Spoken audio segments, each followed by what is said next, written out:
Welcome to the Hearthstone Library.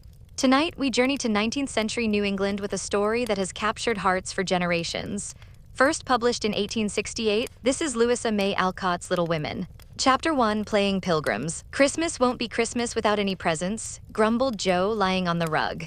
It's so dreadful to be poor, sighed Meg, looking down at her old dress. I don't think it's fair for some girls to have plenty of pretty things and other girls nothing at all, added little Amy with an injured sniff. We've got father and mother and each other, said Beth contentedly from her corner. The four young faces on which the firelight shone brightened at the cheerful words, but darkened again as Joe said sadly, "We haven't got father and shall not have him for a long time."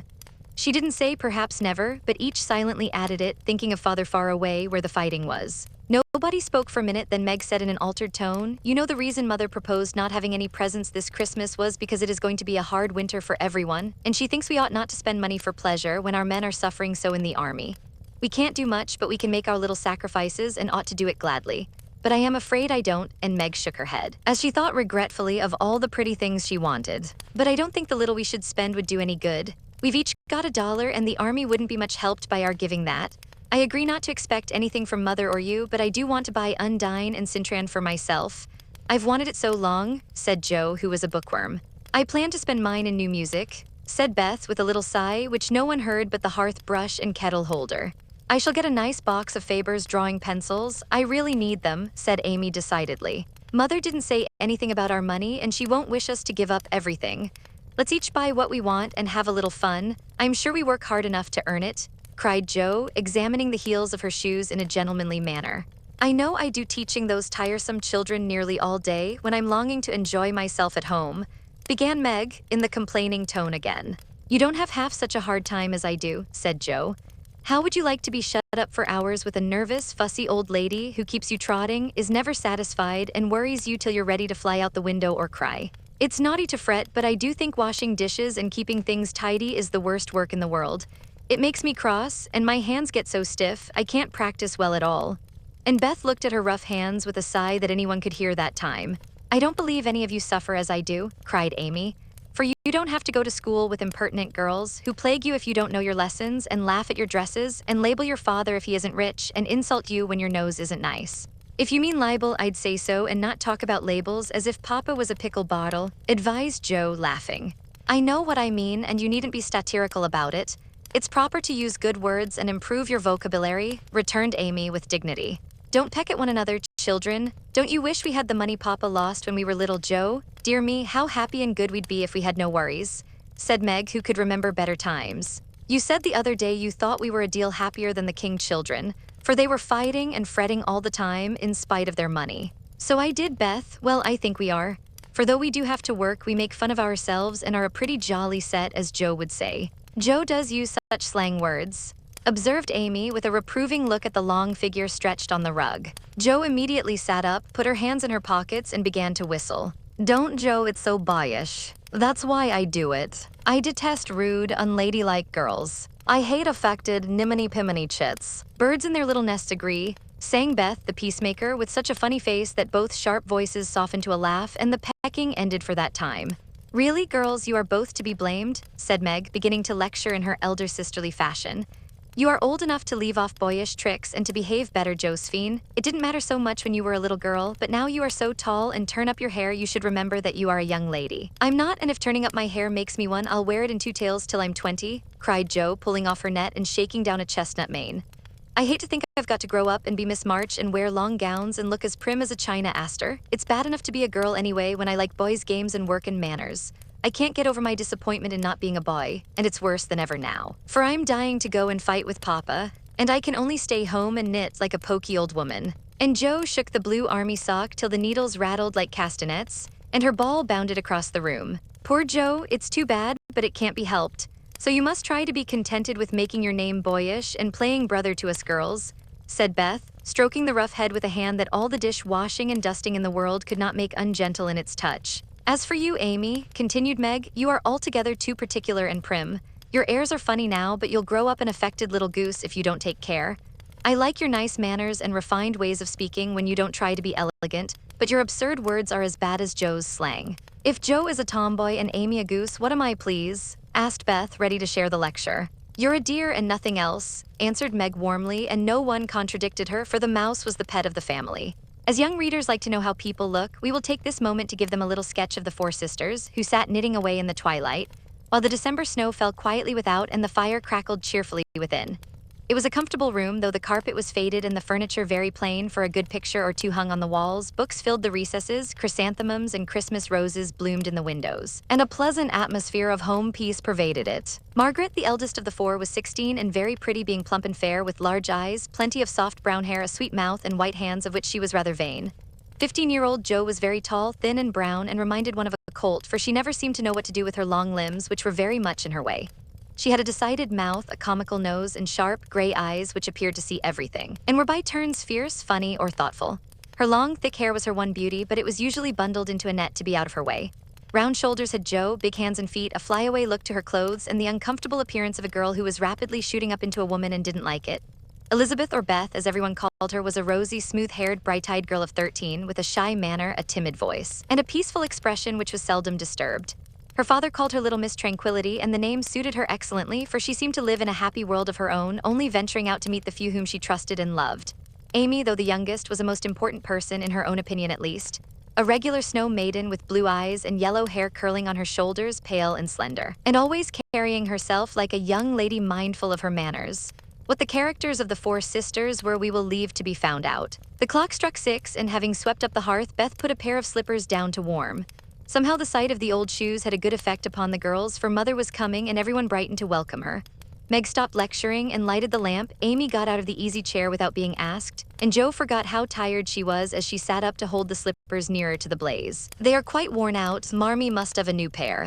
"I thought I'd get her some with my dollar," said Beth. "No, I shall," cried Amy. "I'm the oldest," began Meg, but Jo cut in with a decided, "I'm the man of the family now Papa is away, and I shall provide the slippers, for he told me to take special care of Mother while he was gone."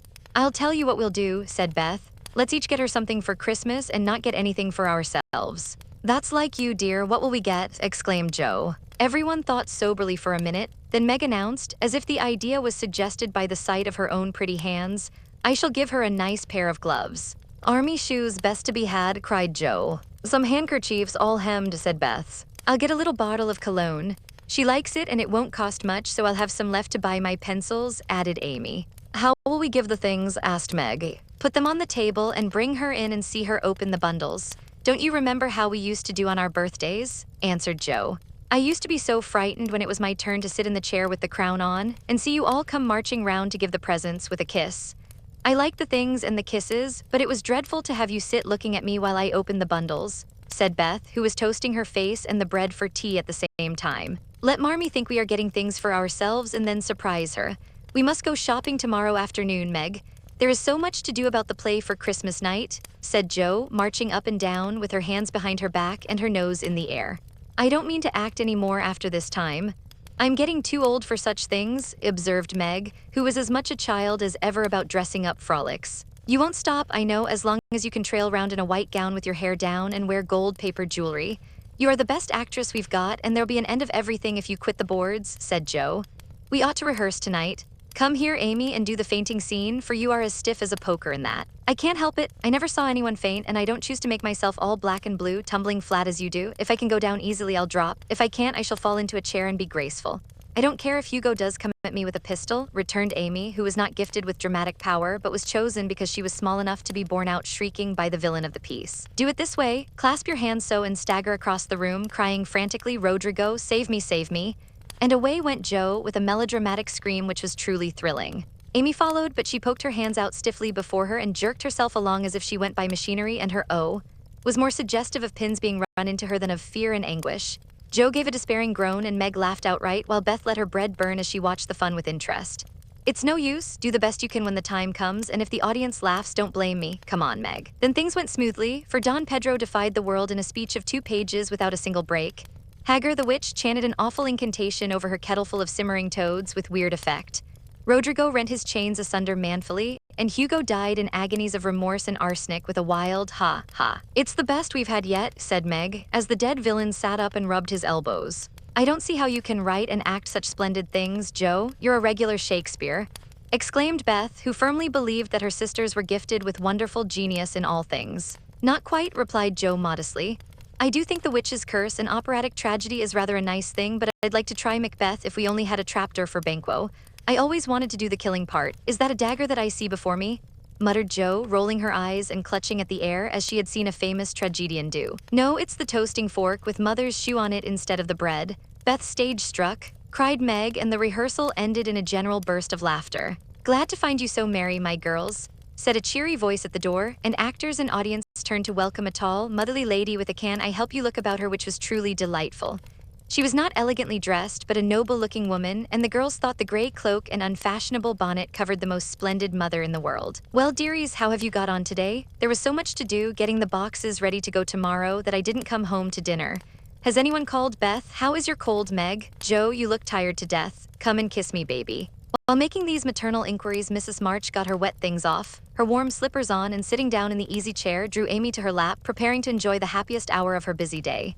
The girls flew about, trying to make things comfortable, each in her own way. Meg arranged the tea table, Joe brought wood and set chairs, dropping, overturning, and clattering everything she touched.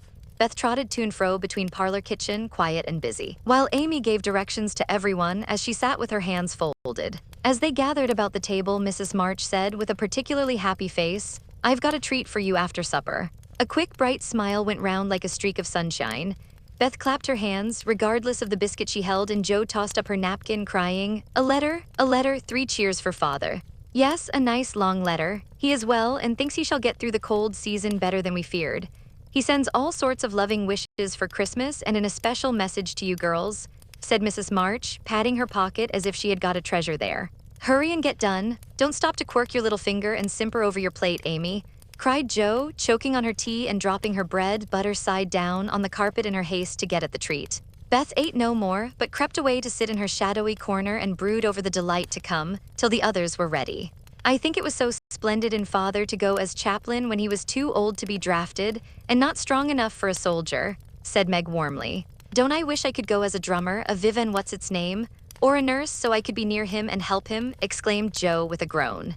"It must be very disagreeable to sleep in a tent, and eat all sorts of bad-tasting things, and drink out of a tin mug," sighed Amy. "When will he come home, Marmee?" asked Beth with a little quiver in her voice. "Not for many months, dear, unless he is sick. He will stay and do his work faithfully as long as he can, and we won't ask for him back a minute sooner than he can be spared.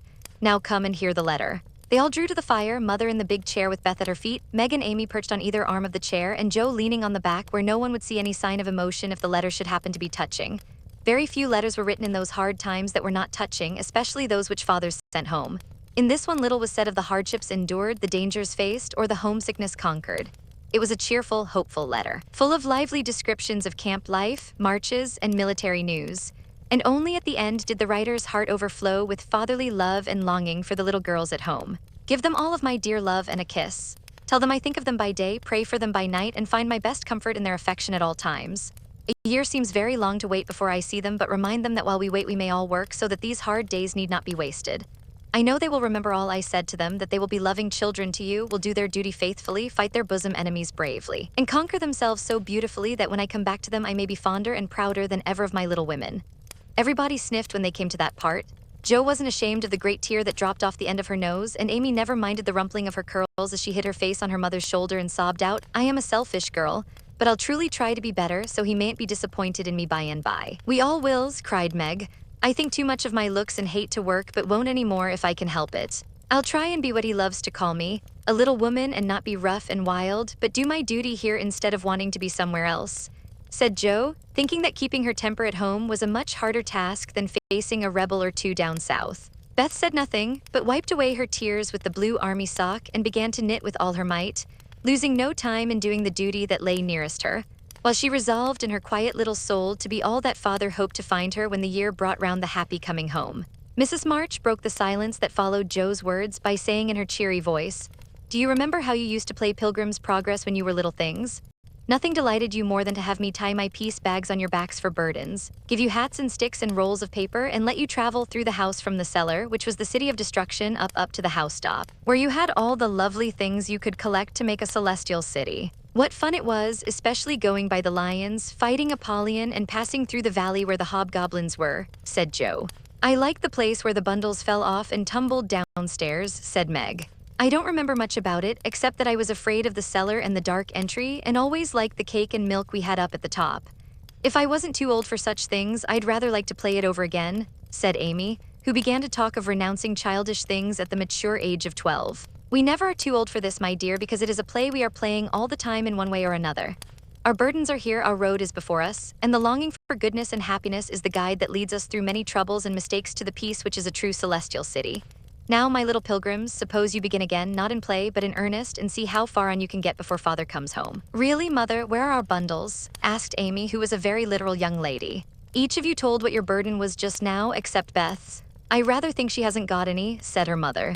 Yes, I have. Mine is dishes and dusters and envying girls with nice pianos and being afraid of people. Beth's bundle was such a funny one that everybody wanted to laugh, but nobody did, for it would have hurt her feelings very much. Let us do it, said Meg thoughtfully.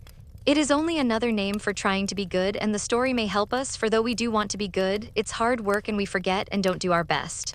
We were in the Slough of Despond tonight, and Mother came and pulled us out as help did in the book. We ought to have our roll of directions like Christian. What shall we do about that? Asked Jo, delighted with the fancy which lent a little romance to the very dull task of doing her duty.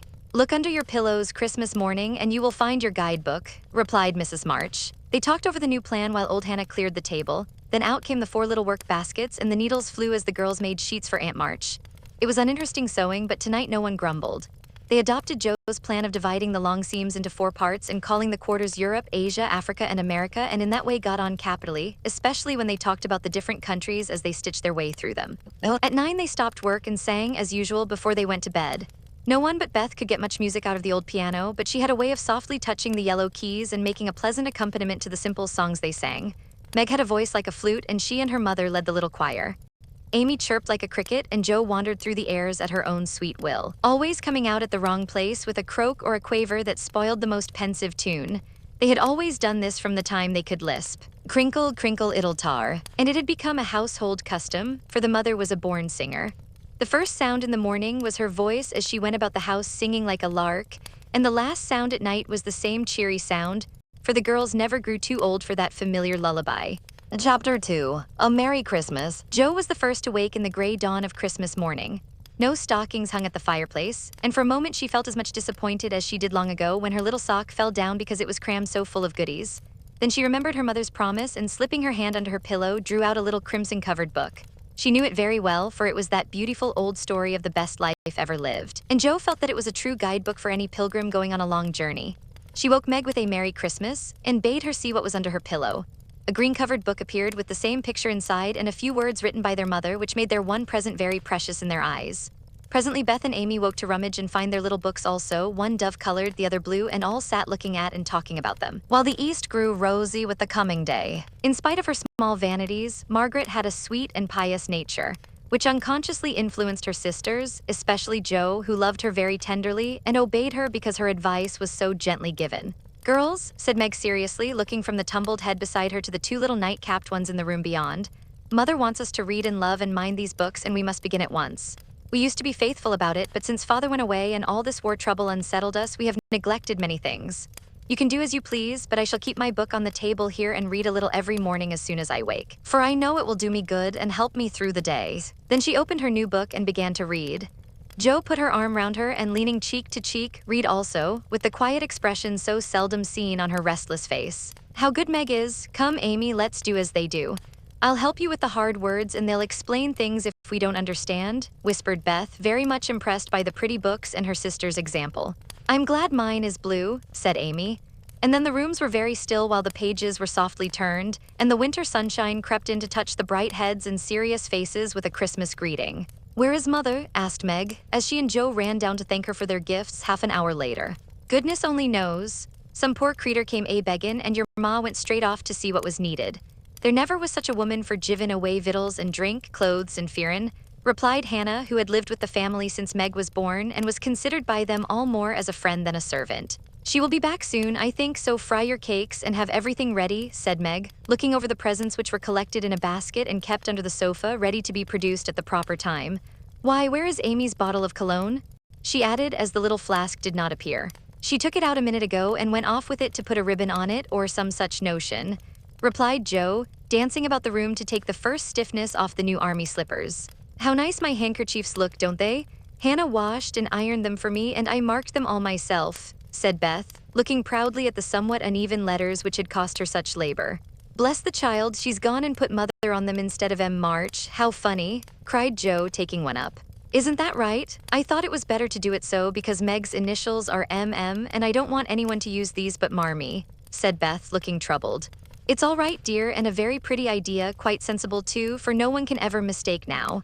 It will please her very much, I know, said Meg, with a frown for Joe and a smile for Beth. There's mother, hide the basket, quick, cried Joe as a door slammed and steps sounded in the hall. Amy came in hastily and looked rather abashed when she saw her sisters all waiting for her. Where have you been and what are you hiding behind you? Asked Meg, surprised to see by her hood and cloak that lazy Amy had been out so early. Don't laugh at me, Joe. I didn't mean anyone should know till the time came. I only meant to change the little bottle for a big one and I gave all my money to get it and I'm truly trying not to be selfish anymore. As she spoke, Amy showed the handsome flask which replaced the cheap one and looked so earnest and humble in her little effort to forget herself that Meg hugged her on the spot, and Joe pronounced her a trump, while Beth ran to the window and picked her finest rose to ornament the stately bottle. You see, I felt ashamed of my present after reading and talking about being good this morning, so I ran round the corner and changed it the minute I was up. And I'm so glad, for mine is the handsomest now. Another bang of the street door sent the basket under the sofa, and the girls to the table eager for breakfast. Merry Christmas, Marmee, many of them, thank you for our books. We read some and mean to every day, they all cried in chorus. Merry Christmas, little daughters, I'm glad you began at once and hope you will keep on. But I want to say one word before we sit down. Not far away from here lies a poor woman with a little newborn baby. 6 children are huddled into one bed to keep from freezing, for they have no fire. There's nothing to eat over there, and the oldest boy came to tell me they were suffering hunger and cold. My girls, will you give them your breakfast as a Christmas present? They were all unusually hungry, having waited nearly an hour, and for a minute no one spoke, only a minute, for Joe exclaimed impetuously, I'm so glad you came before we began. May I go and help carry the things to the poor little children? Asked Beth eagerly. I shall take the cream and the muffins, added Amy, heroically giving up the article she most liked. Meg was already covering the buckwheats and piling the bread into one big plate. I thought you'd do it, said Mrs. March, smiling as if satisfied. You shall all go and help me, and when we come back we will have bread and milk for breakfast and make it up at dinner time. They were soon ready and the procession set out. Fortunately it was early and they went through back streets, so few people saw them and no one laughed at the queer party. A poor, bare, miserable room it was, with broken windows, no fire, ragged bedclothes, a sick mother, wailing baby, and a group of pale, hungry children cuddled under one old quilt, trying to keep warm. How the big eyes stared and the blue lips smiled as the girls went in. Ech mein Gott, it is good angels come to us, said the poor woman, crying for joy. Funny angels in hoods and mittens, said Joe, and set them to laughing. In a few minutes it really did seem as if kind spirits had been at work there. Hannah, who had carried wood, made a fire and stopped up the broken panes with old hats and her own cloak. Mrs. March gave the mother tea and gruel and comforted her with promises of help while she dressed the little baby as tenderly as if it had been her own. The girls meantime spread the table, set the children round the fire, and fed them like so many hungry birds, laughing, talking, and trying to understand the funny, broken English. Das ist gut, die Engelkinder, cried the poor things as they ate and warmed their purple hands at the comfortable blaze. The girls had never been called angel children before and thought it very agreeable, especially Joe, who had been considered a Sancho ever since she was born. That was a very happy breakfast, though they didn't get any of it. And when they went away, leaving comfort behind, I think there were not in all the city 4 merrier people than the hungry little girls who gave away their breakfasts and contented themselves with bread and milk on Christmas morning. That's loving our neighbor better than ourselves, and I like it, said Meg, as they set out their presents while their mother was upstairs collecting clothes for the poor Hummels. Not a very splendid show, but there was a great deal of love done up in the few little bundles, and the tall vase of red roses, white chrysanthemums, and trailing vines which stood in the middle gave quite an elegant air to the table. She's coming, strike up, Beth, open the door, Amy, 3 cheers for Marmee, cried Joe, prancing about while Meg went to conduct Mother to the seat of honor. Beth played her gayest march, Amy threw open the door, and Meg enacted escort with great dignity. Mrs. March was both surprised and touched and smiled with her eyes full as she examined her presents and read the little notes which accompanied them. The slippers went on at once, a new handkerchief was slipped into her pocket, well scented with Amy's cologne, the rose was fastened in her bosom, and the nice gloves were pronounced a perfect fit. There was a good deal of laughing and kissing and explaining, in the simple, loving fashion which makes these home festivals so pleasant at the time, so sweet to remember long afterward, and then all fell to work. The morning charities and ceremonies took so much time that the rest of the day was devoted to preparations for the evening festivities. Being still too young to go off into the theater and not rich enough to afford any great outlay for private performances, the girls put their wits to work, and necessity being the mother of invention, made whatever they needed. Very clever were some of their productions: pasteboard guitars, antique lamps made of old-fashioned butter boats covered with silver paper, gorgeous robes of old cotton, glittering with tin spangles from a pickle factory, and armor covered with the same useful diamond-shaped bits left in sheets when the lids of preserve pots were cut out. The big chamber was the scene of many innocent revels. No gentlemen were admitted, so Jo played male parts to her heart's content and took immense satisfaction in a pair of russet leather boots given her by a friend, who knew a lady who knew an actor. These boots, an old foil, and a slashed doublet once used by an artist for some picture, were Jo's chief treasures and appeared on all occasions. The smallness of the company made it necessary for the two principal actors to take several parts apiece, and they certainly deserved some credit for the hard work they did in learning 3 or 4 different parts, whisking in and out of various costumes, and managing the stage besides. It was excellent drill for their memories, a harmless amusement, and employed many hours which otherwise would have been idle, lonely, or spent in less profitable society. On Christmas night, a dozen girls piled onto the bed which was the dress circle, and sat before the blue and yellow chintz curtains in a most flattering state of expectancy. There was a good deal of rustling and whispering behind the curtain, a trifle of lamp smoke, and an occasional giggle from Amy, who was apt to get hysterical in the excitement of the moment. Presently a bell sounded, the curtains flew apart, and the operatic tragedy began. A gloomy wood, according to the one playbill, was represented by a few shrubs in pots, green baize on the floor, and a cave in the distance. This cave was made with a clothes horse for a roof, bureaus for walls, and in it was a small furnace in full blast, with a black pot on it and an old witch bending over it. The stage was dark, and the glow of the furnace had a fine effect, especially as real steam issued from the kettle when the witch took off the cover. A moment was allowed for the first thrill to subside. Then Hugo, the villain, stalked in with a clanking sword at his side, a slouching hat, black beard, mysterious cloak, and the boots. After pacing to and fro in much agitation, he struck his forehead and burst out in a wild strain, singing of his hatred for Rodrigo, his love for Zara, and his pleasing resolution to kill the one and win the other. The gruff tones of Hugo's voice, with an occasional shout when his feelings overcame him, were very impressive, and the audience applauded the moment he paused for breath. Bowing with the air of one accustomed to public praise, he stole to the cavern and ordered Hagar to come forth with a commanding, "What ho, minion, I need thee." Out came Meg with gray horsehair hanging about her face, a red and black robe, a staff, and cabalistic signs upon her cloak. Hugo demanded a potion to make Zara adore him and one to destroy Rodrigo. Hagar, in a fine dramatic melody, promised both, and proceeded to call up the spirit who would bring the love philter. "Hither, hither, from thy home, airy sprite, I bid thee come. Born of roses, fed on dew, charms and potions canst thou brew. Bring me here with elfin speed the fragrant philter which I need. Make it sweet and swift and strong, spirit, answer now my song." A soft strain of music sounded, and then at the back of the cave appeared a little figure in cloudy white, with glittering wings, golden hair, and a garland of roses on its head. Waving a wand, it sang, "Hither I come from my airy home, afar in the silver moon. Take the magic spell and use it well, or its power will vanish soon." And dropping a small, gilded bottle at the witch's feet, the spirit vanished. Another chant from Hagar produced another apparition, not a lovely one, for with a bang an ugly black imp appeared and, having croaked a reply, tossed a dark bottle at Hugo and disappeared with a mocking laugh. Having warbled his thanks and put the potions in his boots, Hugo departed, and Hagar informed the audience that as he had killed a few of her friends in times past, she had cursed him, and intends to thwart his plans and be revenged on him. Then the curtain fell, and the audience reposed and ate candy while discussing the merits of the play. A good deal of hammering went on before the curtain rose again, but when it became evident what a masterpiece of stage carpentry had been got up, no one murmured at the delay. It was truly superb. A tower rose to the ceiling, halfway up appeared a window with a lamp burning in it, and behind the white curtain appeared Zara in a lovely blue and silver dress, waiting for Rodrigo. He came in gorgeous array, with plumed cap, red cloak, chestnut lovelocks, a guitar, and the boots. Of course, kneeling at the foot of the tower, he sang a serenade in melting tones. Zara replied, and after a musical dialogue, consented to fly. Then came the grand effect of the play. Rodrigo produced a rope ladder with 5 steps to it, threw up one end, and invited Zara to descend. Timidly she crept from her lattice, put her hand on Rodrigo's shoulder, and was about to leap gracefully down when, alas, alas for Zara, she forgot her train. It caught in the window, the tower tottered, leaned forward, fell with a crash, and buried the unhappy lovers in the ruins. A universal shriek arose as the russet boots waved wildly from the wreck and a golden head emerged, exclaiming, "I told you so, I told you so." With wonderful presence of mind, Don Pedro, the cruel sire, rushed in, dragged out his daughter with a hasty aside. "Don't laugh, act as if it was all right," and ordering Rodrigo up, banished him from the kingdom with wrath and scorn. Though decidedly shaken by the fall from the tower upon him, Rodrigo defied the old gentleman and refused to stir. This dauntless example fired Zara. She also defied her sire, and he ordered them both to the deepest dungeons of the castle.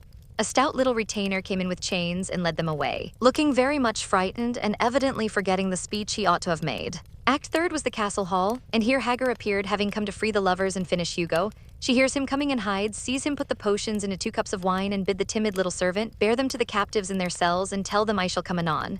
The servant takes Hugo aside to tell him something, and Hagar changes the cups for 2 others which are harmless. Ferdinando the minion carries them away, and Hagar puts back the cup which holds the poison meant for Rodrigo. Hugo, getting thirsty after a long warble, drinks it, loses his wits, and after a good deal of clutching and stamping, falls flat and dies, while Hagar informs him what she has done in a song of exquisite power and melody. This was a truly thrilling scene, though some persons might have thought that the sudden tumbling down of a quantity of long red hair rather marred the effect of the villain's death.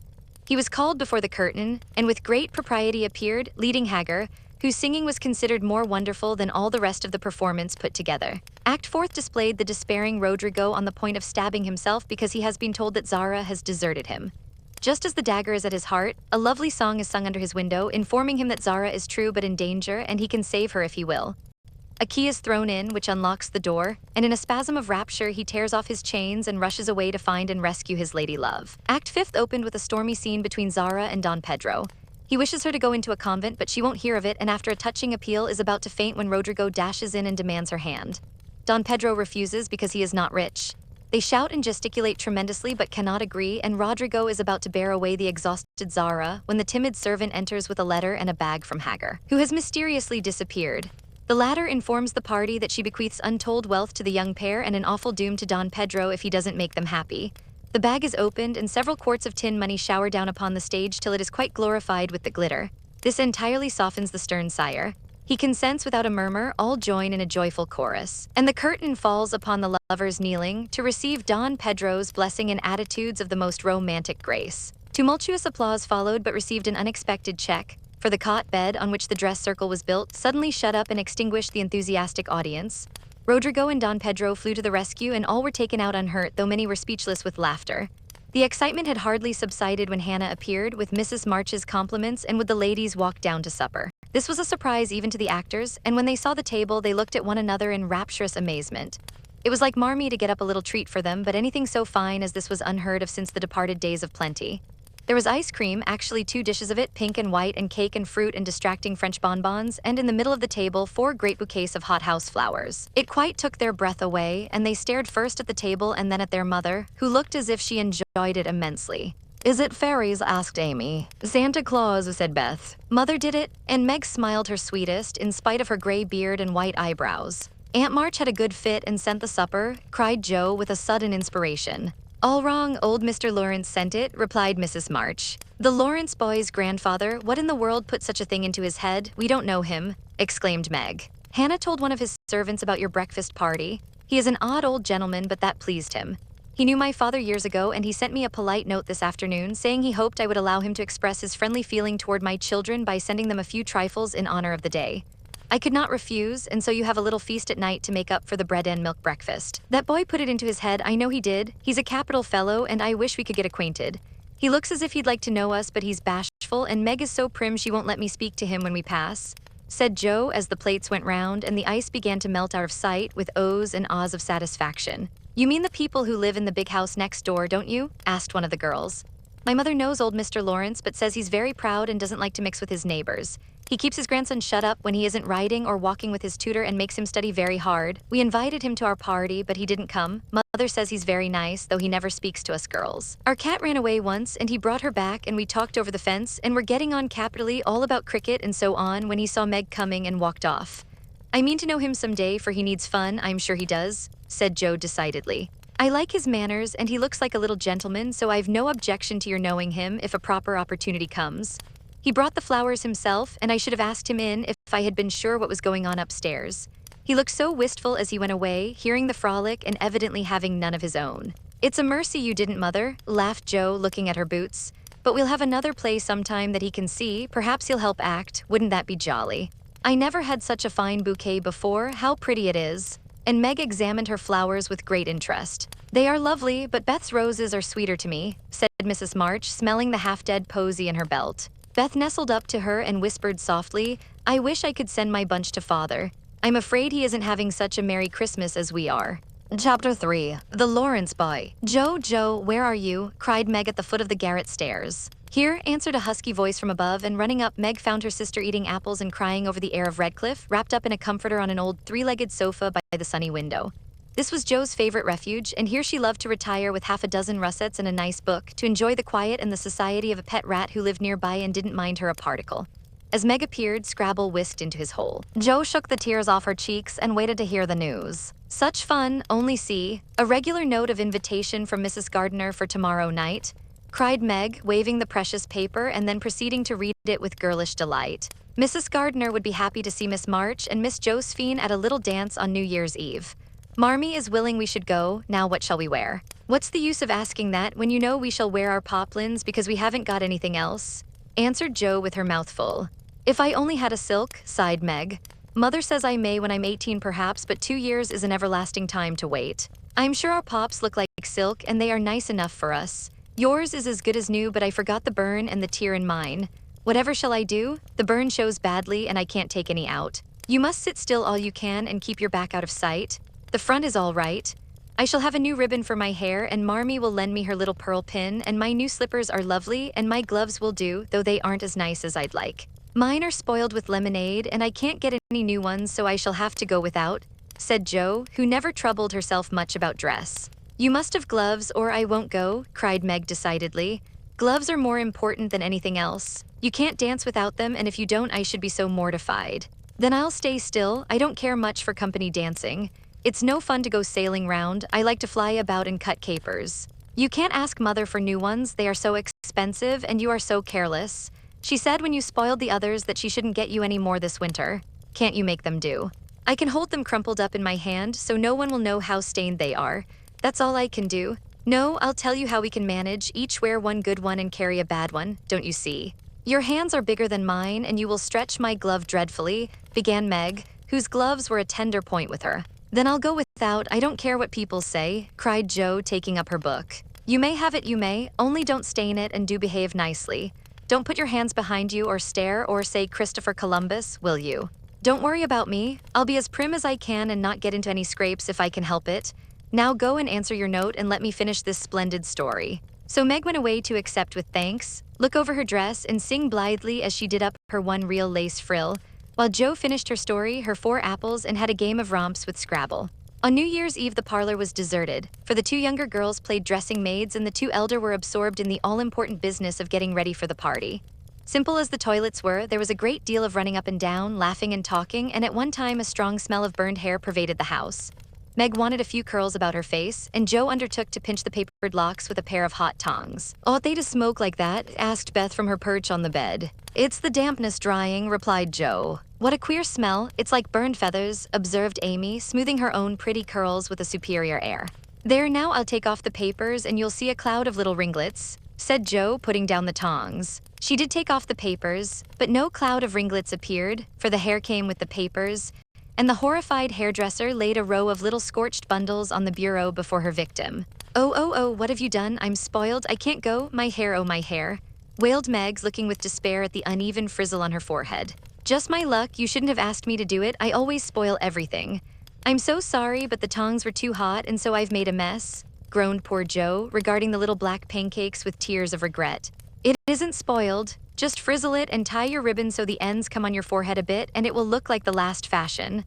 I've seen many girls do it so, said Amy consolingly. Serves me right for trying to be fine. I wish I'd let my hair alone, cried Meg petulantly. So do I. It was so smooth and pretty. But it will soon grow out again, said Beth, coming to kiss and comfort the shorn sheep. After various lesser mishaps, Meg was finished at last, and by the united exertions of the entire family, Joe's hair was got up and her dress on. They looked very well in their simple suits, Meg's in silvery drab with a blue velvet snood, lace frills, and the pearl pin. Joe in maroon with a stiff, gentlemanly linen collar and a white chrysanthemum or 2 for her only ornament. Each put on one nice light glove and carried one soiled one, and all pronounced the effect quite easy and fine. Meg's high-heeled slippers were very tight and hurt her, though she would not own it, and Joe's 19 hairpins all seemed stuck straight into her head, which was not exactly comfortable, but dear me, let us be elegant or die. Have a good time, dearies, said Mrs. March as the sisters went daintily down the walk. Don't eat much supper and come away at 11 when I send Hannah for you. As the gate clashed behind them, a voice cried from a window. Girls, girls, have you both got nice pocket handkerchiefs? Yes, yes, Spandy nice, and Meg has cologne on hers, cried Joe, adding with a laugh as they went on. I do believe Marmee would ask that if we were all running away from an earthquake. It is one of her aristocratic tastes, and quite proper, for a real lady is always known by neat boots, gloves, and handkerchief, replied Meg, who had a good many little aristocratic tastes of her own. Now don't forget to keep the bad breath out of sight, Joe. Is my sash right? And does my hair look very bad? Said Meg, as she turned from the glass in Mrs. Gardner's dressing room after a prolonged prank. I know I shall forget. If you see me doing anything wrong, just remind me by a wink, will you? Returned Joe, giving her collar a twitch and her head a hasty brush. No, winking isn't ladylike. I'll lift my eyebrows if anything is wrong and nod if you are all right. Now hold your shoulders straight and take short steps and don't shake hands if you are introduced to anyone. It isn't the thing. How do you learn all the proper ways? I never can. Isn't that music gay? Down they went, feeling a trifle timid, for they seldom went to parties, and informal as this little gathering was, it was an event to them. Mrs. Gardner, a stately old lady, greeted them kindly and handed them over to the eldest of her 6 daughters. Meg knew Sally and was at her ease very soon, but Jo, who didn't care much for girls or girlish gossip, stood about with her back carefully against the wall, and felt as much out of place as a colt in a flower garden. Half a dozen jovial lads were talking about skates in another part of the room, and she longed to go and join them, for skating was one of the joys of her life. She telegraphed her wish to Meg, but the eyebrows went up so alarmingly that she dared not stir. No one came to talk to her, and one by one the group dwindled away till she was left alone. She could not roam about and amuse herself, for the burn breath would show, so she stared at people rather forlornly till the dancing began. Meg was asked at once, and the tight slippers tripped about so briskly that none would have guessed the pain their wearer suffered smilingly. Jo saw a big red-headed youth approaching her corner, and fearing he meant to engage her, she slipped into a curtain recess, intending to peep and enjoy herself in peace. Unfortunately, another bashful person had chosen the same refuge, for, as the curtain fell behind her, she found herself face to face with the Lawrence boy. "Dear me, I didn't know anyone was here," stammered Jo, preparing to back out as speedily as she had bounced in. But the boy laughed and said pleasantly, though he looked a little startled, "Don't mind me, stay if you like. Shan't I disturb you?" "Not a bit. I only came here because I don't know many people and felt rather strange at first, you know. So did I don't go away, please, unless you'd rather." The boy sat down again and looked at his pumps till Jo said, trying to be polite and easy, "I think I've had the pleasure of seeing you before. You live near us, don't you?" "Next door." And he looked up and laughed outright, for Joe's prim manner was rather funny when he remembered how they had chatted about cricket when he brought the cat home. That put Jo at her ease, and she laughed too, as she said in her heartiest way, "We did have such a good time over your nice Christmas present. Grandpa sent it, but you put it into his head, didn't you now? How is your cat, Miss March?" asked the boy, trying to look sober while his black eyes shone with fun. "Nicely, thank you, Mr. Lawrence. But I am not Miss March, I'm only Jo," returned the young lady. "I'm not Mr. Lawrence, I'm only Laurie." "Laurie Lawrence, what an odd name. My first name is Theodore, but I don't like it, for the fellows called me Dora, so I made them say Laurie instead. I hate my name too, so sentimental. I wish everyone would say Jo instead of Josephine. How did you make the boys stop calling you Dora?" "I thrashed them." "I can't thrash Aunt March, so I suppose I shall have to bear it." And Jo resigned herself with a sigh. "Don't you like to dance, Miss Jo?" asked Laurie, looking as if he thought the name suited her. "I like it well enough if there is plenty of room and everyone is lively. In a place like this, I'm sure to upset something, tread on people's toes, or do something dreadful, so I keep out of mischief and let Meg sail about. Don't you dance?" "Sometimes. You see, I've been abroad a good many years and haven't been into company enough yet to know how you do things here."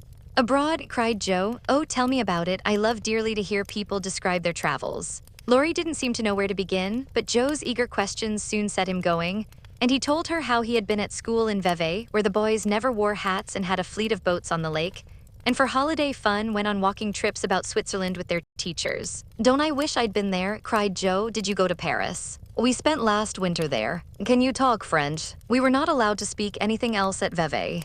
"Do say some, I can read it but can't pronounce." "Quel nom a cette jeune demoiselle en les pantoufles jolies." "How nicely you do it. Let me see. You said who is the young lady in the pretty slippers, didn't you?" "Oui, mademoiselle. It's my sister Margaret, and you knew it was. Do you think she is pretty?" "Yes, she makes me think of the German girls. She looks so fresh and quiet and dances like a lady." Jo quite glowed with pleasure at this boyish praise of her sister and stored it up to repeat to Meg.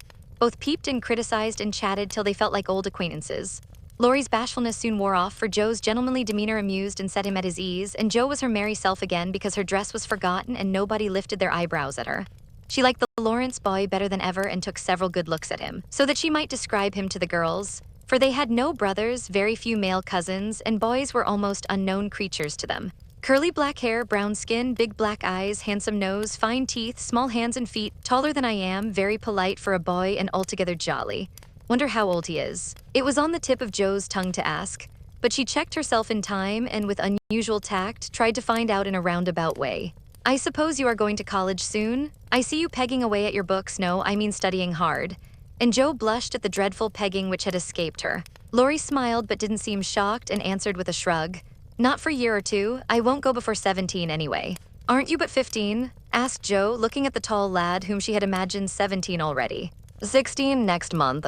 How I wish I was going to college. You don't look as if you liked it. I hate it, nothing but grinding or skylarking, and I don't like the way fellows do either in this country. What do you like? To live in Italy and to enjoy myself in my own way. Joe wanted very much to ask what his own way was, but his black brows looked rather threatening as he knit them, so she changed the subject by saying, as her foot kept time, "That's a splendid polka.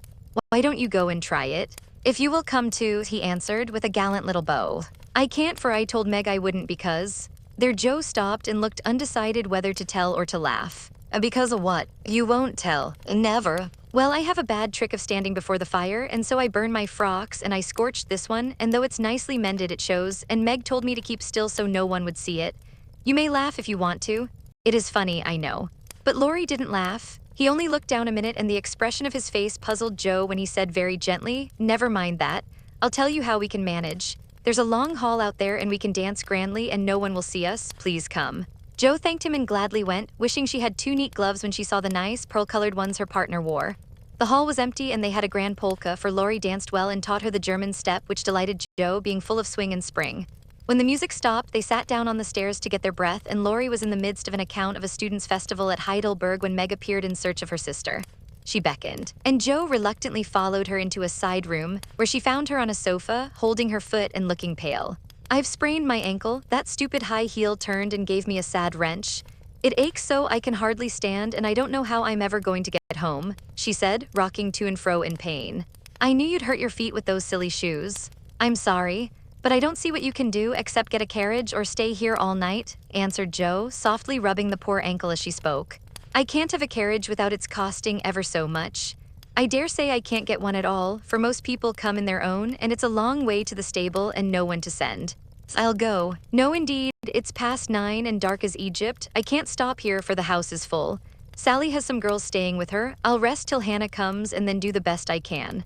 "I'll ask Laurie, he will go," said Joe, looking relieved as the idea occurred to her. "Mercy, no, don't ask or tell anyone. Get me my rubbers and put these slippers with our things. I can't dance anymore, but as soon as supper is over, watch for Hannah and tell me the minute she comes. They are going out to supper now. I'll stay with you, I'd rather." "No, dear, run along and bring me some coffee. I'm so tired I can't stir." So Meg reclined, with rubbers well hidden, and Joe went blundering away to the dining room, which she found after going into a china closet and opening the door of a room where old Mr. Gardner was taking a little private refreshment. Making a dart at the table, she secured the coffee, which she immediately spilled, thereby making the front of her dress as bad as the back. "Oh dear, what a blunderbuss I am," exclaimed Joe, finishing Meg's glove by scrubbing her gown with it. "Can I help you?" said a friendly voice. And there was Laurie with a full cup in one hand and a plate of ice in the other. "I was trying to get something for Meg, who is very tired, and someone shook me, and here I am in a nice state," answered Joe, glancing dismally from the stained skirt to the coffee-colored glove. "Too bad. I was looking for someone to give this to. May I take it to your sister?" "Oh, thank you. I'll show you where she is. I don't offer to take it myself, for I should only get into another scrape if I did." Joe led the way, and as if used to waiting on ladies, Laurie drew up a little table, brought a second installment of coffee and ice for Joe, and was so obliging that even particular Meg pronounced him a nice boy. They had a merry time over the bonbons and mottos, and were in the midst of a quiet game of buzz with 2 or 3 other young people who had strayed in when Hannah appeared. Meg forgot her foot and rose so quickly that she was forced to catch hold of Joe with an exclamation of pain. "Hush, don't say anything," she whispered, adding aloud, "It's nothing. I turned my foot a little, that's all," and limped upstairs to put her things on. Hannah scolded, Meg cried, and Joe was at her wit's end, till she decided to take things into her own hands. Slipping out, she ran down and, finding a servant, asked if he could get her a carriage. It happened to be a hired waiter who knew nothing about the neighborhood, and Joe was looking round for help when Laurie, who had heard what she said, came up and offered his grandfather's carriage, which had just come for him, he said. "It's so early, you can't mean to go yet," began Joe, looking relieved but hesitating to accept the offer. I always go early, I do truly. Please let me take you home. It's all on my way, you know, and it rains, they say. That settled it, and telling him of Meg's mishap, Joe gratefully accepted and rushed up to bring down the rest of the party. Hannah hated rain as much as a cat does, so she made no trouble, and they rolled away in the luxurious close carriage, feeling very festive and elegant. Lori went on the box so Meg could keep her foot up, and the girls talked over their party in freedom. I had a capital time, did you? Asked Joe, rumpling up her hair and making herself comfortable. Yes, till I hurt myself. Sally's friend Annie Moffat took a fancy to me and asked me to come and spend a week with her when Sally does. She is going in the spring when the opera comes, and it will be perfectly splendid if Mother only lets me go, answered Meg, cheering up at the thought. I saw you dancing with the red-headed man I ran away from. Was he nice? Oh, very. His hair is auburn, not red, and he was very polite, and I had a delicious redowa with him. He looked like a grasshopper in a fit when he did the new step. Lori and I couldn't help laughing. Did you hear us? No, but it was very rude. What were you about all that time hidden away there? Joe told her adventures, and by the time she had finished, they were at home. With many thanks, they said goodnight and crept in, hoping to disturb no one, but the instant their door creaked, two little nightcaps bobbed up, and two sleepy but eager voices cried out, "Tell about the party, tell about the party." With what Meg called a great want of manners, Joe had saved some bonbons for the little girls, and they soon subsided, after hearing the most thrilling events of the evening. I declare it really seems like being a fine young lady to come home from the party in a carriage and sit in my dressing gown with a maid to wait on me, said Meg, as Joe bound up her foot with arnica and brushed her hair. I don't believe fine young ladies enjoy themselves a bit more than we do, in spite of our burned hair, old gowns, one glove apiece, and tight slippers that sprain our ankles when we are silly enough to wear them. And I think Joe was quite right. Chapter 4, Burdens. Oh dear, how hard it does seem to take up our packs and go on, sighed Meg the morning after the party.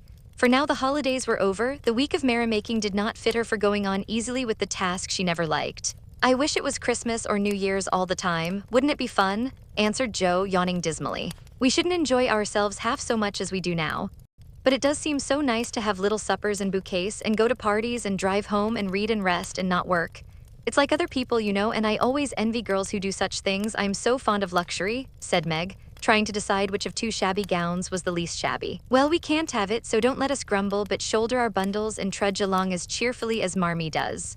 I'm sure Aunt March is a regular old man of the sea to me, but I suppose when I've learned to carry her without complaining, she will tumble off or get so light that I shan't mind her. This idea tickled Joe's fancy and put her in good spirits, but Meg didn't brighten, for her burden, consisting of 4 spoiled children, seemed heavier than ever.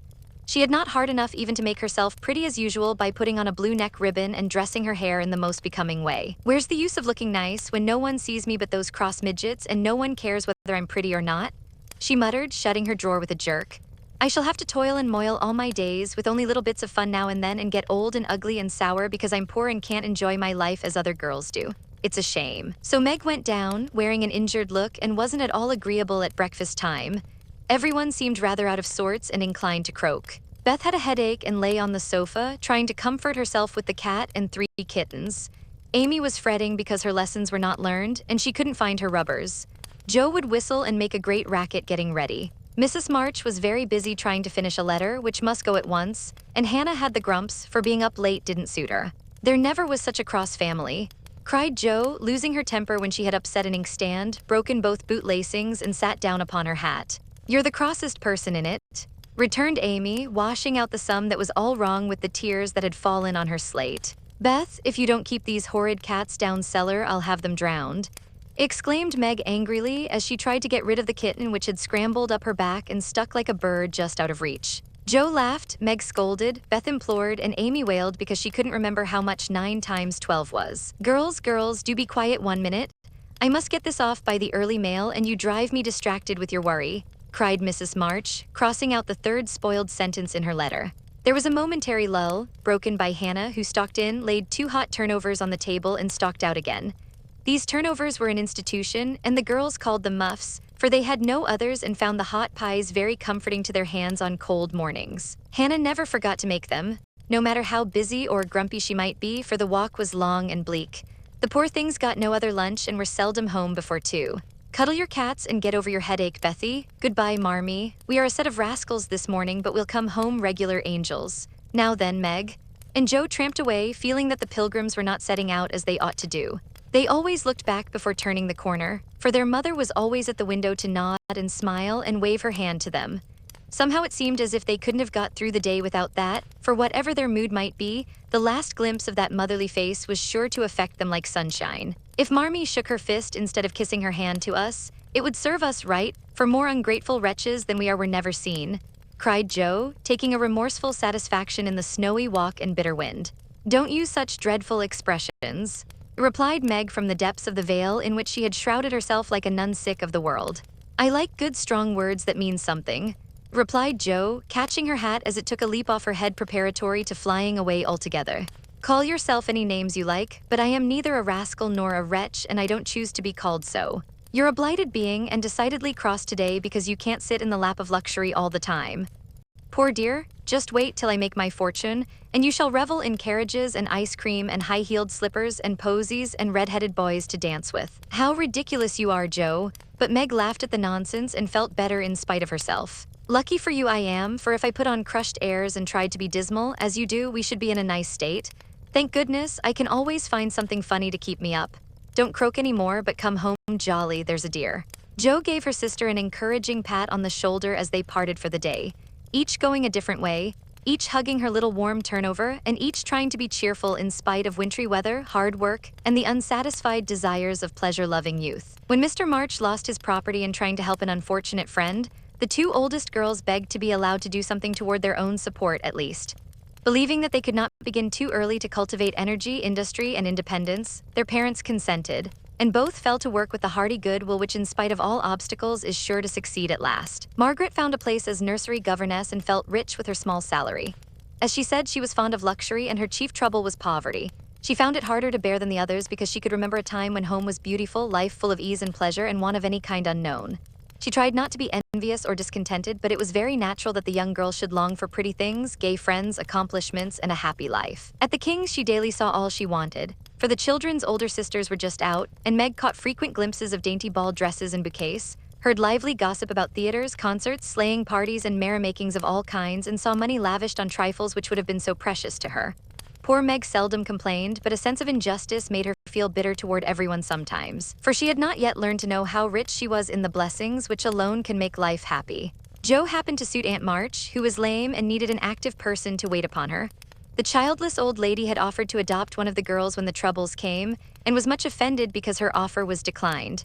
Other friends told the Marches that they had lost all chance of being remembered in the rich old lady's will, but the unworldly Marches only said, "We can't give up our girls for a dozen fortunes. Rich or poor, we will keep together and be happy in one another." The old lady wouldn't speak to them for a time, but happening to meet Joe at a friend's, something in her comical face and blunt manners struck the old lady's fancy, and she proposed to take her for a companion.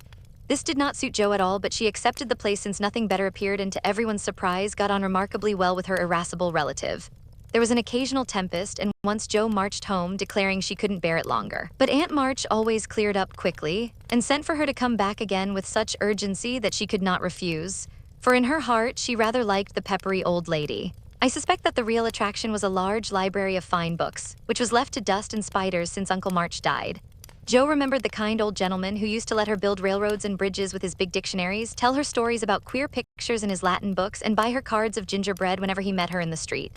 The dim, dusty room with the bust staring down from the tall bookcases, the cozy chairs, the globes. And best of all, the wilderness of books in which she could wander where she liked, made the library a region of bliss to her. The moment Aunt March took her nap or was busy with company, Joe hurried to this quiet place, and curling herself up in the easy chair, devoured poetry, romance, history, travels, and pictures like a regular bookworm.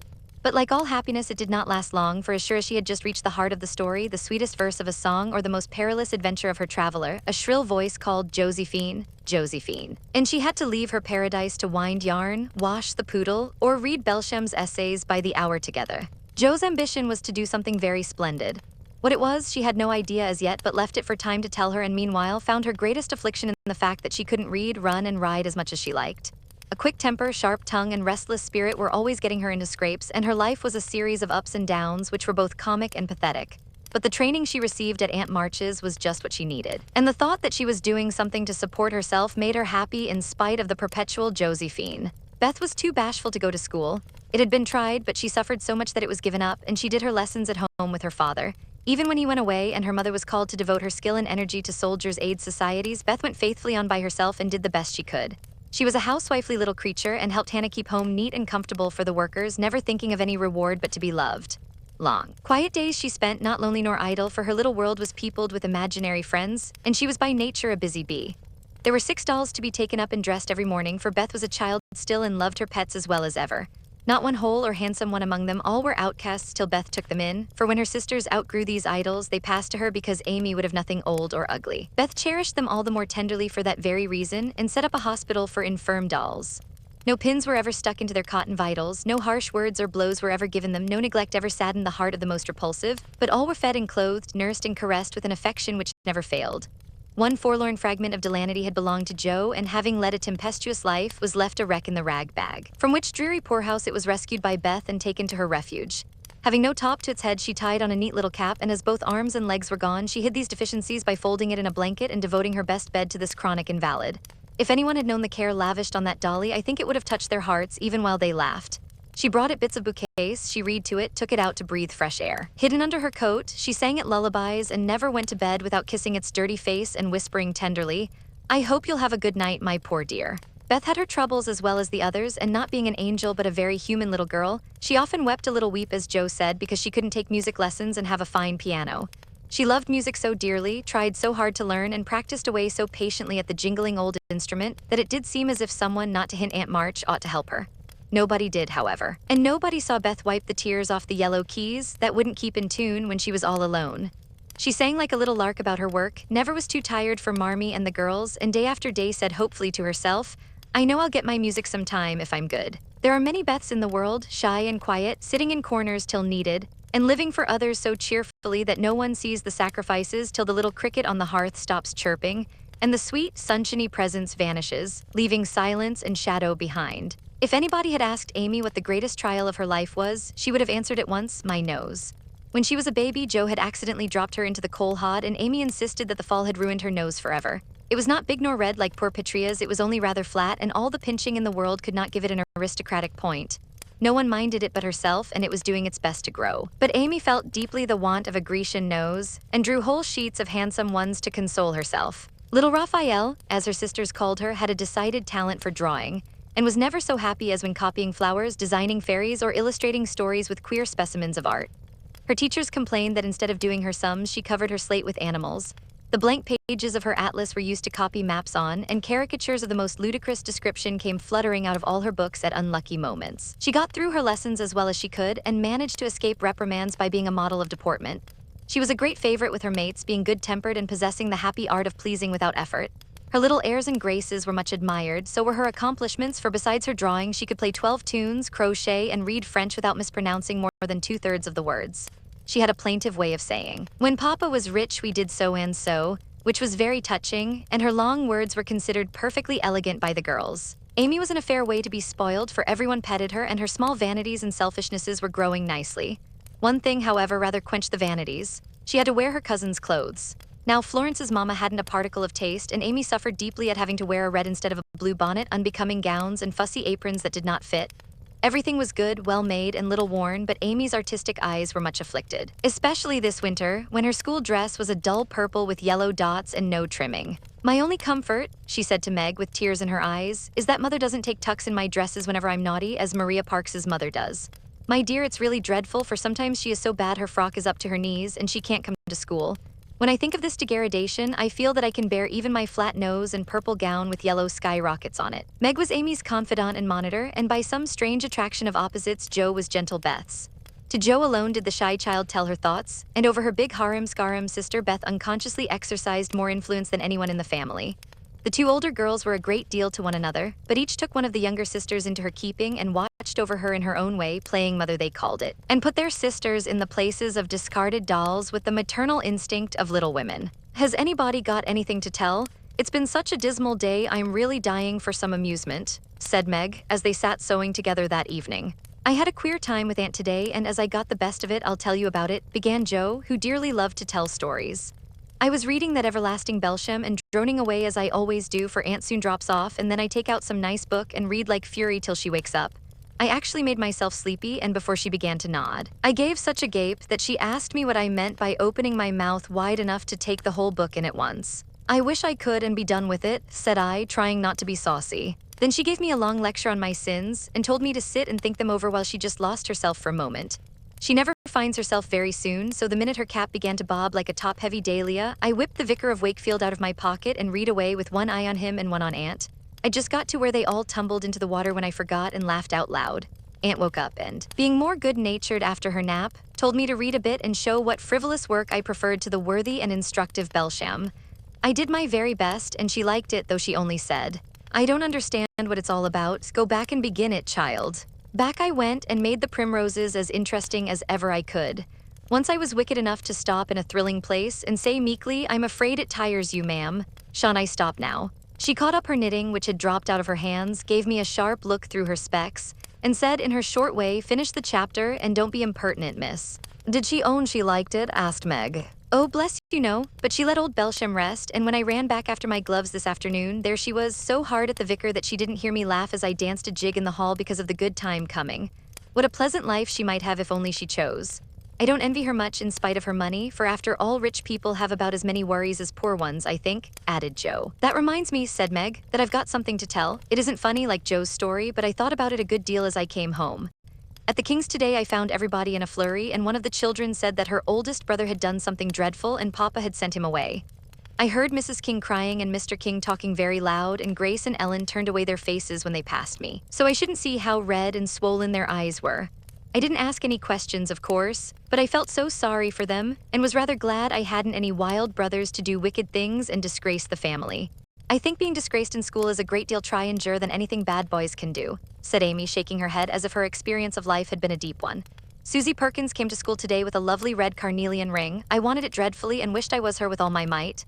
Well, she drew a picture of Mr. Davis with a monstrous nose and a hump and the words, 'Young ladies, my eye is upon you,' coming out of his mouth in a balloon thing. We were laughing over it when all of a sudden his eye was on us, and he ordered Susie to bring up her slate. She was paralyzed with fright, but she went, and oh, what do you think he did? He took her by the ear, just fancy how horrid, and led her to the recitation platform and made her stand there half an hour holding the slate so everyone could see." "Didn't the girls laugh at the picture?" asked Joe, who relished the scrape. "Laugh not one, they sat still as mice, and Susie cried quarts, I know she did. I didn't envy her then, for I felt that millions of carnelian rings wouldn't have made me happy after that. I never should have got over such an agonizing mortification." And Amy went on with her work in the proud consciousness of virtue and the successful utterance of 2 long words in a breath. "I saw something I liked this morning and I meant to tell it at dinner, but I forgot," said Beth, putting Joe's topsy-turvy basket in order as she talked. "When I went to get some oysters for Hannah, Mr. Lawrence was in the fish shop, but he didn't see me for I kept behind the fish barrel and he was busy with Mr. Cutter the fish man. A poor woman came in with a pail and a mop and asked Mr. Cutter if he would let her do some scrubbing for a bit of fish, because she hadn't any dinner for her children and had been disappointed of a day's work. Mr. Cutter was in a hurry and said no rather crossly, so she was going away looking hungry and sorry when Mr. Lawrence hooked up a big fish with the crooked end of his cane and held it out to her.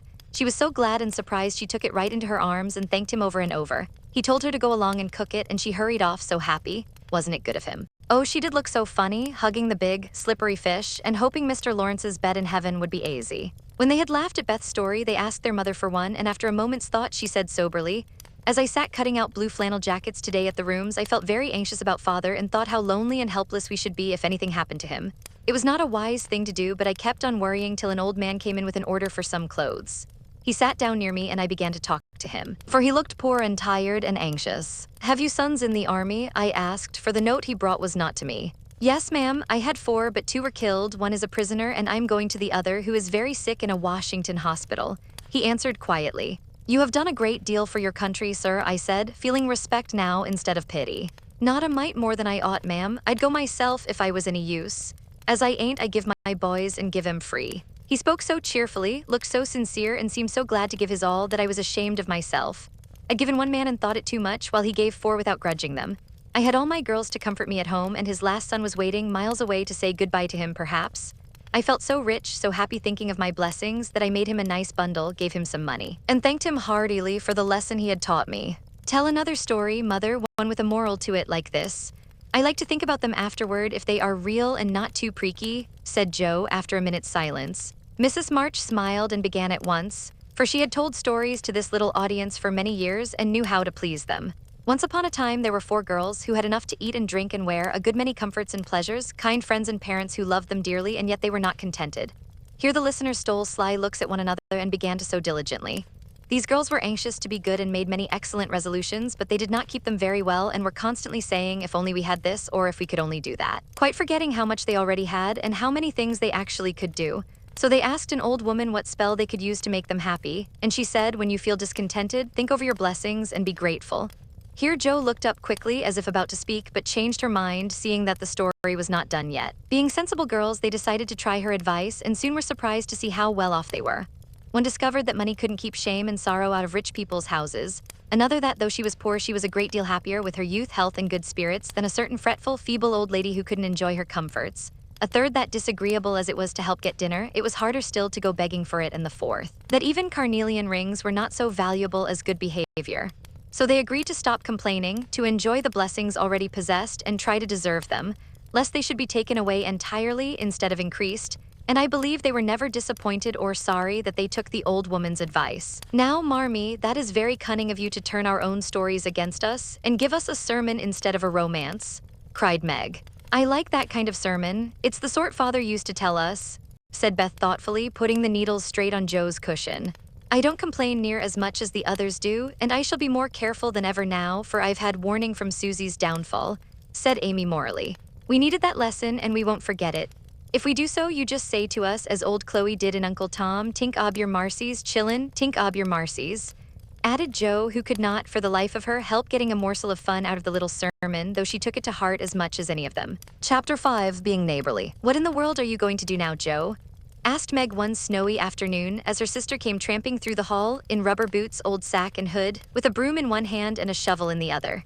Going out for exercise, answered Jo with a mischievous twinkle in her eyes. I should think 2 long walks this morning would have been enough. It's cold and dull out, and I advise you to stay warm and dry by the fire as I do, said Meg with a shiver.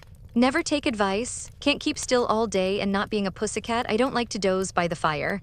I like adventures and I'm going to find some. Meg went back to toast her feet and read Ivanhoe, and Jo began to dig paths with great energy. The snow was light, and with her broom she soon swept a path all round the garden for Beth to walk in when the sun came out and the invalid dolls needed air. Now the garden separated the Marches' house from that of Mr. Lawrence. Both stood in a suburb of the city, which was still country-like, with groves and lawns, large gardens, and quiet streets. A low hedge parted the 2 estates. On one side was an old brown house looking rather bare and shabby, robbed of the vines that in summer covered its walls and the flowers which then surrounded it. On the other side was a stately stone mansion, plainly betokening every sort of comfort and luxury, from the big coach house and well-kept grounds to the conservatory and the glimpses of lovely things one caught between the rich curtains. Yet it seemed a lonely, lifeless sort of house, for no children frolicked on the lawn, no motherly face ever smiled at the windows, and few people went in and out, except the old gentleman and his grandson. To Jo's lively fancy, this fine house seemed a kind of enchanted palace, full of splendors and delights which no one enjoyed. She had long wanted to behold these hidden glories and to know the Lawrence boy who looked as if he would like to be known if he only knew how to begin. Since the party, she had been more eager than ever and had planned many ways of making friends with him, but he had not been seen lately, and Jo began to think he had gone away. When she one day spied a brown face at an upper window, looking wistfully down into their garden, where Beth and Amy were snowballing one another. That boy is suffering for society and fun, she said to herself. His grandpa does not know what's good for him and keeps him shut up all alone. He needs a party of jolly boys to play with or somebody young and lively. I've a great mind to go over and tell the old gentleman so. The idea amused Jo, who liked to do daring things and was always scandalizing Meg by her queer performances. The plan of going over was not forgotten, and when the snowy afternoon came, Jo resolved to try what could be done. She saw Mr. Lawrence drive off and then sallied out to dig her way down to the hedge, where she paused and took a survey. All quiet, curtains down at the lower windows, servants out of sight, and nothing human visible but a curly black head leaning on a thin hand at the upper window. There he is, thought Jo, poor boy, all alone and sick this dismal day, it's a shame. I'll toss up a snowball and make him look out and then say a kind word to him. Up went a handful of soft snow, and the head turned at once, showing a face which lost its listless look in a minute, as the big eyes brightened and the mouth began to smile. Jo nodded and laughed and flourished her broom as she called out, How do you do? Are you sick? Laurie opened the window and croaked out as hoarsely as a raven. Better, thank you. I've had a bad cold and been shut up a week. I'm sorry, what do you amuse yourself with? Nothing, it's dull as tombs up here. Don't you read? Not much, they won't let me. Can't somebody read to you? Grandpa does sometimes, but my books don't interest him and I hate to ask Brooke all the time. Have someone come and see you then. There isn't anyone I'd like to see. Boys make such a row and my head is weak. Isn't there some nice girl who'd read and amuse you? Girls are quiet and like to play nurse. Don't know any. You know us, began Joe, then laughed and stopped. So I do, will you come please? Cried Laurie. I'm not quiet and nice, but I'll come if Mother will let me. I'll go ask her, shut the window like a good boy and wait till I come. With that, Joe shouldered her broom and marched into the house, wondering what they would all say to her. Laurie was in a flutter of excitement at the idea of having company and flew about to get ready, for as Mrs. March said, he was a little gentleman and did honor to the coming guest by brushing his curly pate, putting on a fresh color and trying to tidy up the room, which in spite of half a dozen servants was anything but neat. Presently there came a loud ring, then a decided voice, asking for Mr. Laurie, and a surprised-looking servant came running up to announce a young lady. All right, show her up, it's Miss Joe, said Laurie, going to the door of his little parlor to meet Joe, who appeared looking rosy and quite at her ease with a covered dish in one hand and Beth's 3 kittens in the other. Here I am, bag and baggage, she said briskly. Mother sent her love and was glad if I could do anything for you. Meg wanted me to bring some of her blanc mange, she makes it very nicely, and Beth thought her cats would be comforting. I knew you'd laugh at them, but I couldn't refuse, she was so anxious to do something. It so happened that Beth's funny loan was just the thing. For in laughing over the kits, Laurie forgot his bashfulness and grew sociable at once. It looks too pretty to eat, he said, smiling with pleasure as Joe uncovered the dish and showed the blanc mange surrounded by a garland of green leaves and the scarlet flowers of Amy's pet geranium. It isn't anything, only they all felt kindly and wanted to show it. Tell the girl to put it away for your tea. It's so simple you can eat it, and being soft, it will slip down without hurting your sore throat. What a cozy room this is. It might be if it was kept nice, but the maids are lazy and I don't know how to make them mind. It worries me though. I'll write it up in 2 minutes, for it only needs to have the hearth brushed, so in the things made straight on the mantelpiece, so in the books put here and the bottles there and your sofa turned from the light and the pillows plumped up a bit. Now then, you're fixed. And so he was, for as she laughed and talked, Joe had whisked things into place and given quite a different air to the room. Laurie watched her in respectful silence, and when she beckoned him to his sofa, he sat down with a sigh of satisfaction, saying gratefully, "How kind you are, yes, that's what it wanted.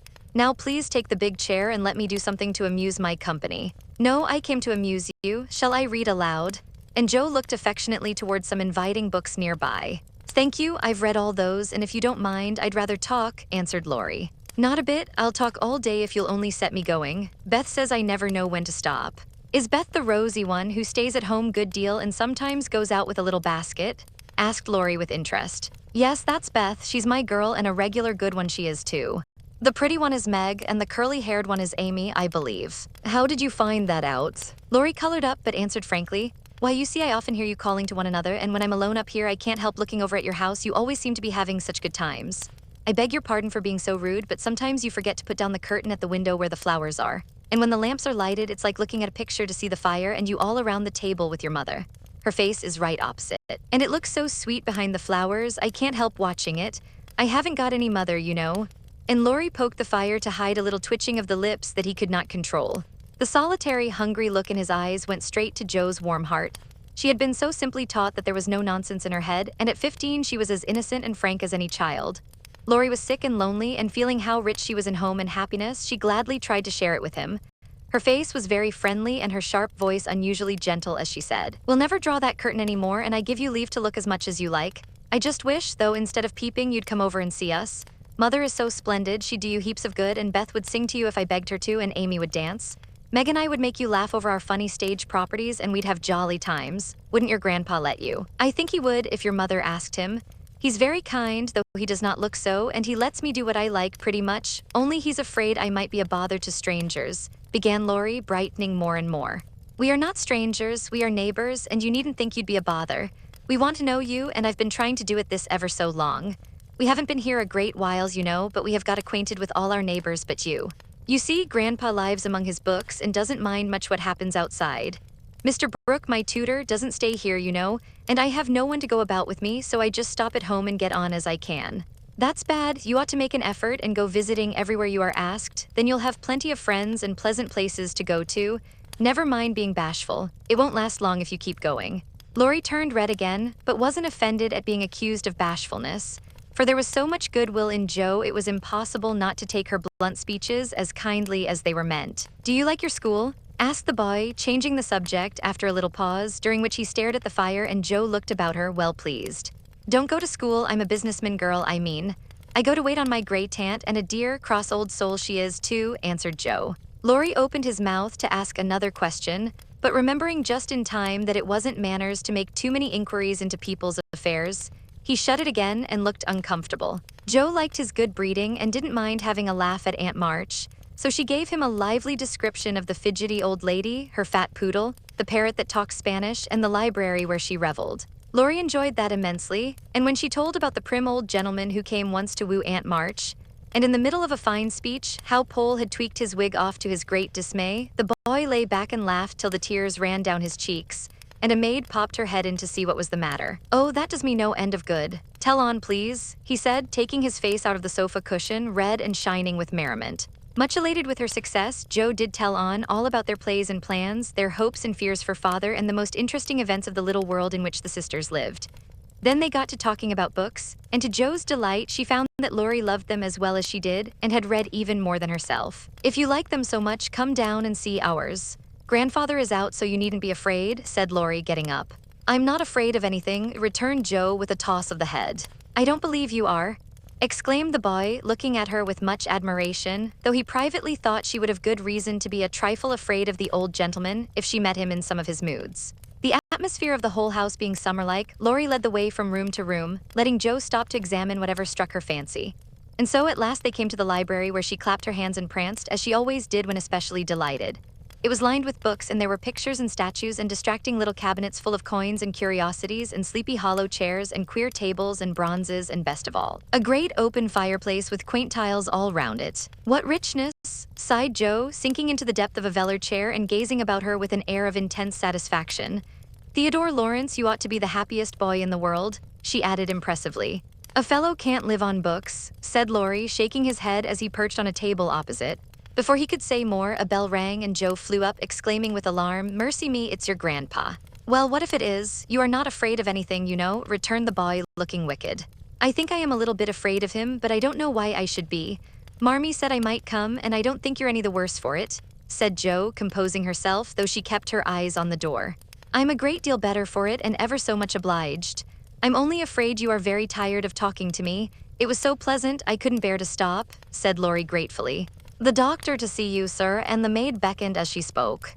"Would you mind if I left you for a minute? I suppose I must see him," said Laurie.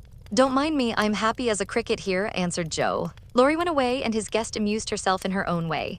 She was standing before a fine portrait of the old gentleman when the door opened again, and without turning, she said decidedly, "I'm sure now that I shouldn't be afraid of him, for he's got kind eyes, though his mouth is grim, and he looks as if he had a tremendous will of his own. He isn't as handsome as my grandfather, but I like him." "Thank you, ma'am," said a gruff voice behind her, and there, to her great dismay, stood old Mr. Lawrence. Poor Joe blushed till she couldn't blush any redder, and her heart began to beat uncomfortably fast as she thought what she had said. For a minute a wild desire to run away possessed her, but that was cowardly, and the girls would laugh at her, so she resolved to stay and get out of the scrape as she could. A second look showed her that the living eyes under the bushy eyebrows were kinder even than the painted ones, and there was a sly twinkle in them which lessened her fear a good deal. The gruff voice was gruffer than ever, as the old gentleman said abruptly, after the dreadful pause, "So you're not afraid of me, hey?" "Not much, sir. And you don't think me as handsome as your grandfather?" "Not quite, sir. And I've got a tremendous will, have I?" "I only said I thought so. But you like me in spite of it." "Yes, I do, sir." That answer pleased the old gentleman. He gave a short laugh, shook hands with her, and putting his finger under her chin, turned up her face, examined it gravely, and let it go, saying with a nod, "You've got your grandfather's spirit if you haven't his face. He was a fine man, my dear, but what is better, he was a brave and an honest one, and I was proud to be his friend." "Thank you, sir," and Joe was quite comfortable after that, for it suited her exactly. "What have you been doing to this boy of mine, hey?" was the next question, sharply put. "Only trying to be neighborly, sir," and Joe told how her visit came about. "You think he needs cheering up a bit, do you?" "Yes, sir, he seems a little lonely, and young folks would do him good perhaps. We are only girls, but we should be glad to help if we could, for we don't forget the splendid Christmas present you sent us," said Joe eagerly. "Tut, tut, tut, that was the boy's affair. How is the poor woman?" "Doing nicely, sir." And off went Joe, talking very fast, as she told all about the Hummels, in whom her mother had interested richer friends than they were. Just her father's way of doing good. I shall come and see your mother some fine day, tell her so. There's the tea bell, we have it early on the boy's account. Come down and go on being neighborly. If you'd like to have me, sir. Shouldn't ask you if I didn't. And Mr. Lawrence offered her his arm with old-fashioned courtesy. What would Meg say to this? Thought Jo as she was marched away, while her eyes danced with fun as she imagined herself telling the story at home. Hey, why, what the dickens has come to the fellow? Said the old gentleman, as Laurie came running downstairs and brought up with a start of surprise at the astounding sight of Jo arm in arm with his redoubtable grandfather. I didn't know you'd come, sir, he began, as Jo gave him a triumphant little glance. That's evident by the way you rack it downstairs. Come to your tea, sir, and behave like a gentleman. And having pulled the boy's hair by way of a caress, Mr. Lawrence walked on, while Laurie went through a series of comic evolutions behind their backs, which nearly produced an explosion of laughter from Jo. The old gentleman did not say much as he drank his 4 cups of tea, but he watched the young people, who soon chatted away like old friends, and the change in his grandson did not escape him.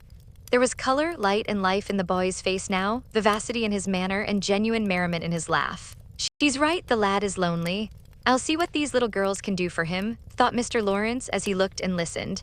He liked Jo, for her odd, blunt ways suited him, and she seemed to understand the boy almost as well as if she had been one herself. If the Lawrences had been what Jo called prim and pokey, she would not have got on at all, for such people always made her shy and awkward. But finding them free and easy, she was so herself and made a good impression. When they rose, she proposed to go, but Laurie said he had something more to show her and took her away to the conservatory, which had been lighted for her benefit. It seemed quite fairy-like to Jo as she went up and down the walks, enjoying the blooming walls on either side, the soft light, the damp sweet air, and the wonderful vines and trees that hung about her, while her new friend cut the finest flowers till his hands were full. Then he tied them up, saying with the happy look Jo liked to see, "Please give these to your mother and tell her I like the medicine she sent me very much." They found Mr. Lawrence standing before the fire in the great drawing room, but Jo's attention was entirely absorbed by a grand piano which stood open. "Do you play?" she asked, turning to Laurie with a respectful expression. "Sometimes," he answered modestly. "Please do now, I want to hear it so I can tell Beth." "Won't you first?" "Don't know how, too stupid to learn, but I love music dearly." So Laurie played and Jo listened, with her nose luxuriously buried in heliotrope and tea roses. Her respect and regard for the Lawrence boy increased very much, for he played remarkably well and didn't put on any airs. She wished Beth could hear him, but she did not say so, only praised him till he was quite abashed, and his grandfather came to his rescue. That will do, young lady. Too many sugar plums are not good for him. His music isn't bad, but I hope he will do as well in more important things." "Going? Well, I'm much obliged to you, and I hope you'll come again. My respects to your mother. Good night, Dr. Jo." He shook hands kindly, but looked as if something did not please him. When they got into the hall, Jo asked Laurie if she had said something amiss. He shook his head. "No, it was me. He doesn't like to hear me play." "Why not?" "I'll tell you someday. John is going home with you, as I can't." "No need of that. I am not a young lady, and it's only a step. Take care of yourself, won't you?" "Yes, but you will come again, I hope. If you promise to come and see us after you are well." "I will. Good night, Laurie." "Good night, Jo, good night." When all the afternoon's adventures had been told, the family felt inclined to go visiting in a body, for each found something very attractive in the big house on the other side of the hedge. Mrs. March wanted to talk of her father with the old man who had not forgotten him, Meg longed to walk in the conservatory, Beth sighed for the grand piano, and Amy was eager to see the fine pictures and statues. "Mother, why didn't Mr. Lawrence like to have Laurie play?" asked Jo, who was of an inquiring disposition. "I am not sure, but I think it was because his son, Laurie's father, married an Italian lady, a musician, which displeased the old man, who is very proud. The lady was good and lovely and accomplished, but he did not like her and never saw his son after he married. They both died when Laurie was a little child, and then his grandfather took him home. I fancy the boy, who was born in Italy, is not very strong, and the old man is afraid of losing him, which makes him so careful. Laurie comes naturally by his love of music, for he is like his mother, and I dare say his grandfather fears that he may want to be a musician. At any rate, his skill reminds him of the woman he did not like, and so he glowered as Jo said. "Dear me, how romantic," exclaimed Meg. "How silly," said Jo. "Let him be a musician if he wants to, and not plague his life out sending him to college when he hates to go. That's why he has such handsome black eyes and pretty manners, I suppose. Italians are always nice," said Meg, who was a little sentimental. "What do you know about his eyes and his manners? You never spoke to him hardly," cried Jo, who was not sentimental. "I saw him at the party, and what you tell shows that he knows how to behave. That was a nice little speech about the medicine mother sent him. He meant the blanc mange, I suppose." "How stupid you are, child. He meant you, of course." "Did he?" And Jo opened her eyes as if it had never occurred to her before. I never saw such a girl. You don't know a compliment when you get it, said Meg, with the air of a young lady who knew all about the matter. I think they are great nonsense, and I'll thank you not to be silly and spoil my fun. Laurie's a nice boy and I like him, and I won't have any sentimental stuff about compliments and such rubbish. We'll all be good to him because he hasn't got any mother, and he may come over and see us, mayn't he, Marmee? Yes, Joe, your little friend is very welcome, and I hope Meg will remember that children should be children as long as they can. I don't call myself a child, and I'm not in my teens yet, observed Amy. What do you say, Beth? I was thinking about our Pilgrim's Progress, answered Beth, who had not heard a word. How we got out of the slough and through the wicket gate by resolving to be good, and up the steep hill by trying, and that maybe the house over there, full of splendid things, is going to be our palace beautiful. We have got to get by the lions first, said Jo, as if she rather liked the prospect. Chapter 6, Beth finds the palace beautiful. The big house did prove a palace beautiful, though it took some time for all to get in, and Beth found it very hard to pass the lions. Old Mr. Lawrence was the biggest one, but after he had called, said something funny or kind to each one of the girls, and talked over old times with their mother, nobody felt much afraid of him except timid Beth. The other lion was the fact that they were poor and Laurie rich, for this made them shy of accepting favors which they could not return. But after a while they found that he considered them the benefactors, and could not do enough to show how grateful he was for Mrs. March's motherly welcome, their cheerful society, and the comfort he took in that humble home of theirs. So they soon forgot their pride and interchanged kindnesses without stopping to think which was the greater. All sorts of pleasant things happened about that time, for the new friendship flourished like grass in spring. Everyone liked Laurie, and he privately informed his tutor that the Marches were regularly splendid girls. With the delightful enthusiasm of youth, they took the solitary boy into their midst and made much of him, and he found something very charming in the innocent companionship of these simple-hearted girls. Never having known mother or sisters, he was quick to feel the influences they brought about him, and their busy, lively ways made him ashamed of the indolent life he led.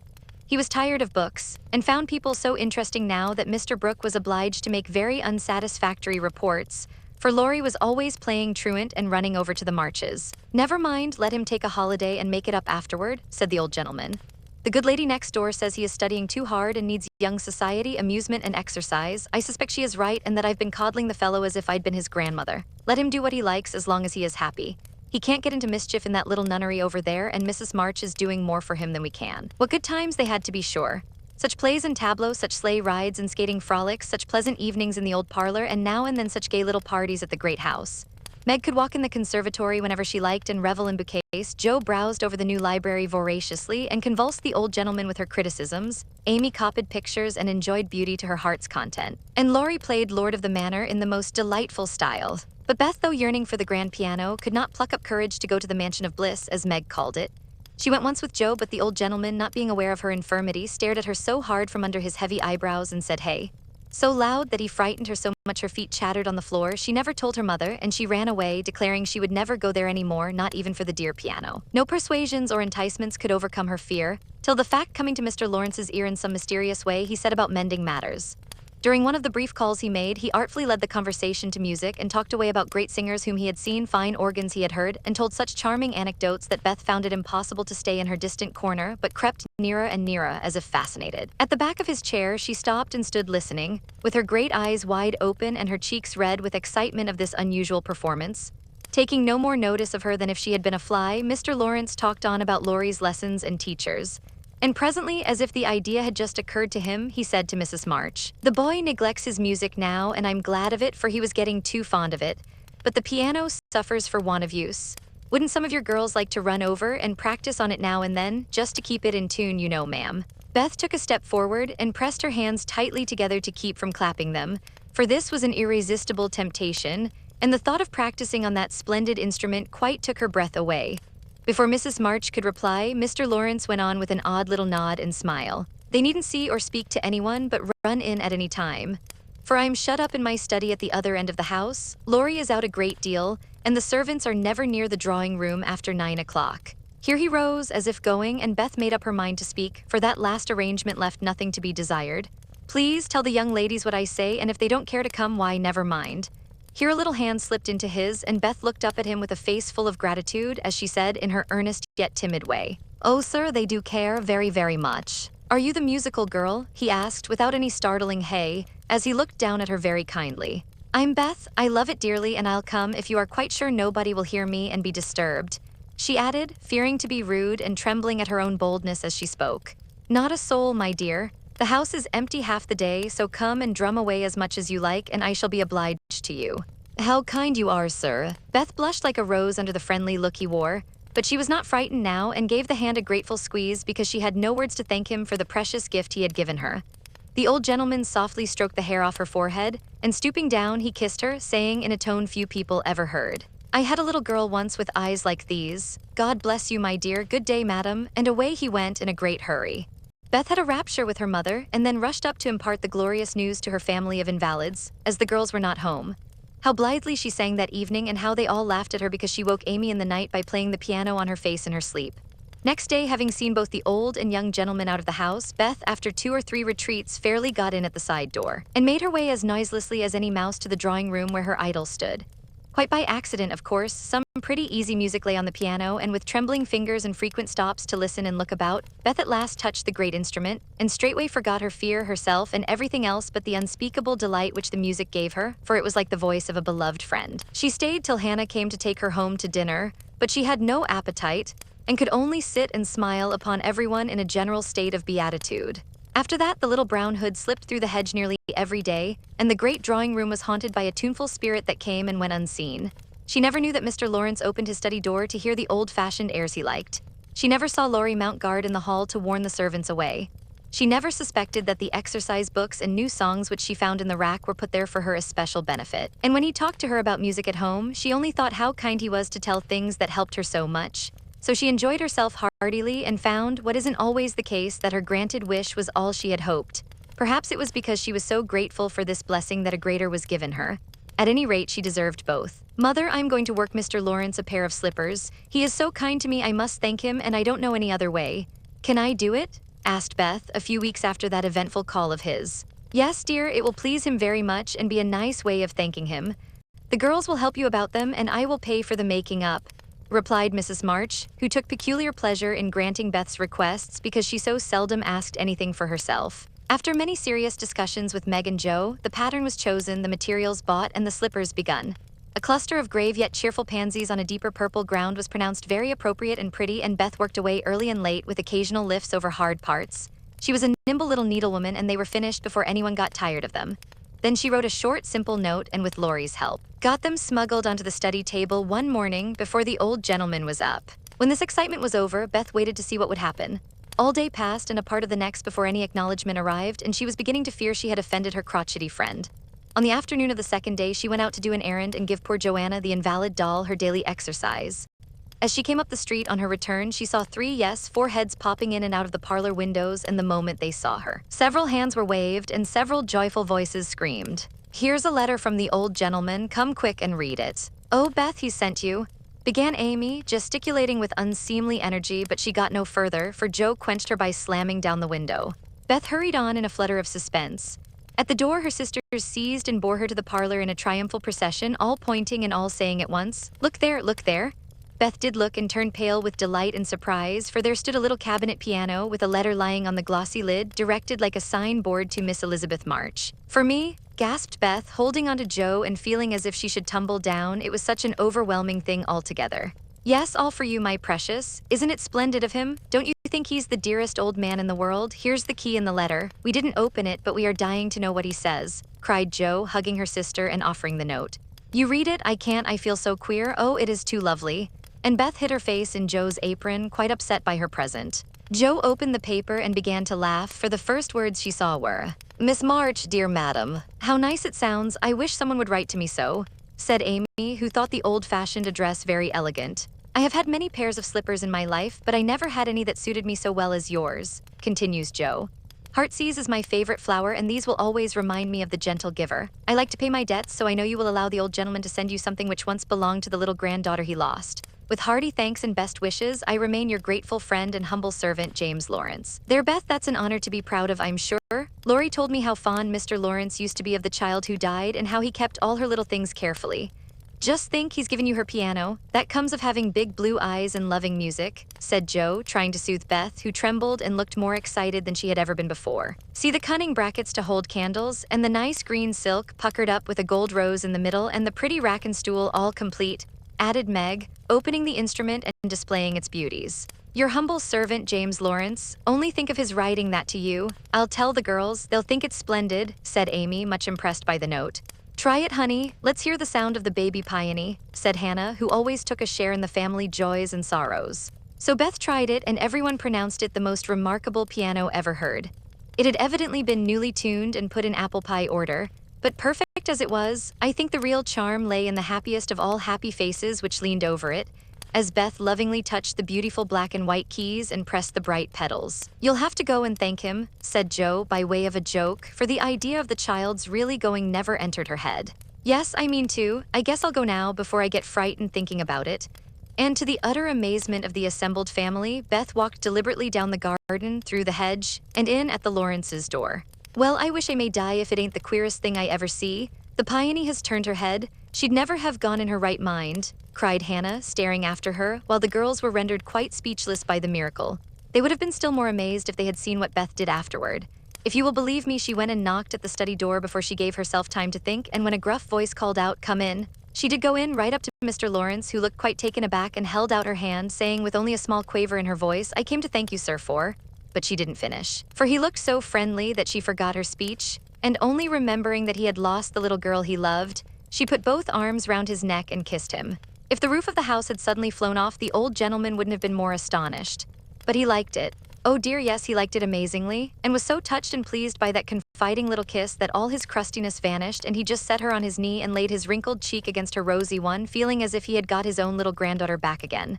Beth ceased to fear him from that moment, and sat there talking to him as cozily as if she had known him all her life, for love casts out fear and gratitude can conquer pride. When she went home, he walked with her to her own gate, shook hands cordially, and touched his hat as he marched back again, looking very stately and erect, like a handsome, soldierly old gentleman as he was. When the girls saw that performance, Jo began to dance a jig. By way of expressing her satisfaction, Amy nearly fell out of the window in her surprise, and Meg exclaimed with uplifted hands, "Well, I do believe the world is coming to an end." Chapter 7, Amy's Valley of Humiliation. "That boy is a perfect cyclops, isn't he?" said Amy one day as Laurie clattered by on horseback with a flourish of his whip as he passed. "How dare you say so when he's got both his eyes? And very handsome ones they are too," cried Jo, who resented any slighting remarks about her friend. "I didn't say anything about his eyes, and I don't see why you need fire up when I admire his writing." "Oh my goodness, that little goose means a centaur, and she called him a cyclops," exclaimed Jo with a burst of laughter. "You needn't be so rude, it's only a lapse of lingy, as Mr. Davis says," retorted Amy, finishing Jo with her Latin. "I just wish I had a little of the money Laurie spends on that horse," she added, as if to herself, yet hoping her sisters would hear. "Why?" asked Meg kindly, for Jo had gone off in another laugh at Amy's second blunder.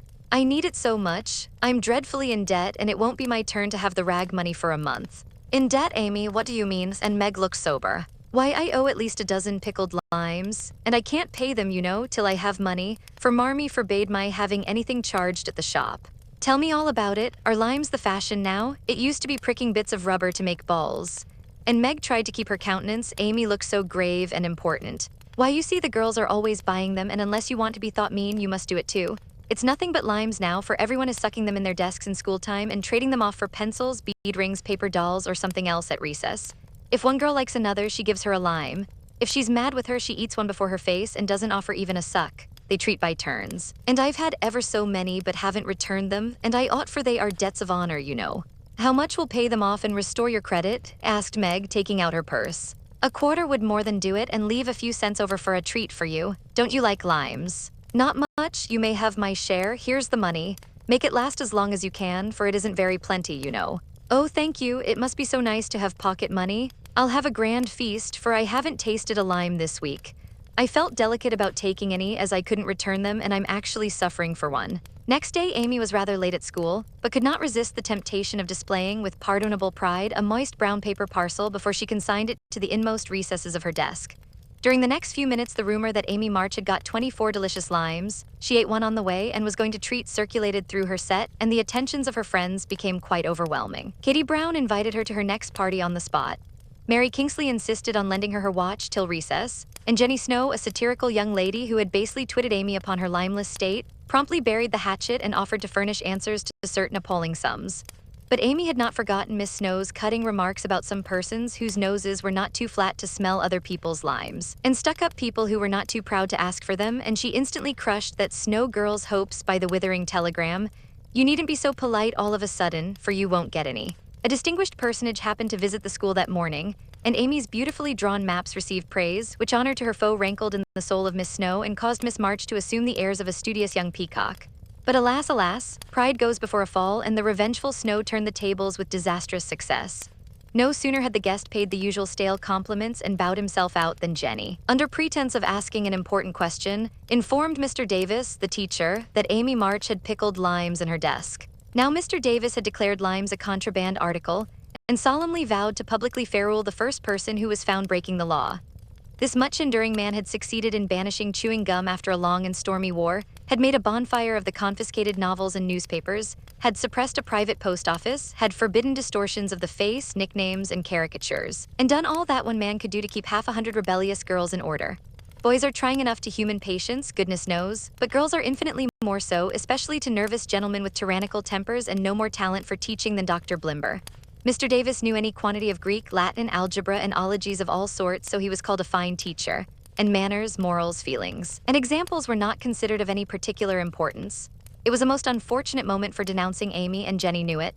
Mr. Davis had evidently taken his coffee too strong that morning. There was an east wind which always affected his neuralgia, and his pupils had not done him the credit which he felt he deserved. Therefore, to use the expressive, if not elegant, language of a schoolgirl, he was as nervous as a witch and as cross as a bear. The word limes was like fire to powder, his yellow face flushed, and he rapped on his desk with an energy which made Jenny skip to her seat with unusual rapidity. "Young ladies, attention if you please." At the stern order the buzz ceased, and 50 pairs of blue, black, gray, and brown eyes were obediently fixed upon his awful countenance. "Miss March, come to the desk." Amy rose to comply with outward composure, but a secret fear oppressed her, for the limes weighed upon her conscience. "Bring with you the limes you have in your desk," was the unexpected command which arrested her before she got out of her seat. "Don't take all," whispered her neighbor, a young lady of great presence of mind. Amy hastily shook out half a dozen and laid the rest down before Mr. Davis, feeling that any man possessing a human heart would relent when that delicious perfume met his nose. Unfortunately, Mr. Davis particularly detested the odor of the fashionable pickle, and disgust added to his wrath. "Is that all?" "Not quite," stammered Amy. "Bring the rest immediately." With a despairing glance at her set, she obeyed. "You are sure there are no more?" "I never lie, sir." "So I see. Now take these disgusting things 2 by 2 and throw them out of the window." There was a simultaneous sigh, which created quite a little gust as the last hope fled and the treat was ravished from their longing lips. Scarlet with shame and anger, Amy went to and fro 6 dreadful times, and as each doomed couple, looking oh so plump and juicy, fell from her reluctant hands, a shout from the street completed the anguish of the girls, for it told them that their feast was being exulted over by the little Irish children who were their sworn foes. This was too much. All flashed indignant or appealing glances at the inexorable Davis, and one passionate lime lover burst into tears. As Amy returned from her last trip, Mr. Davis gave a portentous hem and said in his most impressive manner, "Young ladies, you remember what I said to you a week ago. I am sorry this has happened, but I never allow my rules to be infringed, and I never break my word. Miss March, hold out your hand." Amy started and put both hands behind her, turning on him an imploring look which pleaded for her better than the words she could not utter. She was rather a favorite with old Davis, as of course he was called, and it's my private belief that he would have broken his word if the indignation of one irrepressible young lady had not found vent in a hiss. That hiss, faint as it was, irritated the irascible gentleman and sealed the culprit's fate. "Your hand, Miss March," was the only answer her mute appeal received, and too proud to cry or beseech, Amy set her teeth, threw back her head defiantly, and bore without flinching several tingling blows on her little palm. They were neither many nor heavy, but that made no difference to her. For the first time in her life she had been struck, and the disgrace in her eyes was as deep as if he had knocked her down. "You will now stand on the platform till recess," said Mr. Davis, resolved to do the thing thoroughly since he had begun. That was dreadful. It would have been bad enough to go to her seat and see the pitying faces of her friends or the satisfied ones of her few enemies, but to face the whole school with that shame fresh upon her seemed impossible, and for a second she felt as if she could only drop down where she stood and break her heart with crying. A bitter sense of wrong and the thought of Jenny Snow helped her to bear it, and taking the ignominious place, she fixed her eyes on the stove funnel above what now seemed a sea of faces, and stood there, so motionless and white that the girls found it hard to study with that pathetic figure before them. During the 15 minutes that followed, the proud and sensitive little girl suffered a shame and pain which she never forgot. To others it might seem a ludicrous or trivial affair, but to her it was a hard experience, for during the 12 years of her life she had been governed by love alone, and a blow of that sort had never touched her before. The smart of her hand and the ache of her heart were forgotten in the sting of the thought, I shall have to tell it home. And they will be so disappointed in me. The 15 minutes seemed an hour, but they came to an end at last, and the word recess had never seemed so welcome to her before. You can go, Miss March, said Mr. Davis, looking as he felt uncomfortable. He did not soon forget the reproachful glance Amy gave him as she went without a word to anyone straight into the anteroom, snatched her things, and left the place forever, as she passionately declared to herself. She was in a sad state when she got home, and when the older girls arrived some time later an indignation meeting was held at once. Mrs. March did not say much but looked disturbed and comforted her afflicted little daughter in her tenderest manner. Meg bathed the insulted hand with glycerine and tears. Beth felt that even her beloved kittens would fail as a balm for griefs like this. Joe wrathfully proposed that Mr. Davis be arrested without delay, and Hannah shook her fist at the villain and pounded potatoes for dinner as if she had him under her pestle. No notice was taken of Amy's flight except by her mates, but the sharp-eyed demoiselles discovered that Mr. Davis was quite benignant in the afternoon, also unusually nervous. Just before school closed, Jo appeared wearing a grim expression as she stalked up to the desk and delivered a letter from her mother, then collected Amy's property and departed, carefully scraping the mud from her boots on the door mat as if she shook the dust of the place off her feet. Yes, you can have a vacation from school, but I want you to study a little every day with Beth, said Mrs. March that evening. I don't approve of corporal punishment, especially for girls. I dislike Mr. Davis's manner of teaching and don't think the girls you associate with are doing you any good, so I shall ask your father's advice before I send you anywhere else. That's good. I wish all the girls would leave and spoil his old school.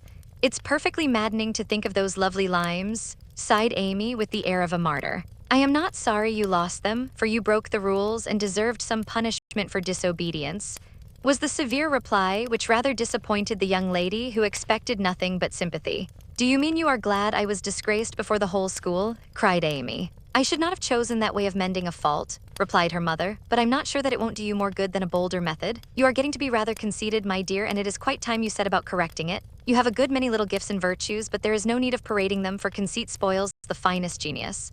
There is not much danger that real talent or goodness will be overlooked long, even if it is. The consciousness of possessing and using it well should satisfy one, and the great charm of all power is modesty. So it is, cried Laurie, who was playing chess in a corner with Jo. I knew a girl once who had a really remarkable talent for music, and she didn't know it, never guessed what sweet little things she composed when she was alone, and wouldn't have believed it if anyone had told her. I wish I'd known that nice girl. Maybe she would have helped me. I'm so stupid, said Beth, who stood beside him, listening eagerly. You do know her, and she helps you better than anyone else could, answered Laurie, looking at her with such mischievous meaning in his merry black eyes that Beth suddenly turned very red and hid her face in the sofa cushion, quite overcome by such an unexpected discovery. Jo let Laurie win the game to pay for that praise of her Beth, who could not be prevailed upon to play for them after her compliment. So Laurie did his best and sang delightfully, being in a particularly lively humor, for to the Marches he seldom showed the moody side of his character. When he was gone, Amy, who had been pensive all evening, said suddenly, as if busy over some new idea, Is Laurie an accomplished boy? Yes, he has had an excellent education and has much talent. He will make a fine man if not spoiled by petting, replied her mother. And he isn't conceited, is he? Asked Amy. Not in the least. That is why he is so charming and we all like him so much. I see. It's nice to have accomplishments and be elegant, but not to show off or get perked up, said Amy thoughtfully. These things are always seen and felt in a person's manner and conversations, if modestly used, but it is not necessary to display them, said Mrs. March. Any more than it's proper to wear all your bonnets and gowns and ribbons at once, that folks may know you've got them, added Jo, and the lecture ended in a laugh. Chapter 8. Jo meets Apollyon. Girls, where are you going? Asked Amy, coming into their room one Saturday afternoon and finding them getting ready to go out with an air of secrecy which excited her curiosity. Never mind, little girls shouldn't ask questions, returned Jo sharply. Now if there is anything mortifying to our feelings when we are young, it is to be told that, and to be bidden to run away, dear, is still more trying to us. Amy bridled up at this insult and determined to find out the secret if she teased for an hour. Turning to Meg, who never refused her anything very long, she said coaxingly, Do tell me. I should think you might let me go too, for Beth is fussing over her piano and I haven't got anything to do. And I'm so lonely. I can't, dear, because you aren't invited, began Meg, but Jo broke in impatiently. Now, Meg, be quiet or you will spoil it all. You can't go, Amy, so don't be a baby and whine about it. You are going somewhere with Laurie, I know you are. You were whispering and laughing together on the sofa last night and you stopped when I came in. Aren't you going with him? Yes, we are. Now do be still and stop bothering. Amy held her tongue but used her eyes and saw Meg slip a fan into her pocket. I know, you're going to the theater to see the Seven Castles. She cried, adding resolutely, and I shall go, for Mother said I might see it and I've got my rag money and it was mean not to tell me in time. Just listen to me a minute and be a good child, said Meg soothingly. Mother doesn't wish you to go this week because your eyes are not well enough yet to bear the light of this fairy piece. Next week you can go with Beth and Hannah and have a nice time. I don't like that half as well as going with you and Lori. Please let me. I've been sick with this cold so long and shut up, I'm dying for some fun. Do, Meg, I'll be ever so good, pleaded Amy, looking as pathetic as she could. Suppose we take her. I don't believe Mother would mind if we bundle her up wells, began Meg. If she goes I shan't, and if I don't, Lori won't like it, and it will be very rude after he invited only us to go and drag an Amy. I should think she'd hate to poke herself where she isn't wanted, said Jo crossly, for she disliked the trouble of overseeing a fidgety child when she wanted to enjoy herself. Her tone and manner angered Amy, who began to put her boots on, saying in her most aggravating way, I shall go. Meg says I may, and if I pay for myself, Lori hasn't anything to do with it. You can't sit with us for our seats are reserved, and you mustn't sit alone, so Lori will give you his place and that will spoil our pleasure. Or he'll get another seat for you and that isn't proper when you weren't asked. You shan't stir a step, so you may just stay where you are, scolded Jo, crosser than ever, having just pricked her finger in her hurry. Sitting on the floor with one boot on, Amy began to cry and Meg to reason with her when Lori called from below and the two girls hurried down, leaving their sister wailing. For now and then she forgot her grown-up ways and acted like a spoiled child. Just as the party was setting out, Amy called over the banisters in a threatening tone. You'll be sorry for this, Jo March, see if you ain't. Fiddlesticks, returned Jo, slamming the door. They had a charming time, for the Seven Castles of the Diamond Lake was as brilliant and wonderful as heart could wish. But in spite of the comical red imps, sparkling elves, and the gorgeous princes and princesses, Jo's pleasure had a drop of bitterness in it. The fairy queen's yellow curls reminded her of Amy, and between the acts she amused herself with wondering what her sister would do to make her sorry for it. She and Amy had had many lively skirmishes in the course of their lives, for both had quick tempers and were apt to be violent when fairly roused. Amy teased Jo and Jo irritated Amy, and semi-occasional explosions occurred of which both were much ashamed afterward. Although the oldest, Jo had the least self-control and had hard times trying to curb the fiery spirit which was continually getting her into trouble. Her anger never lasted long, and having humbly confessed her fault, she sincerely repented and tried to do better. Her sisters used to say that they rather liked to get Jo into a fury because she was such an angel afterward. Poor Jo tried desperately to be good, but her bosom enemy was always ready to flame up and defeat her, and it took years of patient effort to subdue it. When they got home, they found Amy reading in the parlor.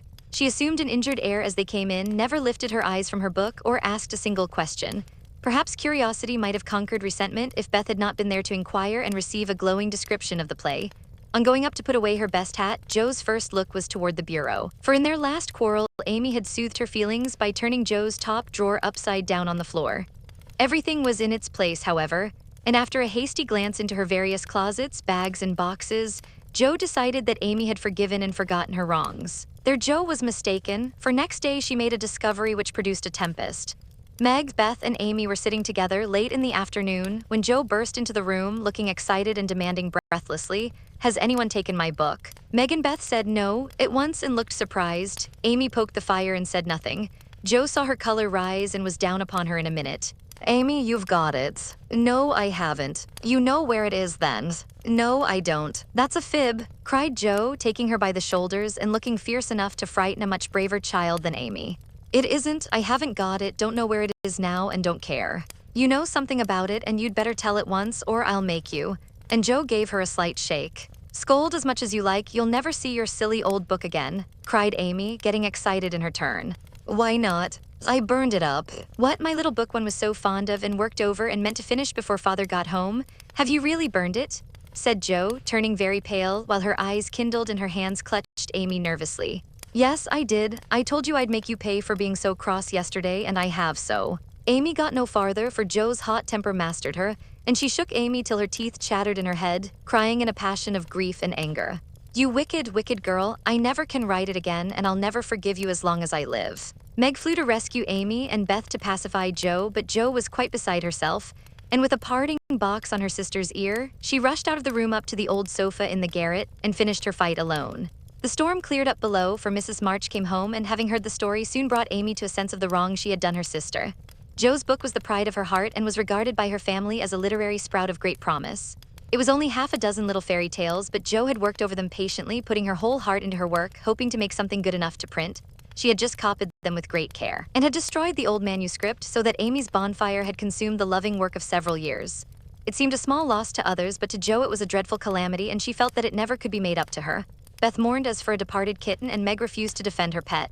Mrs. March looked grave and grieved, and Amy felt that no one would love her till she had asked pardon for the act which she now regretted more than any of them. When the tea bell rang, Jo appeared, looking so grim and unapproachable that it took all Amy's courage to say meekly, "Please forgive me, Jo, I'm very, very sorry." "I never shall forgive you," was Jo's stern answer, and from that moment she ignored Amy entirely. No one spoke of the great trouble, not even Mrs. March, for all had learned by experience that when Jo was in that mood words were wasted, and the wisest course was to wait till some little accident or her own generous nature softened Jo's resentment and healed the breach.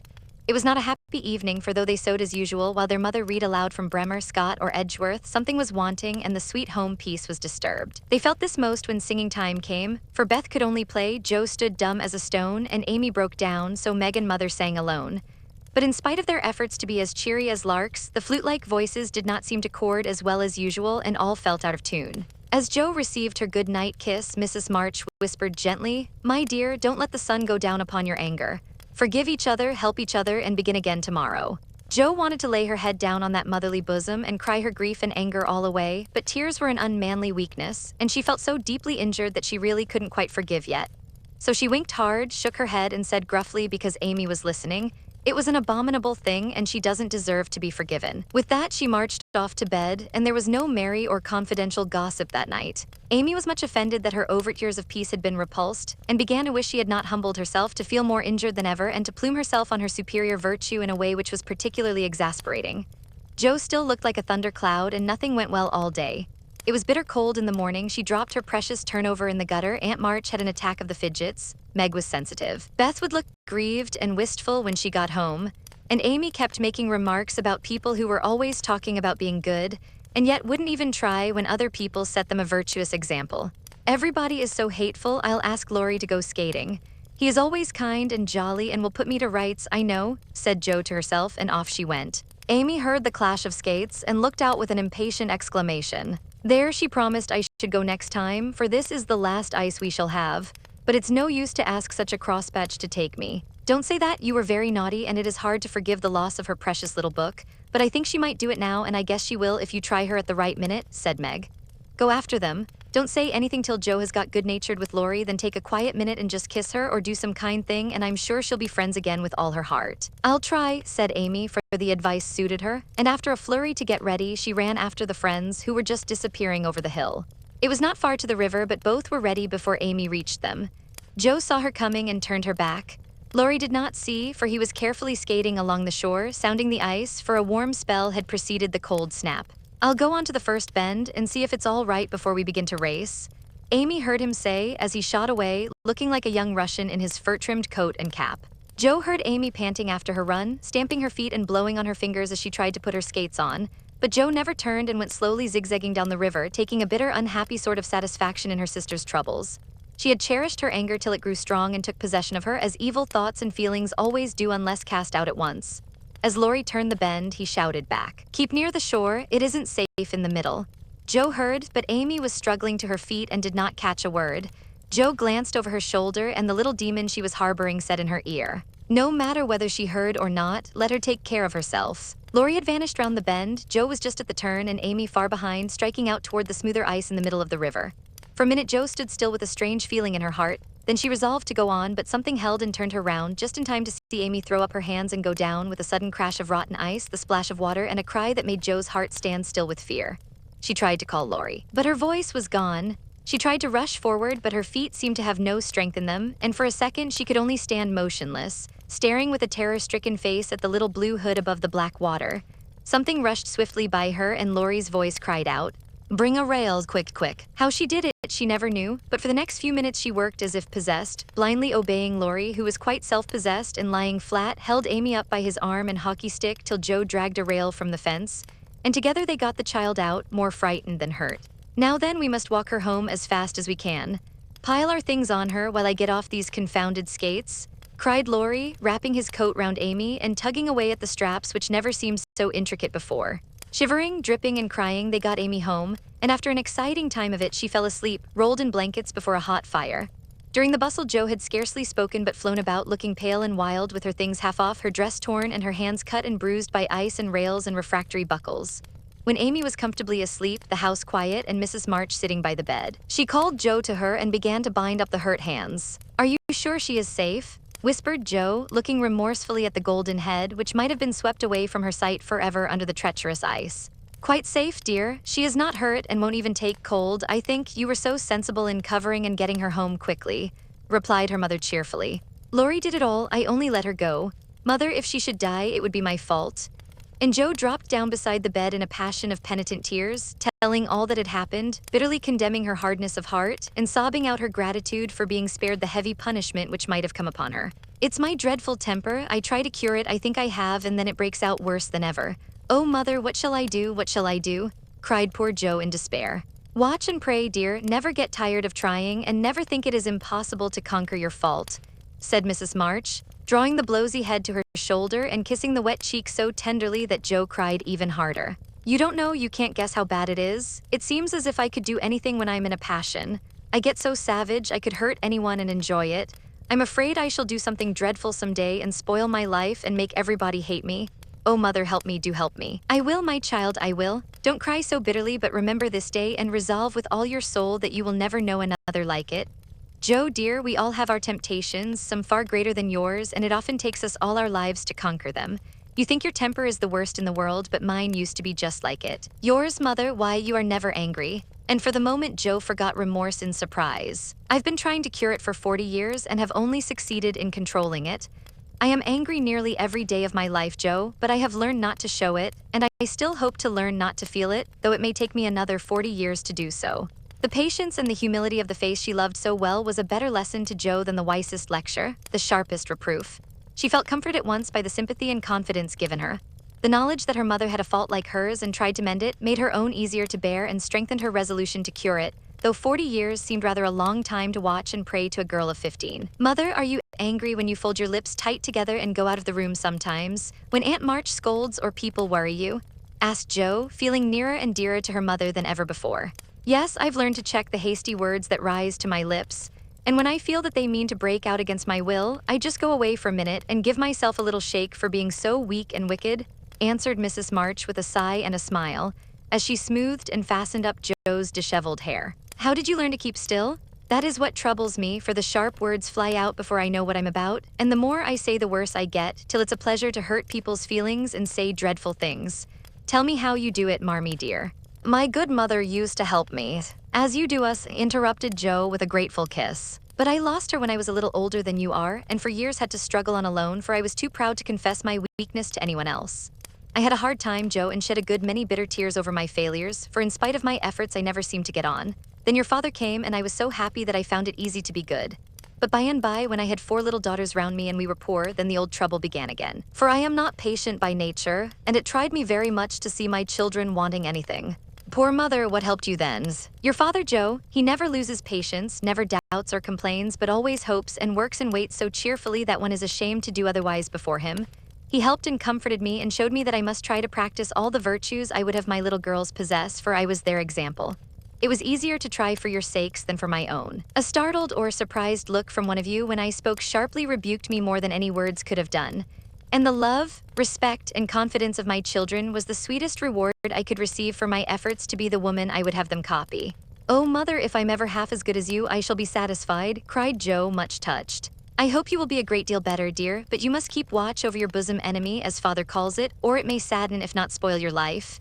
You have had a warning. Remember it and try with heart and soul to master this quick temper before it brings you greater sorrow and regret than you have known today." "I will try, mother, I truly will. But you must help me, remind me, and keep me from flying out. I used to see father sometimes put his finger on his lips and look at you with a very kind but sober face, and you always folded your lips tight and went away. Was he reminding you then?" asked Jo softly. "Yes, I asked him to help me so, and he never forgot it, but saved me from many a sharp word by that little gesture and kind look."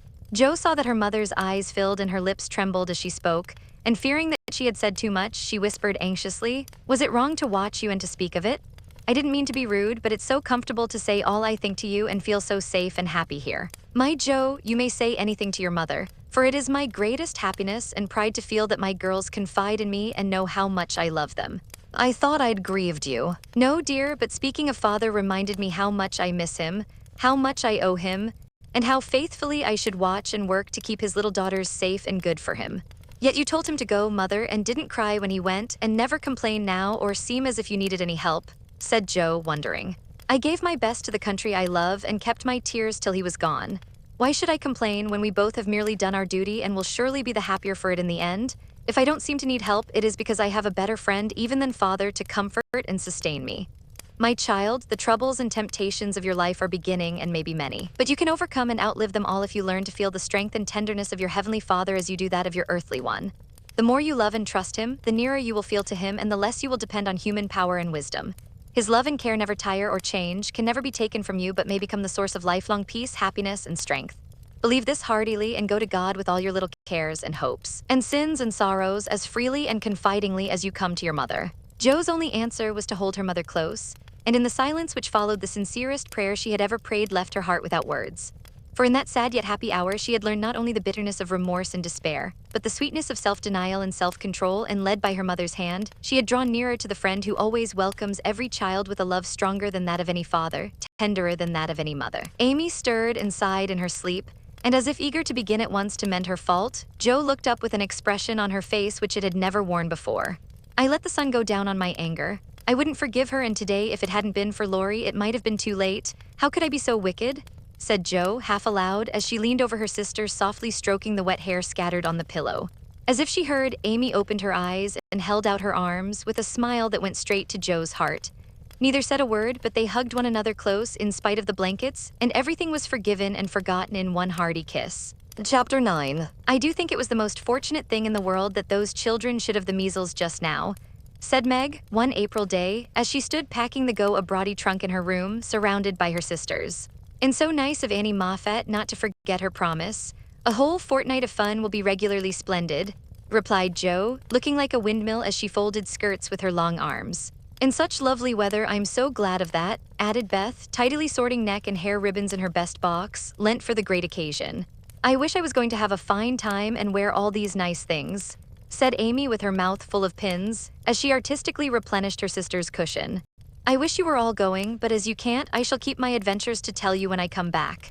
I'm sure it's the least I can do when you have been so kind, lending me things and helping me get ready, said Meg, glancing round the room at the very simple outfit which seemed nearly perfect in their eyes. What did Mother give you out of the treasure box? Asked Amy, who had not been present at the opening of a certain cedar chest in which Mrs. March kept a few relics of past splendor, as gifts for her girls when the proper time came. A pair of silk stockings, that pretty carved fan, and a lovely blue sash. I wanted the violet silk, but there isn't time to make it over, so I must be contented with my old tarlatan. It will look nice over my new muslin skirt, and the sash will set it off beautifully. I wish I hadn't smashed my coral bracelet, for you might have had it, said Joe, who loved to give and lend, but whose possessions were usually too dilapidated to be of much use. There is a lovely old-fashioned pearl set in the treasure chest, but Mother said real flowers were the prettiest ornament for a young girl, and Laurie promised to send me all I want, replied Meg. Now let me see, there's my new gray walking suit, just curl up the feather in my hat, Beth, then my poplin for Sunday and the small party, it looks heavy for spring, doesn't it? The violet silk would be so nice. Oh dear. Never mind, you've got the tarlatan for the big party, and you always look like an angel in white, said Amy, brooding over the little store of finery in which her soul delighted. It isn't low-necked and it doesn't sweep enough, but it will have to do. My blue house dress looks so well turned and freshly trimmed that I feel as if I'd got a new one. My silk sack isn't a bit the fashion, and my bonnet doesn't look like Sally's. I didn't like to say anything, but I was sadly disappointed in my umbrella. I told Mother black with a white handle, but she forgot and bought a green one with a yellowish handle. It's strong and neat, so I ought not to complain. But I know I shall feel ashamed of it beside Annie's silk one with a gold top, sighed Meg, surveying the little umbrella with great disfavor. Change it, advised Joe. I won't be so silly or hurt Marmee's feelings when she took so much pains to get my things. It's a nonsensical notion of mine, and I'm not going to give up to it. My silk stockings and 2 pairs of new gloves are my comfort. You are a dear to lend me yours, Joe. I feel so rich and sort of elegant with 2 new pairs and the old ones cleaned up for common. And Meg took a refreshing peep at her glove box. Annie Moffat has blue and pink bows on her nightcaps. Would you put some on mine? She asked as Beth brought up a pile of snowy muslins fresh from Hannah's hands. No, I wouldn't, for the smart caps won't match the plain gowns without any trimming on them. Poor folks shouldn't rig, said Joe decidedly. I wonder if I shall ever be happy enough to have real lace on my clothes and bows on my caps, said Meg impatiently. You said the other day that you'd be perfectly happy if you could only go to Annie Moffat's, observed Beth in her quiet way. So I did. Well, I am happy and I won't fret, but it does seem as if the more one gets, the more one wants, doesn't it? There now, the trays are ready and everything in but my ball dress, which I shall leave for Mother to pack, said Meg, cheering up, as she glanced from the half-filled trunk to the many times pressed and mended white tarlatan, which she called her ball dress with an important air. The next day was fine, and Meg departed in style for a fortnight of novelty and pleasure. Mrs. March had consented to the visit rather reluctantly, fearing that Margaret would come back more discontented than she went. But she begged so hard, and Sally had promised to take good care of her, and a little pleasure seemed so delightful after a winter of irksome work that the mother yielded, and the daughter went to take her first taste of fashionable life. The Moffats were very fashionable, and simple Meg was rather daunted at first by the splendor of the house and the elegance of its occupants. But they were kindly people in spite of the frivolous life they led, and soon put their guest at her ease.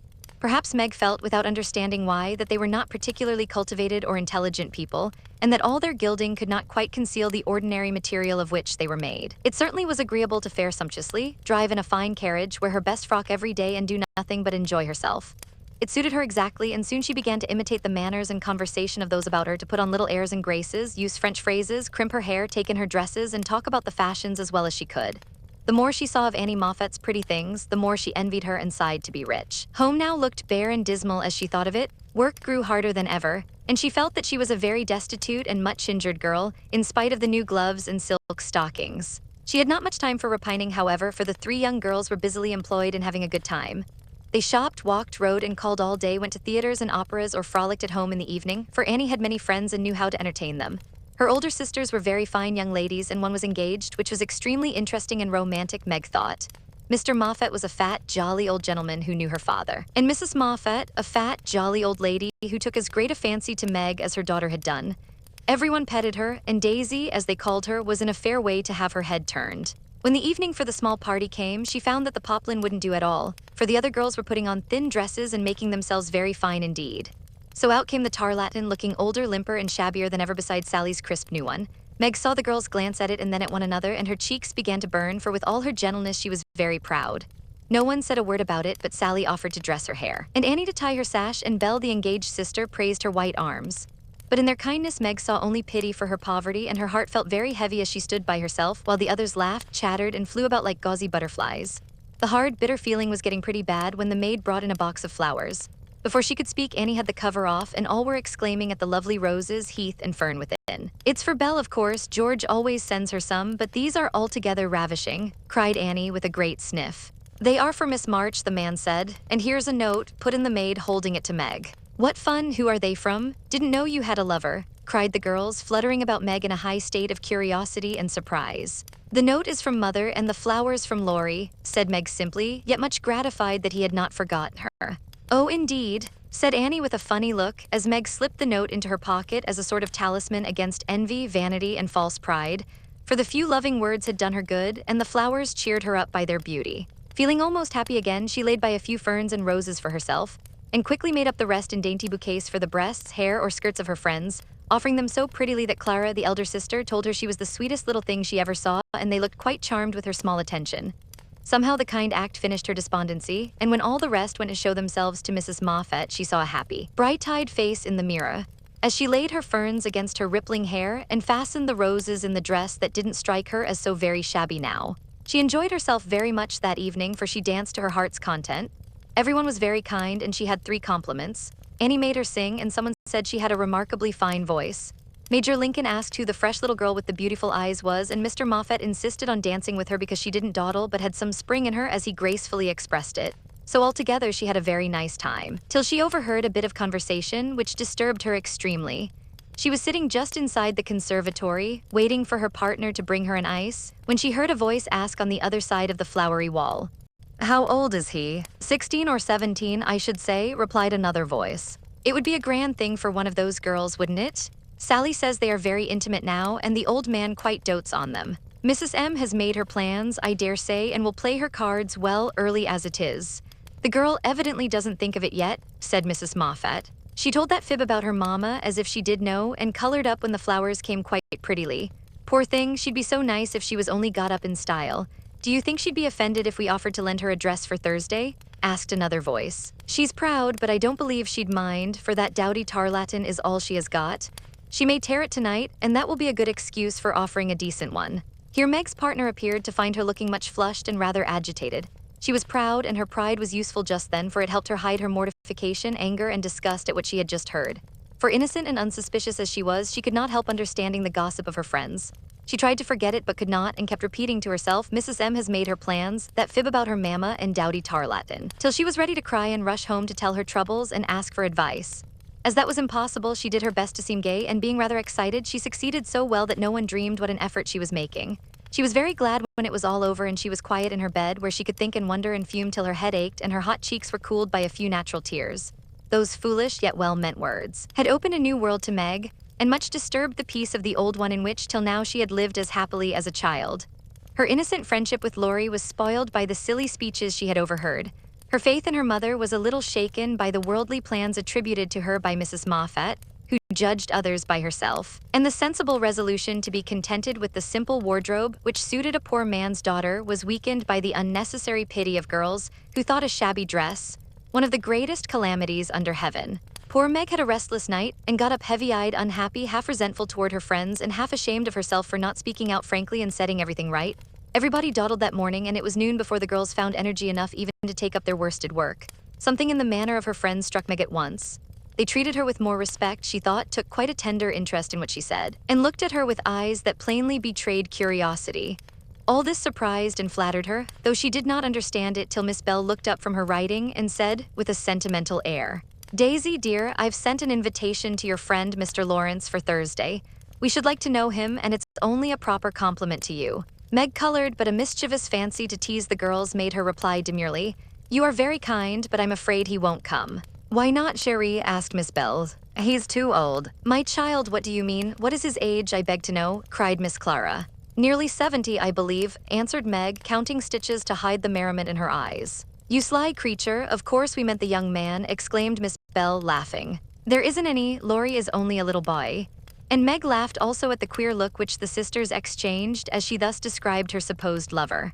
"About your age," Nan said. "Nearer my sister Joe's. I am 17 in August," returned Meg, tossing her head. "It's very nice of him to send you flowers, isn't it?" said Annie, looking wise about nothing. "Yes, he often does to all of us, for their house is full, and we are so fond of them.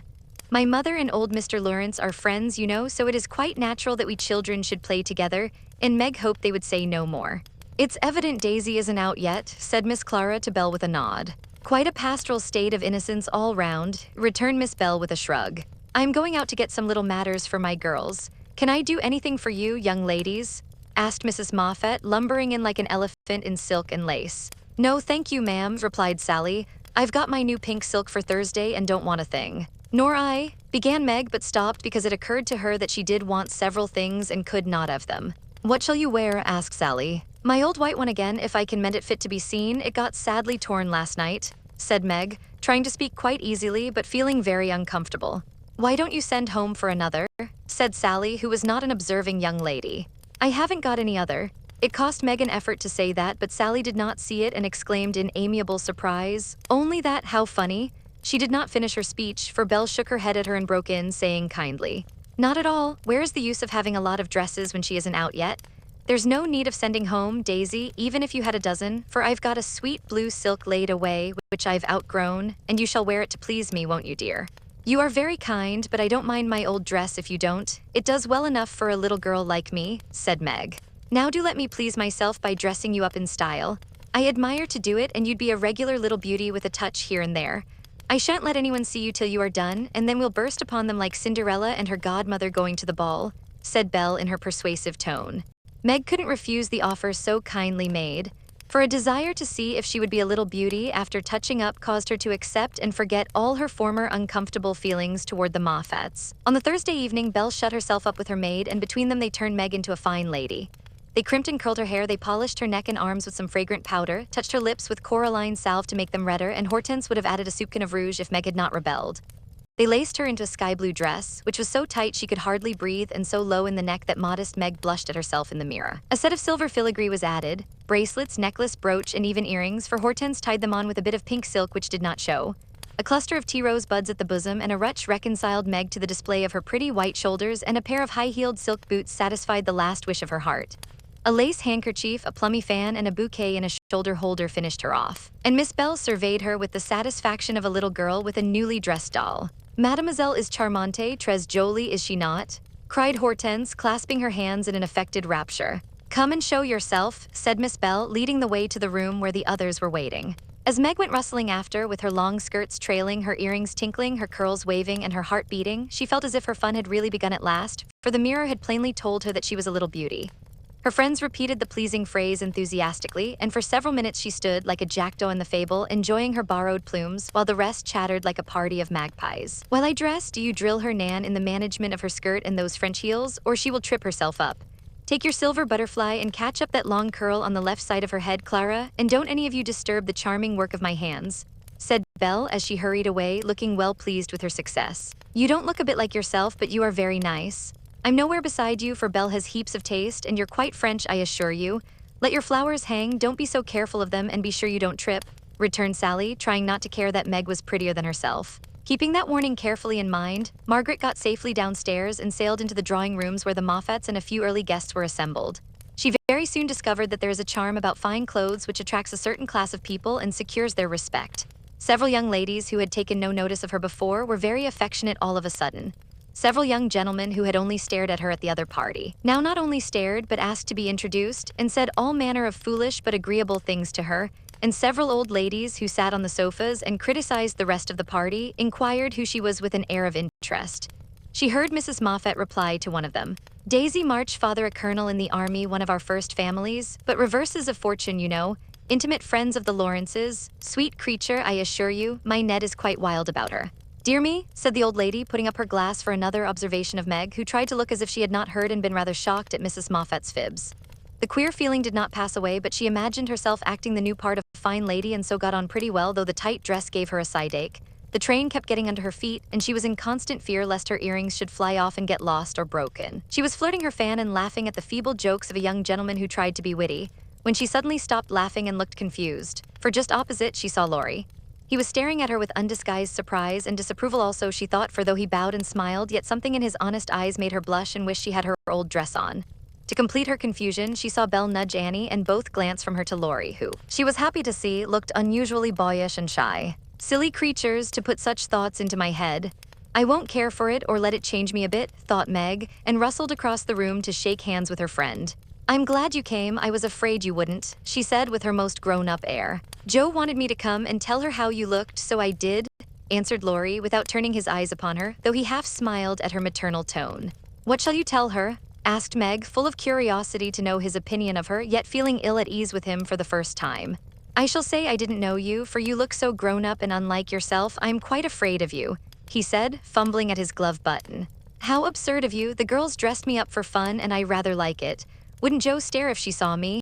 said Meg, bent on making him say whether he thought her improved or not. "Yes, I think she would," returned Laurie gravely. "Don't you like me so?" asked Meg. "No, I don't," was the blunt reply. "Why not?" in an anxious tone. He glanced at her frizzled head, bare shoulders, and fantastically trimmed dress with an expression that abashed her more than his answer, which had not a particle of his usual politeness in it. "I don't like fuss and feathers." That was altogether too much from a lad younger than herself, and Meg walked away, saying petulantly, "You are the rudest boy I ever saw." Feeling very much ruffled, she went and stood at a quiet window to cool her cheeks, for the tight dress gave her an uncomfortably brilliant color. As she stood there, Major Lincoln passed by, and a minute after she heard him saying to his mother, "They are making a fool of that little girl. I wanted you to see her, but they have spoiled her entirely. She's nothing but a doll tonight." "Oh dear," sighed Meg. "I wish I'd been sensible and worn my own things, then I should not have disgusted other people or felt so uncomfortable and ashamed of myself." She leaned her forehead on the cool pane and stood half hidden by the curtains, never minding that her favorite waltz had begun till someone touched her, and turning, she saw Laurie looking penitent as he said, with his very best bow in his hand out, "Please forgive my rudeness and come and dance with me." "I'm afraid it will be too disagreeable to you," said Meg, trying to look offended and failing entirely. "Not a bit of it, I'm dying to do it. Come, I'll be good. I don't like your gown, but I do think you are just splendid." And he waved his hands as if words failed to express his admiration. Meg smiled and relented and whispered as they stood waiting to catch the time, "Take care my skirt doesn't trip you up. It's the plague of my life and I was a goose to wear it. Pin it round your neck and then it will be useful," said Laurie, looking down at the little blue boots which he evidently approved of. Away they went fleetly and gracefully, for having practiced at home, they were well matched, and the blithe young couple were a pleasant sight to see, as they twirled merrily round and round, feeling more friendly than ever after their small tiff. "Laurie, I want you to do me a favor, will you?" said Meg, as he stood fanning her when her breath gave out, which it did very soon though she would not own why. "Won't I?" said Laurie with alacrity. "Please don't tell them at home about my dress tonight. They won't understand the joke and it will worry Mother." "Then why did you do it?" said Laurie's eyes so plainly that Meg hastily added, "I shall tell them myself all about it and fess to Mother how silly I've been, but I'd rather do it myself, so you'll not tell, will you?" "I give you my word I won't, only what shall I say when they ask me?" "Just say I looked pretty well and was having a good time." "I'll say the first with all my heart, but how about the other? You don't look as if you were having a good time, are you?" And Laurie looked at her with an expression which made her answer in a whisper, "No, not just now, don't think I'm horrid. I only wanted a little fun, but this sort doesn't pay, I find, and I'm getting tired of it. Here comes Ned Moffat. What does he want?" said Laurie, knitting his black brows as if he did not regard his young host in the light of a pleasant addition to the party. "He put his name down for 3 dances, and I suppose he's coming for them." "What a bore," said Meg, assuming a languid air which amused Laurie immensely. He did not speak to her again till supper time, when he saw her drinking champagne with Ned and his friend Fisher, who were behaving like a pair of fools, as Laurie said to himself, for he felt a brotherly sort of right to watch over the marches and fight their battles whenever a defender was needed. "You'll have a splitting headache tomorrow if you drink much of that." "I wouldn't, Meg, your mother doesn't like it, you know," he whispered, leaning over her chair, as Ned turned to refill her glass and Fisher stooped to pick up her fan. "I'm not Meg tonight, I'm a doll who does all sorts of crazy things. Tomorrow I shall put away my fuss and feathers and be desperately good again," she answered with an affected little laugh. "Wish tomorrow was here then," muttered Laurie, walking off, ill-pleased at the change he saw in her. Meg danced and flirted, chattered and giggled as the other girls did. After supper she undertook the German and blundered through it, nearly upsetting her partner with her long skirt and romping in a way that scandalized Laurie, who looked on and meditated a lecture. But he got no chance to deliver it, for Meg kept away from him till he came to say good night. "Remember," she said, trying to smile, for the splitting headache had already begun. "Silence à la mort," replied Laurie with a melodramatic flourish as he went away. This little bit of byplay excited Annie's curiosity, but Meg was too tired for gossip and went to bed, feeling as if she had been to a masquerade and hadn't enjoyed herself as much as she expected.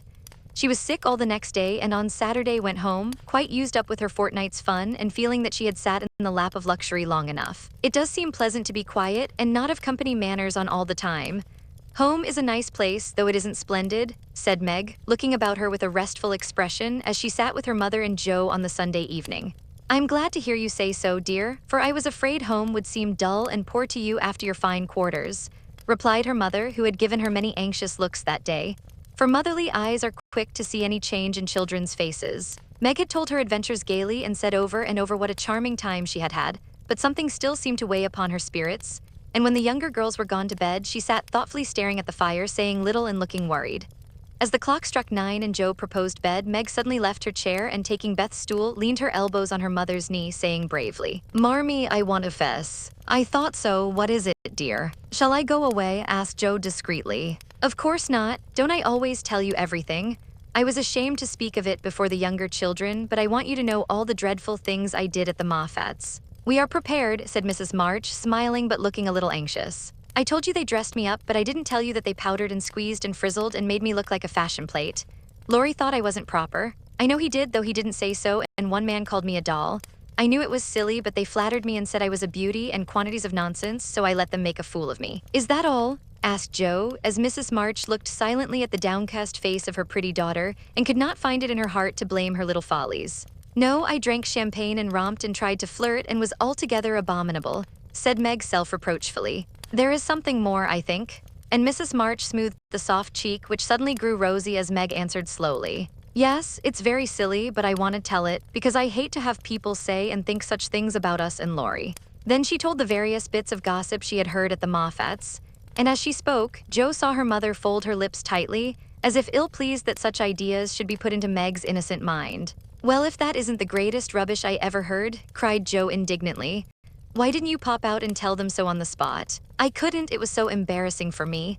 I couldn't help hearing at first, and then I was so angry and ashamed, I didn't remember that I ought to go away. Just wait till I see Annie Moffat, and I'll show you how to settle such ridiculous stuff. The idea of having plans and being kind to Laurie because he's rich and may marry us by and by. Won't he shout when I tell him what those silly things say about us poor children? And Joe laughed as if on second thoughts the thing struck her as a good joke. If you tell Laurie I'll never forgive you, she mustn't, must she, Mother? Said Meg, looking distressed. No, never repeat that foolish gossip and forget it as soon as you can, said Mrs. March gravely. I was very unwise to let you go among people of whom I know so little, kind, I dare say, but worldly, ill-bred, and full of these vulgar ideas about young people. I am more sorry than I can express for the mischief this visit may have done you, Meg. Don't be sorry, I won't let it hurt me. I'll forget all the bad and remember only the good, for I did enjoy a great deal, and thank you very much for letting me go. I'll not be sentimental or dissatisfied, Mother. I know I'm a silly little girl, and I'll stay with you till I'm fit to take care of myself. But it is nice to be praised and admired, and I can't help saying I like it, said Meg, looking half ashamed of the confession. That is perfectly natural and quite harmless, if the liking does not become a passion and lead one to do foolish or unmaidenly things. Learn to know and value the praise which is worth having, and to excite the admiration of excellent people by being modest as well as pretty, Meg. Margaret sat thinking a moment, while Jo stood with her hands behind her looking both interested and a little perplexed. For it was a new thing to see Meg blushing and talking about admiration, lovers, and things of that sort. And Jo felt as if during that fortnight her sister had grown up amazingly and was drifting away from her into a world where she could not follow. Mother, do you have plans, as Mrs. Moffat said? Asked Meg bashfully. Yes, my dear, I have a great many, all mothers do, but mine differ somewhat from Mrs. Moffat's, I suspect. I will tell you some of them, for the time has come when a word may set this romantic little head and heart of yours right on a very serious subject. You are young, Meg, but not too young to understand me, and mother's lips are the fittest to speak of such things to girls like you. Jo, your turn will come in time, perhaps. So listen to my plans and help me carry them out if they are good. Jo went and sat on one arm of the chair, looking as if she thought they were about to join in some very solemn affair. Holding a hand of each and watching the two young faces wistfully, Mrs. March said, in her serious yet cheery way, I want my daughters to be beautiful, accomplished, and good, to be admired, loved, and respected, to have a happy youth, to be well and wisely married, and to lead useful, pleasant lives with as little care and sorrow to try them as God sees fit to send. To be loved and chosen by a good man is the best and sweetest thing which can happen to a woman, and I sincerely hope my girls may know this beautiful experience. It is natural to think of it, Meg. Right to hope and wait for it, and wise to prepare for it, so that when the happy time comes, you may feel ready for the duties and worthy of the joy. My dear girls, I am ambitious for you, but not to have you make a dash in the world, marry rich men merely because they are rich, or have splendid houses which are not homes because love is wanting. Money is a needful and precious thing, and when well used, a noble thing. But I never want you to think it is the first or only prize to strive for. I'd rather see you poor men's wives, if you were happy, beloved, contented, than queens on thrones, without self-respect and peace. Poor girls don't stand any chance, Belle says, unless they put themselves forward, sighed Meg. Then we'll be old maids, said Jo stoutly. Right, Jo, better be happy old maids than unhappy wives or unmaidenly girls running about to find husbands, said Mrs. March decidedly. Don't be troubled, Meg. Poverty seldom daunts a sincere lover. Some of the best and most honored women I know were poor girls, but so love-worthy that they were not allowed to be old maids. Leave these things to time. Make this home happy so that you may be fit for homes of your own if they are offered you, and contented here if they are not. One thing remember, my girls. Mother is always ready to be your confidant, father to be your friend, and both of us hope and trust that our daughters, whether married or single, will be the pride and comfort of our lives. We will, Marmee, we will, cried both with all their hearts as she bade them good night. Chapter 10. The PC and PO. As spring came on, a new set of amusements became the fashion, and the lengthening days gave long afternoons for work and play of all sorts. The garden had to be put in order, and each sister had a quarter of the little plot to do what she liked with. Hannah used to say I'd know which each of them gardings belonged to, FICM and Chiney, and so she might, for the girls' tastes differed as much as their characters. Meg's had roses and heliotrope, myrtle, and a little orange tree in it. Jo's bed was never alike 2 seasons, for she was always trying experiments. This year it was to be a plantation of sunflowers, the seeds of which cheerful and aspiring plant were to feed Aunt Cockletop and her family of chicks. Beth had old-fashioned fragrant flowers in her garden, sweet peas and mignonette, larkspur, pinks, pansies, and southernwood, with chickweed for the birds and catnip for the pusses. Amy had a bower in hers, rather small and earwiggy, but very pretty to look at, with honeysuckle and morning glories hanging their colored horns and bells in graceful wreaths all over it, tall white lilies, delicate ferns, and as many brilliant, picturesque plants as would consent to blossom there. Gardening, walks, rows on the river, and flower hunts employed the fine days. And for rainy ones they had house diversions, some old, some new, all more or less original. One of these was the PC, for as secret societies were the fashion, it was thought proper to have one, and as all of the girls admired Dickens, they called themselves the Pickwick Club. With a few interruptions, they had kept this up for a year and met every Saturday evening in the big garret, on which occasions the ceremonies were as follows. 3 chairs were arranged in a row before a table on which was a lamp, also 4 white badges with a big PC in different colors on each, and the weekly newspaper called the Pickwick Portfolio, to which all contributed something, while Joe, who reveled in pens and ink, was the editor.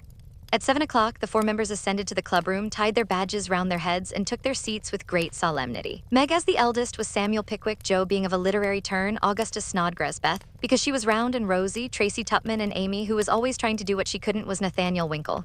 Pickwick, the president, read the paper, which was filled with original tales, poetry, local news, funny advertisements, and hints in which they good-naturedly reminded each other of their faults and shortcomings. On one occasion, Mr. Pickwick put on a pair of spectacles without any glass, rapped upon the table, hemmed, and having stared hard at Mr. Snodgrass, who was tilting back in his chair till he arranged himself properly, began to read. The Pickwick Portfolio, May 2018, Poets' Corner, Anniversary Ode. Again we meet to celebrate with badge and solemn rite our 52nd anniversary in Pickwick Hall tonight. We all are here in perfect health, none gone from our small band. Again we see each well-known face and press each friendly hand. Our Pickwick always at his post, with reverence we greet, as spectacles on nose he reads our well-filled weekly sheet. Although he suffers from a cold, we joy to hear him speak, for words of wisdom from him fall in spite of croak or squeak. Old 6-foot Snodgrass looms on high with elephantine grace and beams upon the company with brown and jovial face. Poetic fire lights up his eye, he struggles gainst his lot. Behold ambition on his brow and on his nose a blot. Next our peaceful Tupman comes, so rosy, plump, and sweet, who chokes with laughter at the puns and tumbles off his seat. Prim little Winkle too is here, with every hair in place, a model of propriety, though he hates to wash his face. The year is gone, we still unite to joke and laugh and read, and tread the path of literature that doth to glory lead. Long may our paper prosper well, our club unbroken be, and coming years their blessings pour on the useful gay PC. A Snodgrass, the masked marriage, a tale of Venice. Gondola after gondola swept up to the marble steps and left its lovely load to swell the brilliant throng that filled the stately halls of Count Adelin. Knights and ladies, elves and pages, monks and flower girls all mingled gaily in the dance. Sweet voices and rich melody filled the air, and so with mirth and music the masquerade went on. Has your highness seen the Lady Viola tonight? Asked a gallant troubadour of the fairy queen who floated down the hall upon his arm. Yes, is she not lovely though so sad? Her dress is well chosen too, for in a week she weds Count Antonio, whom she passionately hates. By my faith, I envy him. Yonder he comes, arrayed like a bridegroom except the black mask. When that is off, we shall see how he regards the fair maid whose heart he cannot win, though her stern father bestows her hand, returned the troubadour. 'Tis whispered that she loves the young English artist who haunts her steps and is spurned by the old count, said the lady as they joined the dance. The revel was at its height when a priest appeared, and withdrawing the young pair to an alcove hung with purple velvet, he motioned them to kneel. Instant silence fell on the gay throng, and not a sound but the dash of fountains or the rustle of orange groves sleeping in the moonlight broke the hush, as Count d'Adelin spoke thus. My lords and ladies, pardon the ruse by which I have gathered you here to witness the marriage of my daughter. Father, we wait your services. All eyes turned toward the bridal party, and a murmur of amazement went through the throng, for neither bride nor groom removed their masks. Curiosity and wonder possessed all hearts, but respect restrained all tongues till the holy rite was over. Then the eager spectators gathered round the count, demanding an explanation. Gladly would I give it if I could, but I only know that it was the whim of my timid Viola, and I yielded to it. Now, my children, let the play end. Unmask and receive my blessing. But neither bent the knee, for the young bridegroom replied in a tone that startled all listeners as the mask fell, disclosing the noble face of Ferdinand Devereux, the artist lover, and leaning on the breast where now flashed the star of an English earl was the lovely Viola, radiant with joy and beauty. My lord, you scornfully bade me claim your daughter when I could boast as high a name and vast a fortune as the Count Antonio. I can do more, for even your ambitious soul cannot refuse the Earl of Devereux and De Vere when he gives his ancient name and boundless wealth in return for the beloved hand of this fair lady, now my wife. The Count stood like one changed to stone, and turning to the bewildered crowd, Ferdinand added with a gay smile of triumph, To you, my gallant friends, I can only wish that your wooing may prosper as mine has done, and that you may all win as fair a bride as I have by this masked marriage. As Pickwick, why is the PC like the Tower of Babel? It is full of unruly members. The history of a squash. Once upon a time, a farmer planted a little seed in his garden, and after a while it sprouted and became a vine and bore many squashes. One day in October, when they were ripe, he picked one and took it to market.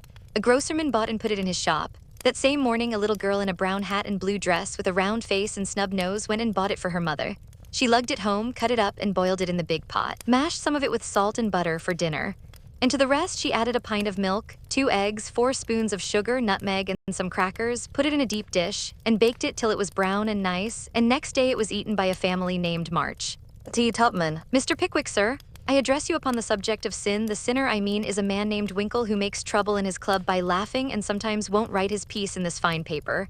I hope you will pardon his badness, and let him send a French fable, because he can't write out of his head as he has so many lessons to do and no brains in future. I will try to take time by the fetlock and prepare some work which will be all comme il faut, that means all right. I am in haste, as it is nearly school time. Yours respectably, N. Winkle. A sad accident. On Friday last, we were startled by a violent shock in our basement, followed by cries of distress. On rushing in a body to the cellar, we discovered our beloved president prostrate upon the floor, having tripped and fallen while getting wood for domestic purposes. A perfect scene of ruin met our eyes, for in his fall Mr. Pickwick had plunged his head and shoulders into a tub of water, upset a keg of soft soap upon his manly form, and torn his garments badly. On being removed from this perilous situation, it was discovered that he had suffered no injury but several bruises, and we are happy to add is now doing well. Ed. The public bereavement. It is our painful duty to record the sudden and mysterious disappearance of our cherished friend, Mrs. Snowball Patpaw. This lovely and beloved cat was the pet of a large circle of warm and admiring friends, for her beauty attracted all eyes, her graces and virtues endeared her to all hearts, and her loss is deeply felt by the whole community. When last seen, she was sitting at the gate, watching the butcher's cart, and it is feared that some villain, tempted by her charms, basely stole her. Weeks have passed, but no trace of her has been discovered, and we relinquish all hope, tie a black ribbon to her basket, set aside her dish, and weep for her as one lost to us forever. A sympathizing friend sends the following gem. A lament for S.B. Patpaw. We mourn the loss of our little pet, and sigh o'er her hapless fate, for never more by the fire she'll sit, nor play by the old green gate. The little grave where her infant sleeps is 'neath the chestnut tree, but o'er her grave we may not weep, we know not where it may be. Her empty bed, her idle balls will never see her more. No gentle tap, no loving purr is heard at the parlor door. Another cat comes after her mice, a cat with a dirty face, but she does not hunt as our darling did, nor play with her airy grace. Her stealthy paws tread the very hall where Snowball used to play, but she only spits at the dogs our pet so gallantly drove away. She is useful and mild and does her best, but she is not fair to see, and we cannot give her your place, dear, nor worship her as we worship thee. As advertisements. Miss Oranthe Bluggage, the accomplished, strong-minded lecturer, will deliver her famous lecture on Woman and Her Position at Pickwick Hall next Saturday evening after the usual performances. A weekly meeting will be held at Kitchen Place to teach young ladies how to cook. Hannah Brown will preside, and all are invited to attend. The Dustpan Society will meet on Wednesday next and parade in the upper story of the clubhouse. All members to appear in uniform and shoulder their brooms at 9 precisely. Mrs. Beth Bouncer will open her new assortment of dolls' millinery next week. The latest Paris fashions have arrived, and orders are respectfully solicited. A NEW play will appear at the Barnville Theater in the course of a few weeks, which will surpass anything ever seen on the American stage. The Greek Slave, or Constantine the Avenger, is the name of this thrilling drama. Hence, if SP didn't use so much soap on his hands, he wouldn't always be late at breakfast. A S is requested not to whistle in the street. TT, please don't forget Amy's napkin. NW must not fret because his dress has not 9 tucks. Weekly report. Meg good, Joe bad, Beth very good, Amy middlings. As the president finished reading the paper, which I beg leave to assure my readers is a bona fide copy of one written by bona fide girls once upon a time, a round of applause followed, and then Mr. Snodgrass rose to make a proposition. Mr. President and gentlemen, he began, assuming a parliamentary attitude and tone, I wish to propose the admission of a new member, one who highly deserves the honor, would be deeply grateful for it, and would add immensely to the spirit of the club, the literary value of the paper, and be no end jolly and nice. I propose Mr. Theodore Lawrence as an honorary member of the PC. Come now, do have him. Joe's sudden change of tone made the girls laugh, but all looked rather anxious, and no one said a word as Snodgrass took his seat. We'll put it to a vote, said the president. All in favor of this motion, please to manifest it by saying aye. A loud response from Snodgrass followed, to everybody's surprise, by a timid one from Beth. Contrary-minded say no. Meg and Amy were contrary-minded, and Mr. Winkle rose to say with great elegance, we don't wish any boys, they only joke and bounce about. This is a ladies' club, and we wish to be private and proper. I'm afraid he'll laugh at our paper and make fun of us afterward, observed Pickwick, pulling the little curl on her forehead, as she always did when doubtful. Up rose Snodgrass, very much in earnest. Sir, I give you my word as a gentleman, Laurie won't do anything of the sort. He likes to write and he'll give a tone to our contributions and keep us from being sentimental, don't you see? We can do so little for him and he does so much for us. I think the least we can do is to offer him a place here and make him welcome if he comes." This artful allusion to benefits conferred brought Tupman to his feet, looking as if he had quite made up his mind. "Yes, we ought to do it even if we are afraid. I say he may come and his grandpa too if he likes." This spirited burst from Beth electrified the club and Joe left her seat to shake hands approvingly. "Now then, vote again. Everybody remember it's our Laurie and say aye," cried Snodgrass excitedly. "Aye, aye, aye," replied 3 voices at once. "Good bless you. Now, as there's nothing like taking time by the fetlock, as Winkle characteristically observes, allow me to present the new member." And to the dismay of the rest of the club, Joe threw open the door of the closet and displayed Laurie sitting on a rag bag, flushed and twinkling with suppressed laughter. "You rogue, you traitor, Joe, how could you?" cried the 3 girls as Snodgrass led her friend triumphantly forth and, producing both a chair and a badge, installed him in a jiffy. "The coolness of you 2 rascals is amazing," began Mr. Pickwick, trying to get up an awful frown and only succeeding in producing an amiable smile. But the new member was equal to the occasion and, rising with a grateful salutation to the chair, said in the most engaging manner, "Mr. President and ladies, I beg pardon. Gentlemen, allow me to introduce myself as Sam Weller, the very humble servant of the club." "Good, good," cried Joe, pounding with the handle of the old warming pan on which she leaned. "My faithful friend and noble patron," continued Laurie with a wave of the hand, "who has so flatteringly presented me, is not to be blamed for the base stratagem of tonight. I planned it, and she only gave in after lots of teasing." "Come now, don't lay it all on yourself. You know I proposed the cupboard," broke in Snodgrass, who was enjoying the joke amazingly. "Never mind what she says. I'm the wretch that did it, sir," said the new member with a Welleresque nod to Mr. Pickwick. "But on my honor, I never will do so again and henceforth devote myself to the interest of this immortal club." "Hear, hear," cried Joe, clashing the lid of the warming pan like a cymbal. Go on," added Winkle and Tupman while the president bowed benignly. "I merely wish to say that as a slight token of my gratitude for the honor done me, and as a means of promoting friendly relations between adjoining nations, I have set up a post office in the hedge in the lower corner of the garden, a fine, spacious building with padlocks on the doors and every convenience for the males, also the females, if I may be allowed the expression. It's the old Martin house, but I've stopped up the door and made the roof open so it will hold all sorts of things and save our valuable time. Letters, manuscripts, books, and bundles can be passed in there, and as each nation has a key, it will be uncommonly nice, I fancy.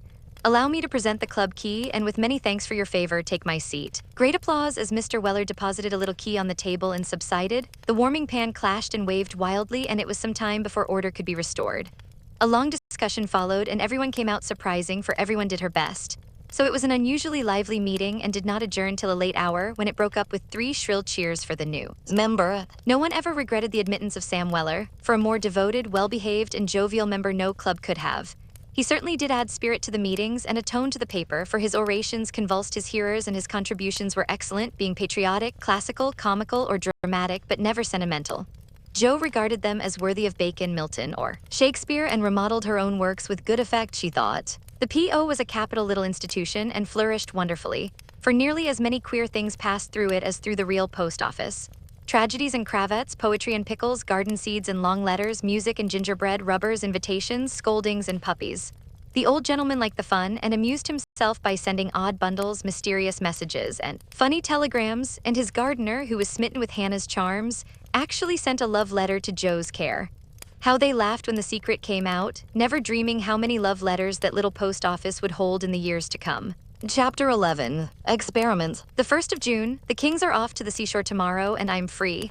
3 months vacation, how I shall enjoy it, exclaimed Meg, coming home one warm day to find Joe laid upon the sofa in an unusual state of exhaustion, while Beth took off her dusty boots and Amy made lemonade for the refreshment of the whole party. "Aunt March went today, for which, oh, be joyful," said Joe.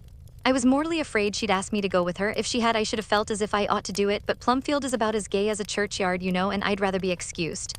We had a flurry getting the old lady off, and I had a fright every time she spoke to me, for I was in such a hurry to be through that I was uncommonly helpful and sweet, and feared she'd find it impossible to part from me. I quaked till she was fairly in the carriage and had a final fright, for as it drove off, she popped out her head, saying, 'Josephine, won't you?' I didn't hear any more, for I basely turned and fled. I did actually run and whisked round the corner where I felt safe. Poor old Joe, she came in looking as if bears were after her," said Beth, as she cuddled her sister's feet with a motherly air. "Aunt March is a regular samphire, is she not?" observed Amy, tasting her mixture critically. "She means vampire, not seaweed, but it doesn't matter.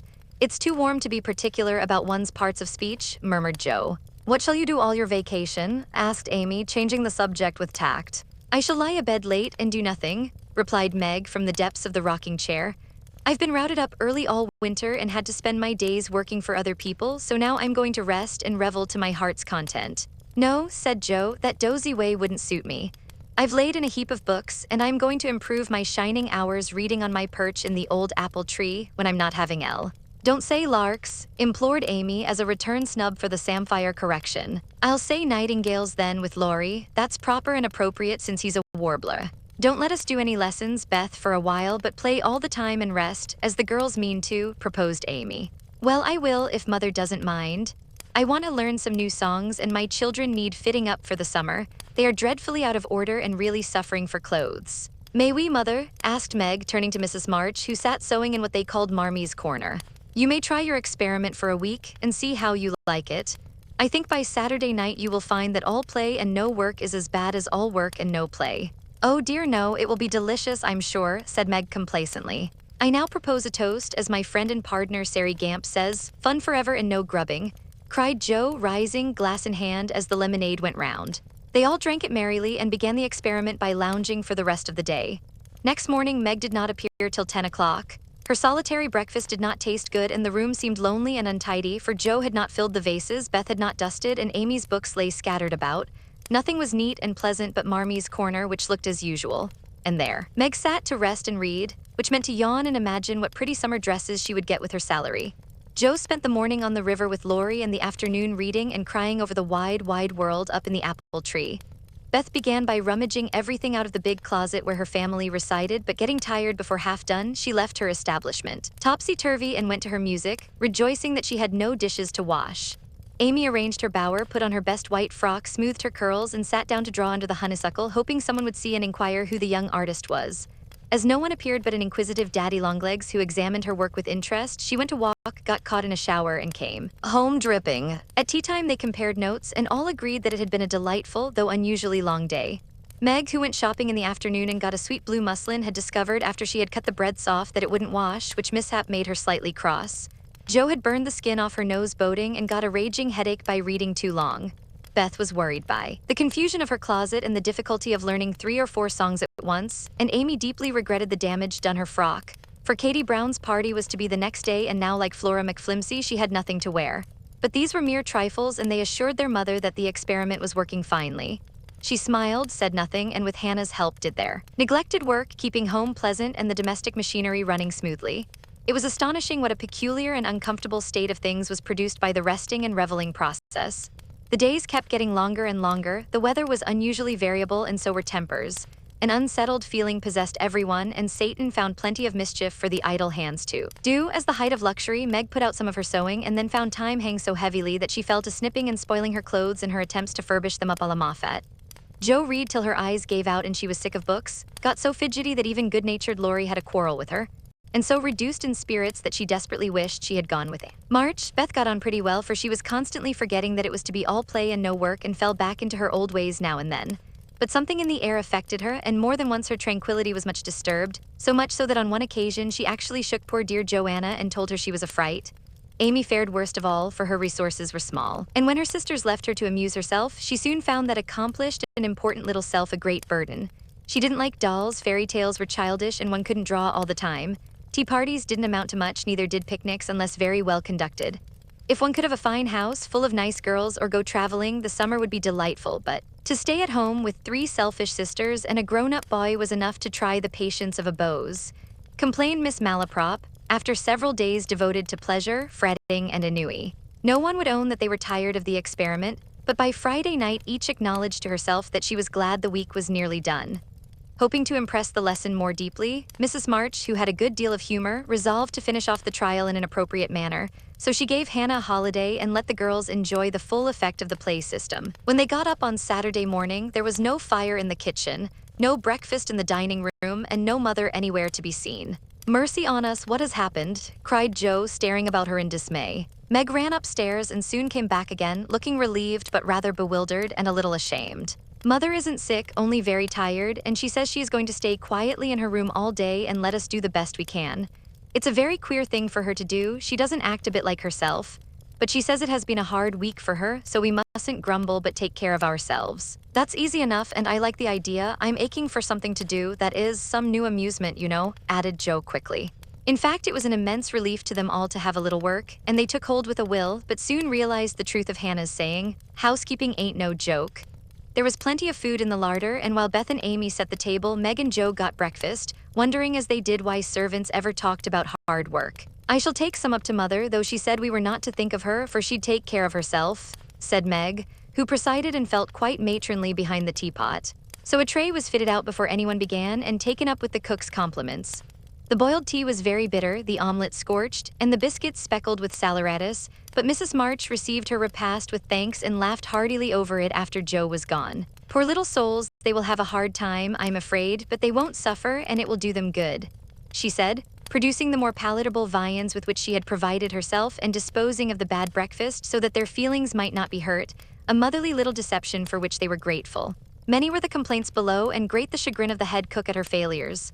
Never mind, I'll get the dinner and be servant, you be mistress. Keep your hands nice, see company, and give orders, said Joe, who knew still less than Meg about culinary affairs. This obliging offer was gladly accepted, and Margaret retired to the parlor, which she hastily put in order by whisking the litter under the sofa and shutting the blinds to save the trouble of dusting.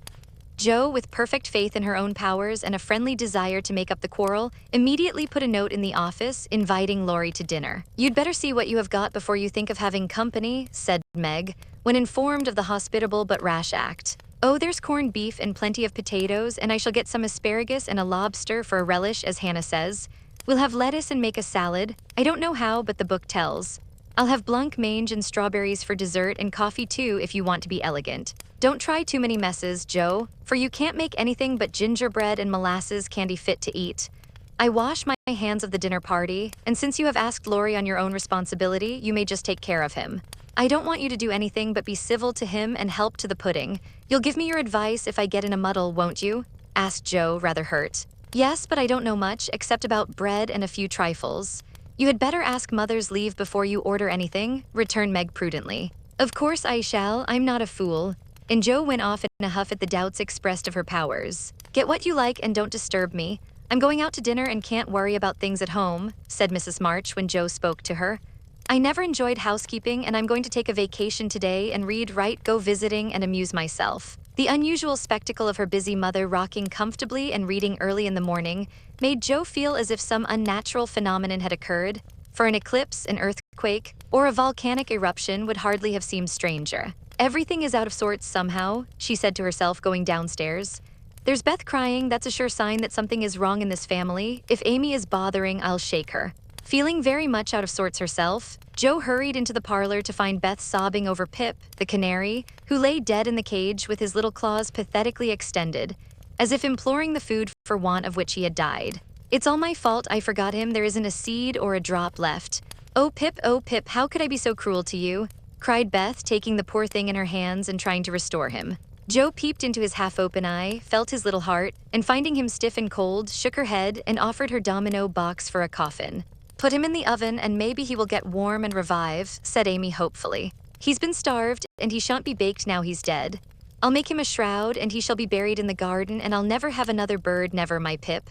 For I am too bad to own one, murmured Beth, sitting on the floor with her pet folded in her hands. The funeral shall be this afternoon, and we will all go. Now don't cry, Bethy. It's a pity, but nothing goes right this week, and Pip has had the worst of the experiment.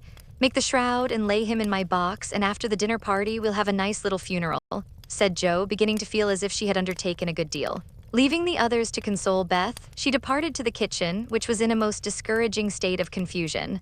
Putting on a big apron, she fell to work and got the dishes piled up ready for washing, when she discovered that the fire was out. Here's a sweet prospect, muttered Joe, slamming the stove door open and poking vigorously among the cinders. Having rekindled the fire, she thought she would go to market while the water heated.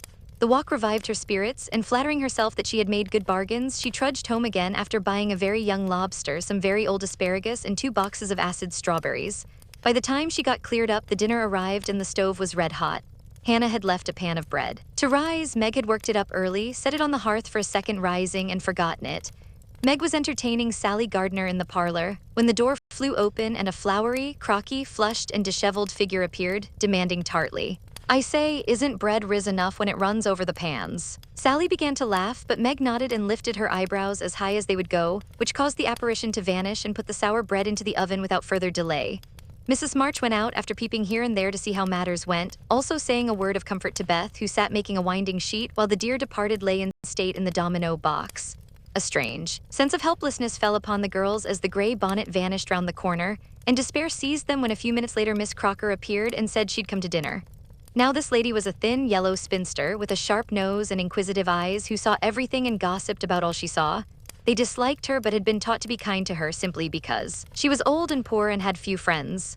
So Meg gave her the easy chair and tried to entertain her while she asked questions, criticized everything, and told stories of the people whom she knew. Language cannot describe the anxieties, experiences, and exertions which Jo underwent that morning, and the dinner she served up became a standing joke. Fearing to ask any more advice, she did her best alone and discovered that something more than energy and goodwill is necessary to make a cook. She boiled the asparagus for an hour and was grieved to find the heads cooked off and the stalks harder than ever. The bread burned black, for the salad dressing so aggravated her that she could not make it fit to eat.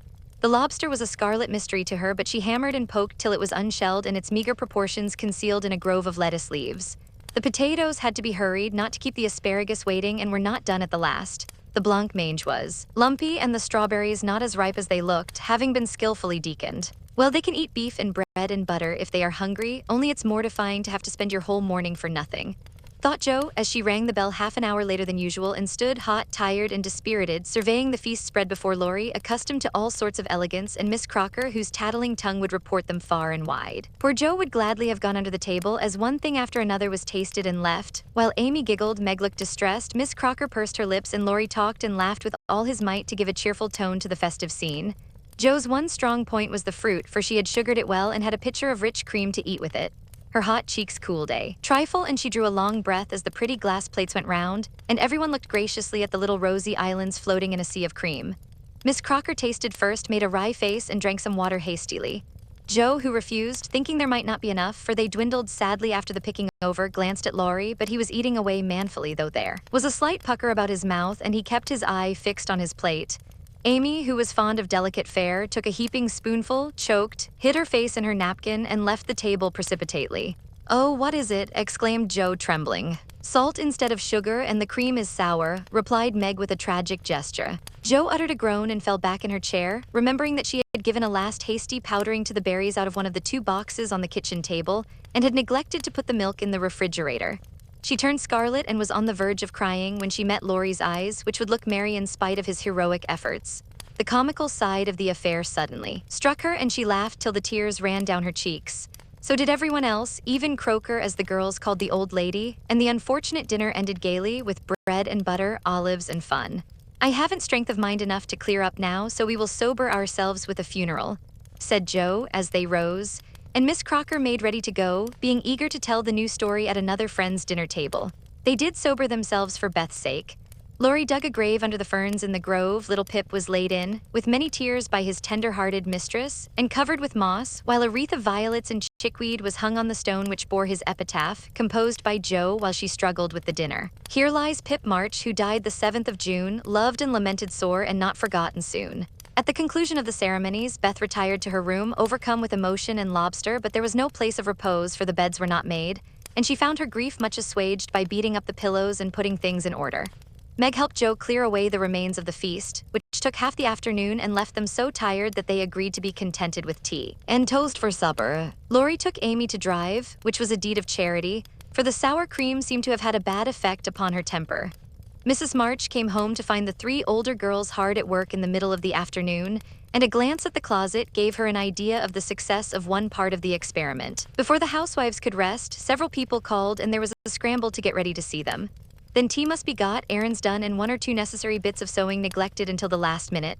As twilight fell dewy and still, one by one they gathered on the porch where the June roses were budding beautifully, and each groaned or sighed as she sat down, as if tired or troubled. "What a dreadful day this has been," began Jo, usually the first to speak. "It has seemed shorter than usual, but so uncomfortable," said Meg. "Not a bit like home," added Amy. "It can't seem so without Marmee and little Pip," sighed Beth, glancing with full eyes at the empty cage above her head. Here's mother, dear, and you shall have another bird tomorrow if you want it." As she spoke, Mrs. March came and took her place among them, looking as if her holiday had not been much pleasanter than theirs. "Are you satisfied with your experiment, girls, or do you want another week of it?"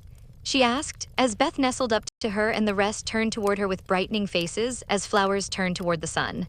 "I don't," cried Joe decidedly. "Nor I," echoed the others. "You think, then, that it is better to have a few duties and live a little for others, do you?"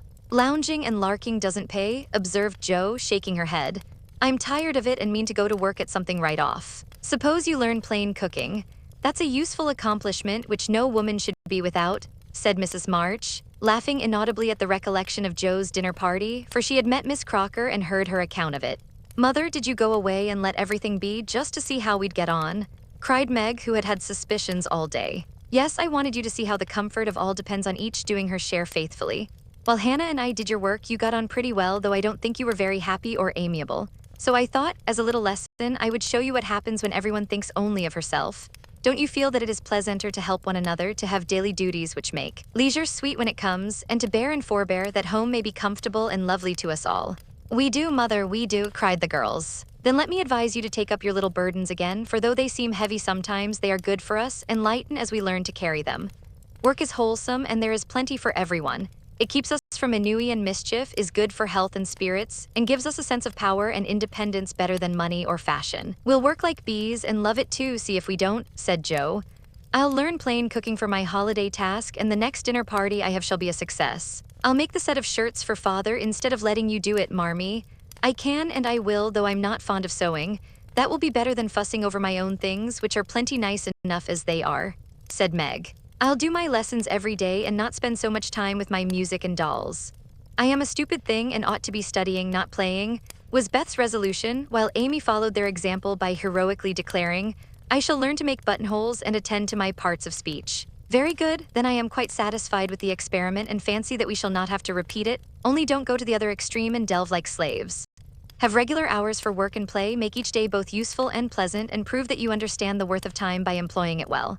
Then youth will be delightful, old age will bring few regrets, and life become a beautiful success in spite of poverty. We'll remember, mother," and they did. Chapter 12. Camp Lawrence. Beth was postmistress. For being most at home, she could attend to it regularly, and dearly liked the daily task of unlocking the little door and distributing the mail.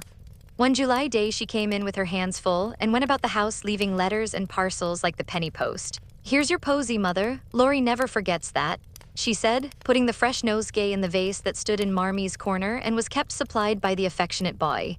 "Miss Meg March, one letter and a glove," continued Beth, delivering the articles to her sister, who sat near her mother stitching wristbands. "Why, I left a pair over there and here is only one," said Meg's, looking at the gray cotton glove.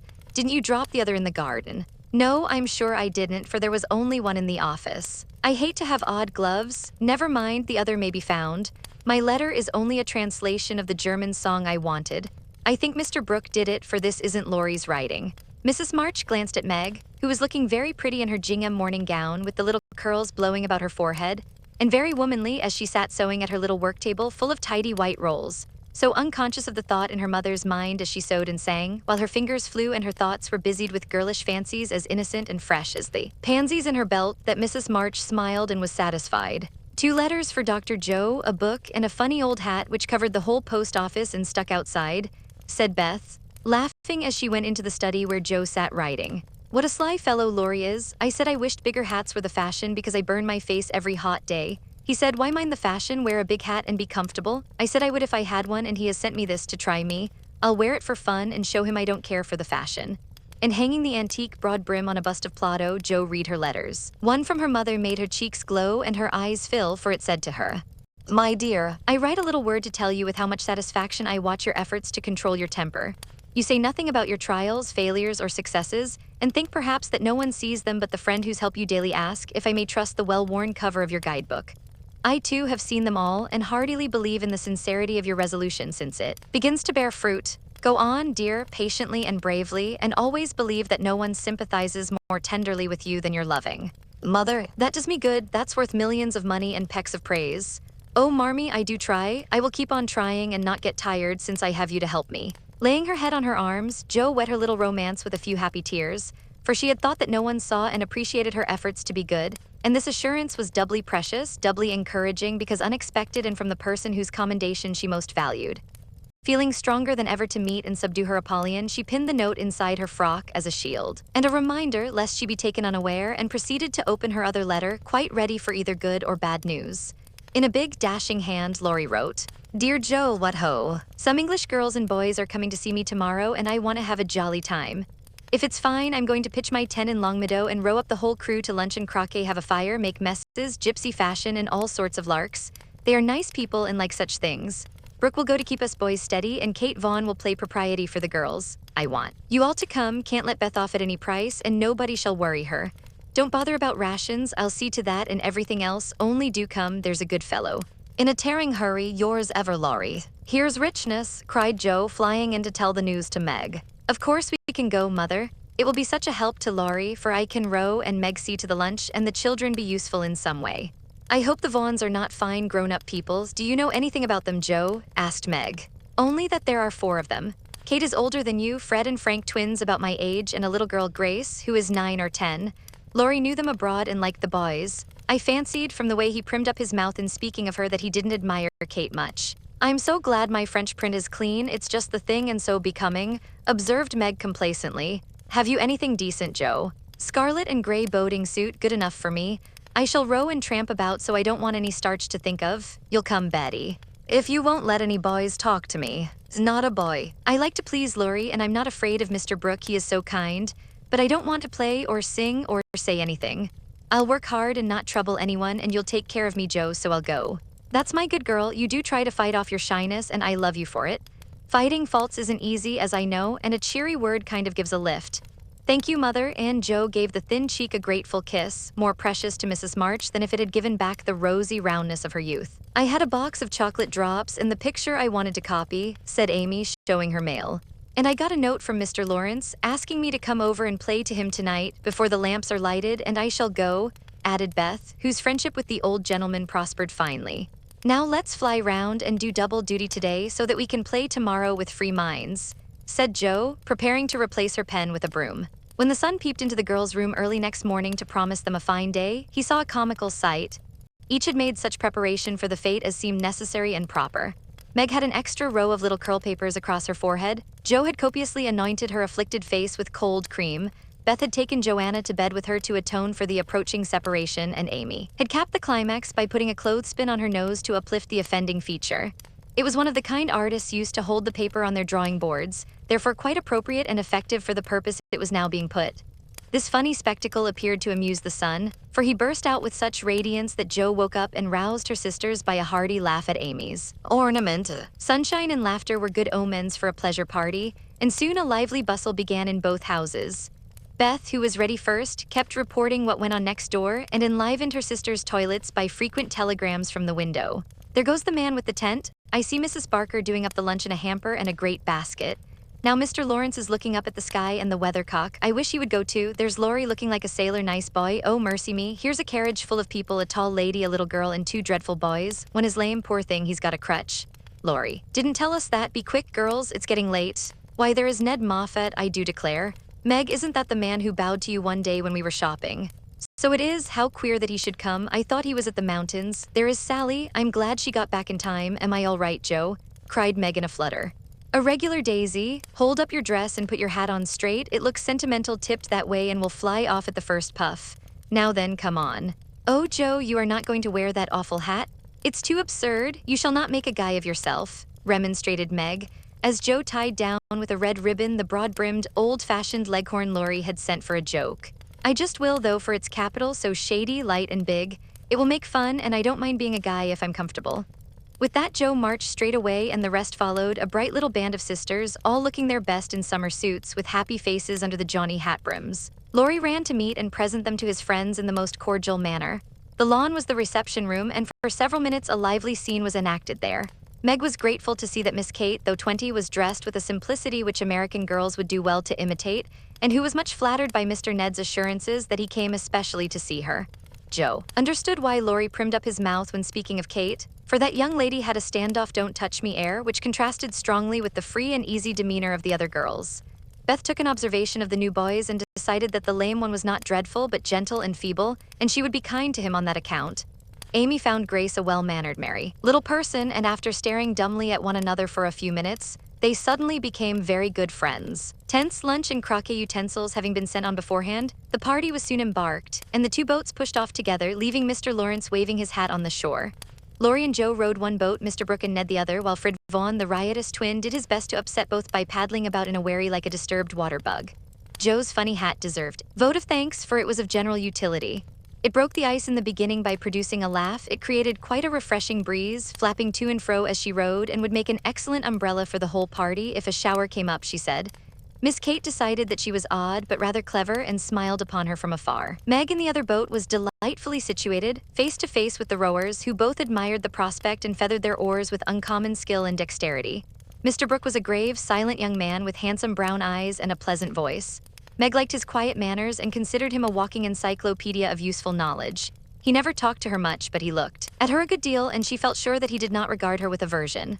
Ned, being in college, of course, put on all the airs which freshmen think it their bounden duty to assume. He was not very wise, but very good-natured, and altogether an excellent person to carry on a picnic. Sally Gardner was absorbed in keeping her white pique dress clean and chattering with the ubiquitous Fred, who kept Beth in constant terror by his pranks. It was not far to Longmeadow, but the tent was pitched and the wickets down by the time they arrived. A pleasant green field, with 3 wide-spreading oaks in the middle and a smooth strip of turf for croquet. "Welcome to Camp Lawrence," said the young host as they landed with exclamations of delight. "Brooke is commander-in-chief, I am commissary general, the other fellows are staff officers, and you ladies are company. The tent is for your especial benefit, and that oak is your drawing room, this is the mess room, and the third is the camp kitchen. Now let's have a game before it gets hot, and then we'll see about dinner." Frank, Beth, Amy, and Grace sat down to watch the game played by the other 8. Mr. Brooke chose Meg, Kate, and Fred. Laurie took Sally, Joe, and Ned. The English played well, but the Americans played better and contested every inch of the ground as strongly as if the spirit of '76 inspired them. Joe and Fred had several skirmishes and once narrowly escaped high words. Joe was through the last wicket and had missed the stroke, which failure ruffled her a good deal. Fred was close behind her, and his turn came before hers. He gave a stroke, his ball hit the wicket and stopped an inch on the wrong side. No one was very near, and running up to examine, he gave it a sly nudge with his toe, which put it just an inch on the right side. "I'm through now, Miss Joe, I'll settle you and get in first," cried the young gentleman, swinging his mallet for another blow.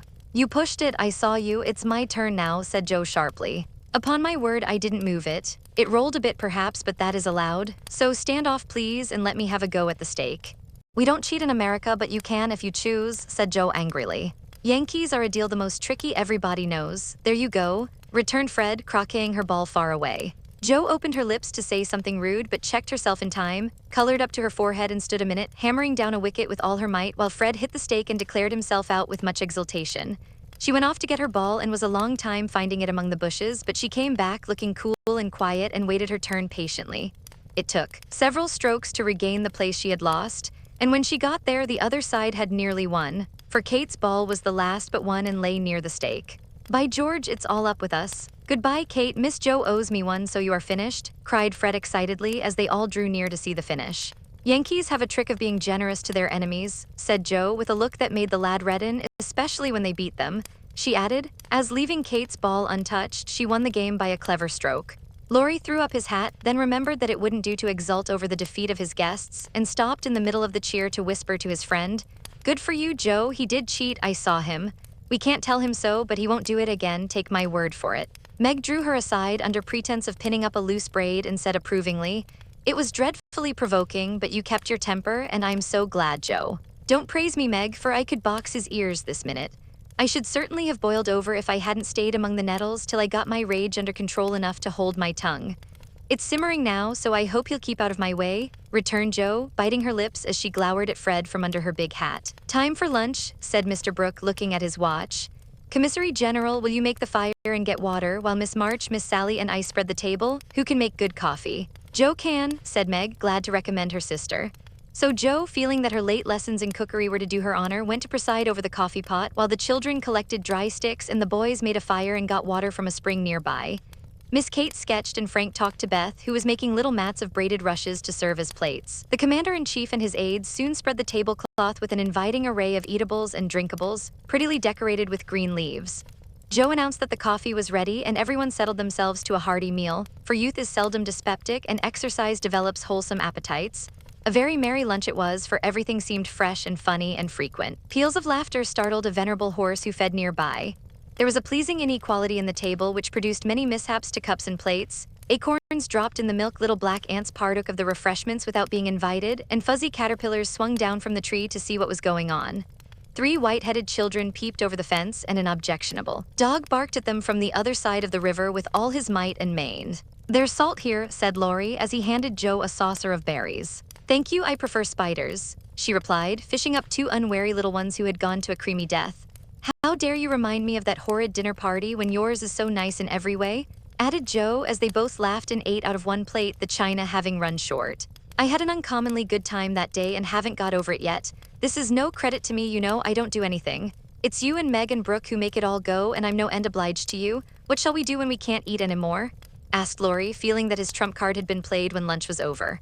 "Have games till it's cooler. I brought authors, and I dare say Miss Kate knows something new and nice. Go and ask her. She's company and you ought to stay with her more." "Aren't you company too? I thought she'd suit Brooke, but he keeps talking to Meg and Kate just stares at them through that ridiculous glass of hers.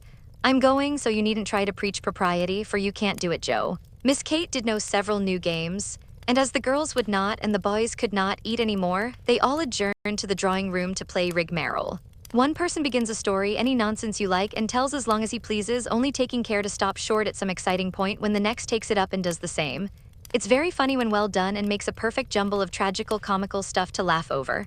"Please start it, Mr. Brooke," said Kate with a commanding air which surprised Meg, who treated the tutor with as much respect as any other gentleman. Lying on the grass at the feet of the 2 young ladies, Mr. Brooke obediently began the story, with the handsome brown eyes steadily fixed upon the sunshiny river. Once on a time, a knight went out into the world to seek his fortune, for he had nothing but his sword and his shield.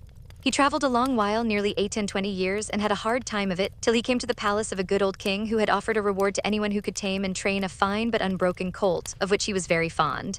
The knight agreed to try and got on slowly but surely, for the colt was a gallant fellow and soon learned to love his new master, though he was freakish and wild. Every day when he gave his lessons to this pet of the king's, the knight rode him through the city, and as he rode, he looked everywhere for a certain beautiful face which he had seen many times in his dreams but never found. One day, as he went prancing down a quiet street, he saw at the window of a ruinous castle the lovely face. He was delighted, inquired who lived in this old castle, and was told that several captive princesses were kept there by a spell and spun all day to lay up money to buy their liberty.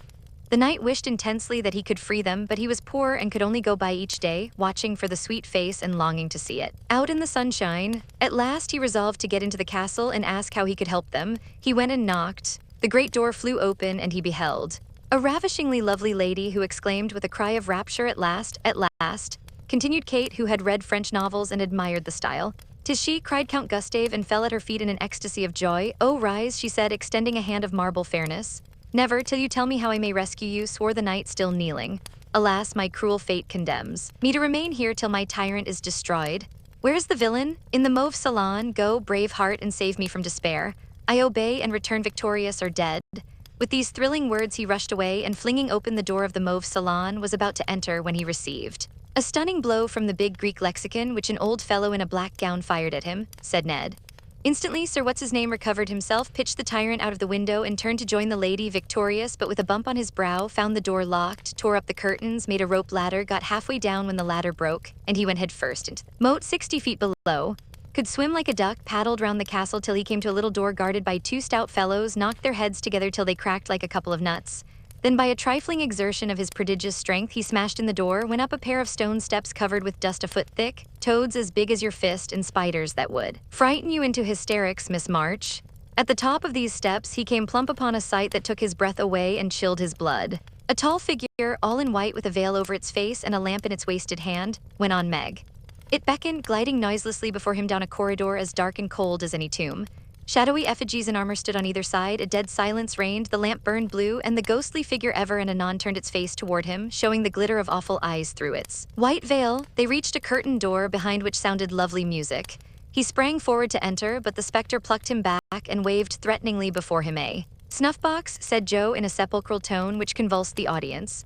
"Thank ye," said the knight politely, as he took a pinch and sneezed 7 times so violently that his head fell off.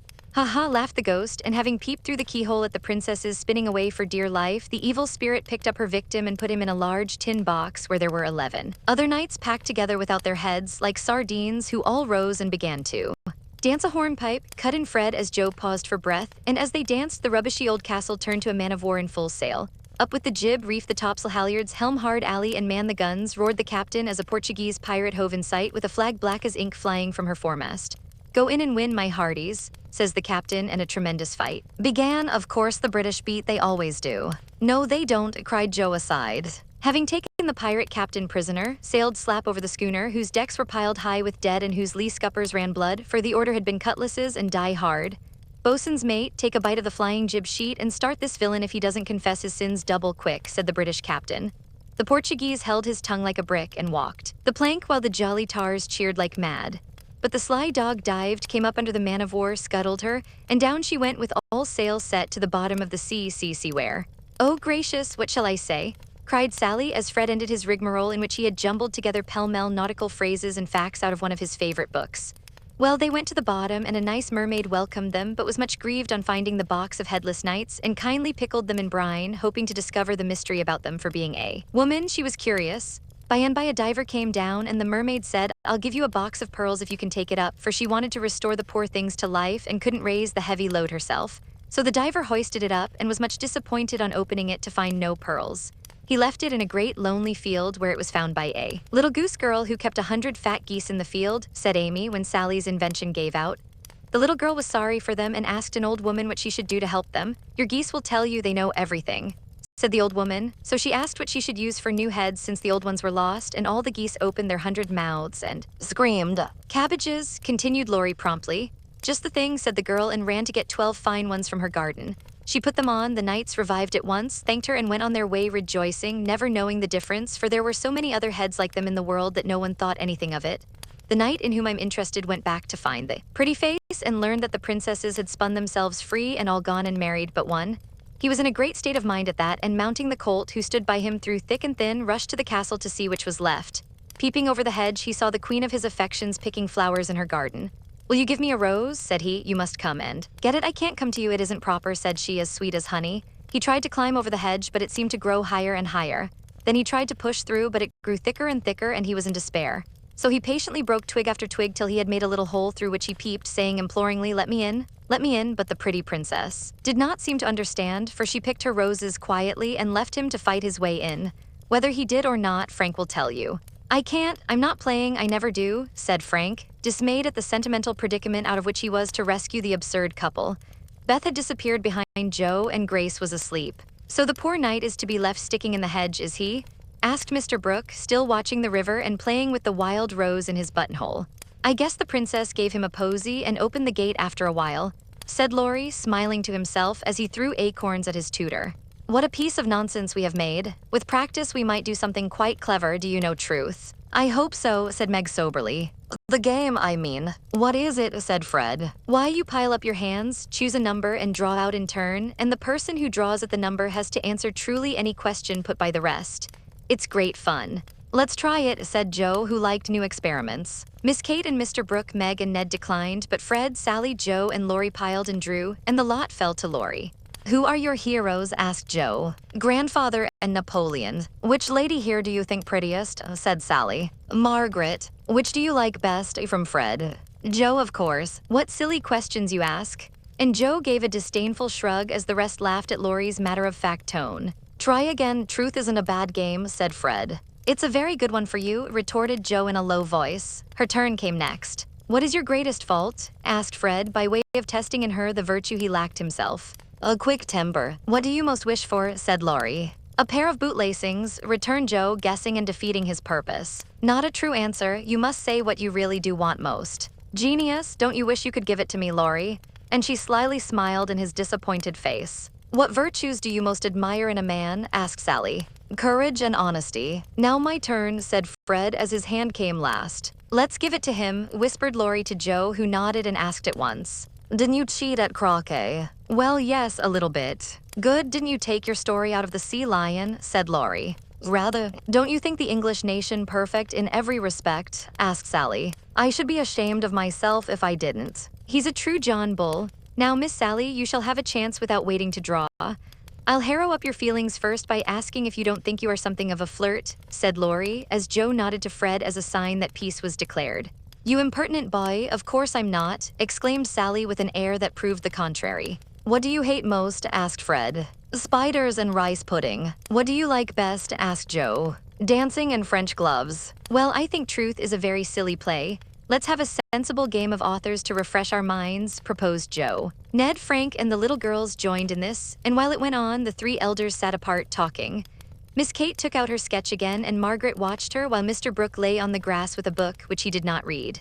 How beautifully you do it. I wish I could draw, said Meg with mingled admiration and regret in her voice. Why don't you learn? I should think you had taste and talent for it, replied Miss Kate graciously. I haven't time. Your mamma prefers other accomplishments, I fancy. So did mine, but I proved to her that I had talent by taking a few lessons privately, and then she was quite willing I should go on. Can't you do the same with your governess? I have none. I forgot young ladies in America go to school more than with us. Very fine schools they are too, Papa says. You go to a private one, I suppose. I don't go at all. I am a governess myself. Oh, indeed, said Miss Kate, but she might as well have said, dear me, how dreadful. For her tone implied it, and something in her face made Meg color and wish she had not been so frank. Mr. Brooke looked up and said quickly, young ladies in America love independence as much as their ancestors did, and are admired and respected for supporting themselves. Oh yes, of course it's very nice and proper in them to do so. We have many most respectable and worthy young women who do the same and are employed by the nobility because, being the daughters of gentlemen, they are both well-bred and accomplished, you know, said Miss Kate in a patronizing tone that hurt Meg's pride and made her work seem not only more distasteful but degrading. Did the German song suit Miss March? Inquired Mr. Brooke, breaking an awkward pause. Oh yes, it was very sweet, and I'm much obliged to whoever translated it for me. And Meg's downcast face brightened as she spoke. Don't you read German? Asked Miss Kate with a look of surprise. Not very well. My father who taught me is away, and I don't get on very fast alone, for I've no one to correct my pronunciation. Try a little now. Here is Schiller's Mary Stuart and a tutor who loves to teach. And Mr. Brooke laid his book on her lap with an inviting smile. It's so hard I'm afraid to try, said Meg, grateful but bashful in the presence of the accomplished young lady beside her. I'll read a bit to encourage you.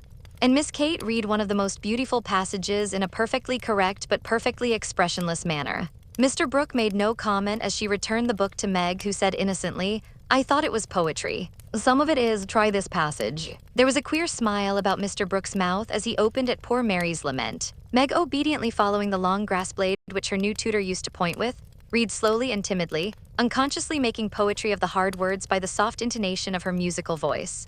Down the page went the green guide, and presently, forgetting her listener in the beauty of the sad scene, Meg read as if alone, giving a little touch of tragedy to the words of the unhappy queen. If she had seen the brown eyes then, she would have stopped short, but she never looked up, and the lesson was not spoiled for her.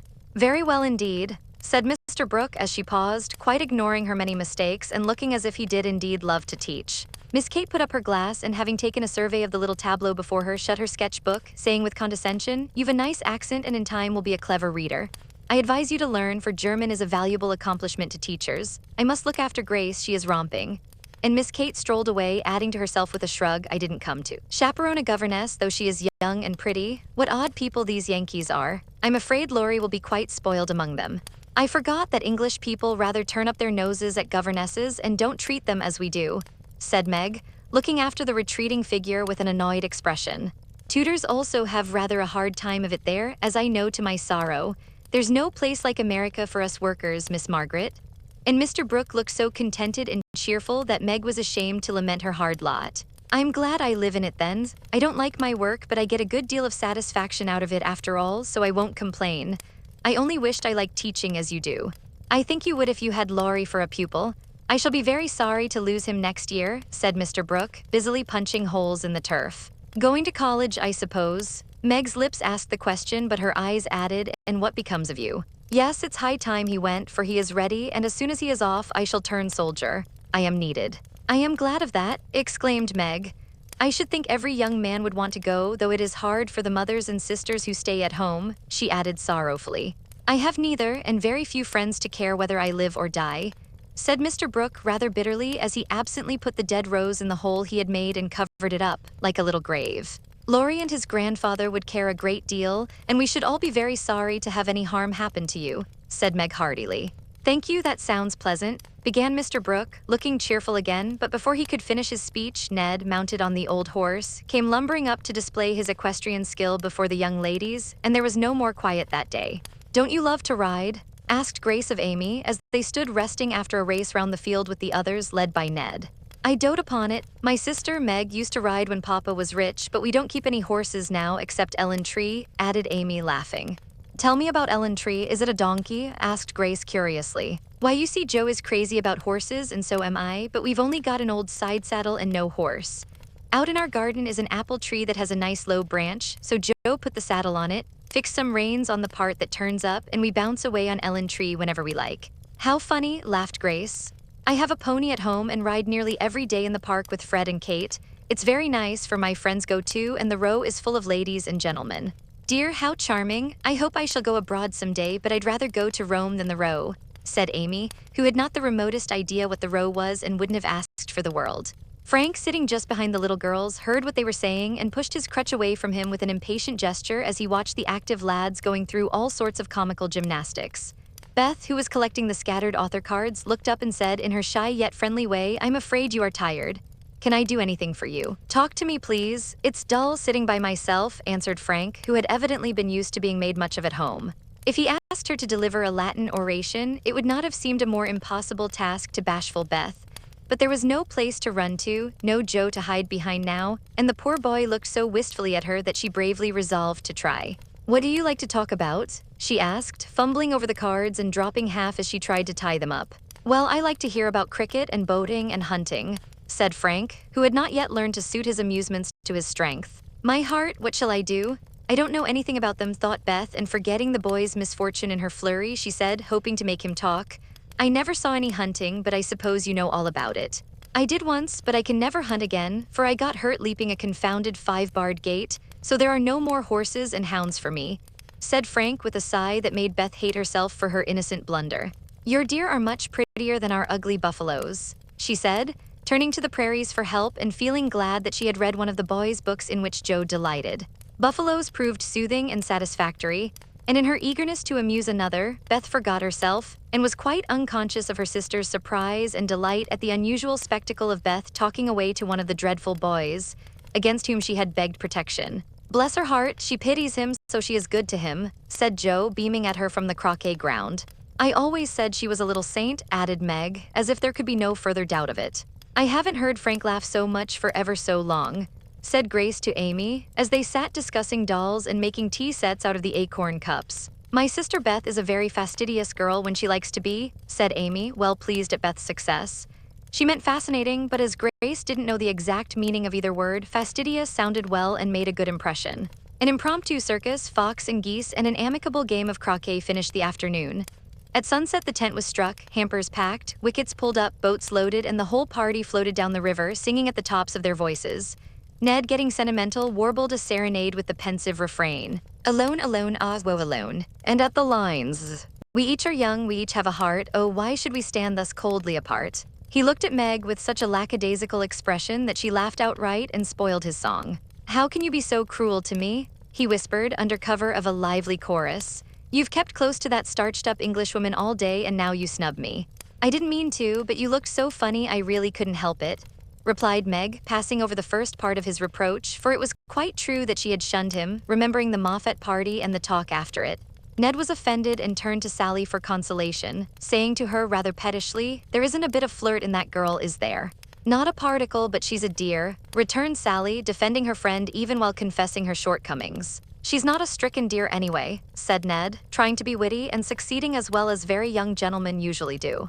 On the lawn where it had gathered, the little party separated with cordial good nights and goodbyes, for the Vaughans were going to Canada. As the four sisters went home through the garden, Miss Kate looked after them, saying without the patronizing tone in her voice, in spite of their demonstrative manners, American girls are very nice when one knows them. I quite agree with you, said Mr. Brooke.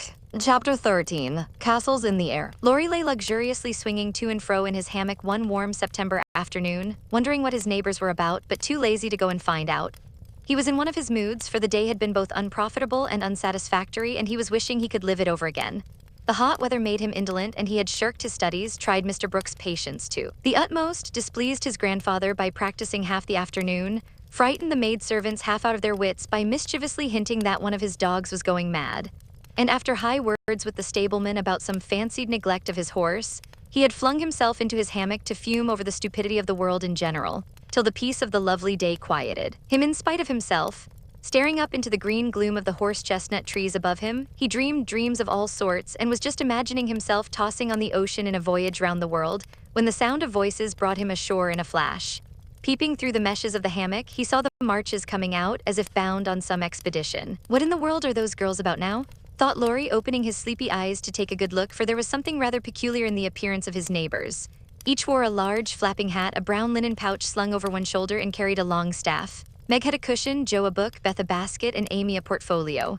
All walked quietly through the garden out at the little back gate and began to climb the hill that lay between the house and river. Well, that's cool, said Laurie to himself, to have a picnic and never ask me. They can't be going in the boat for they haven't got the key, perhaps they forgot it.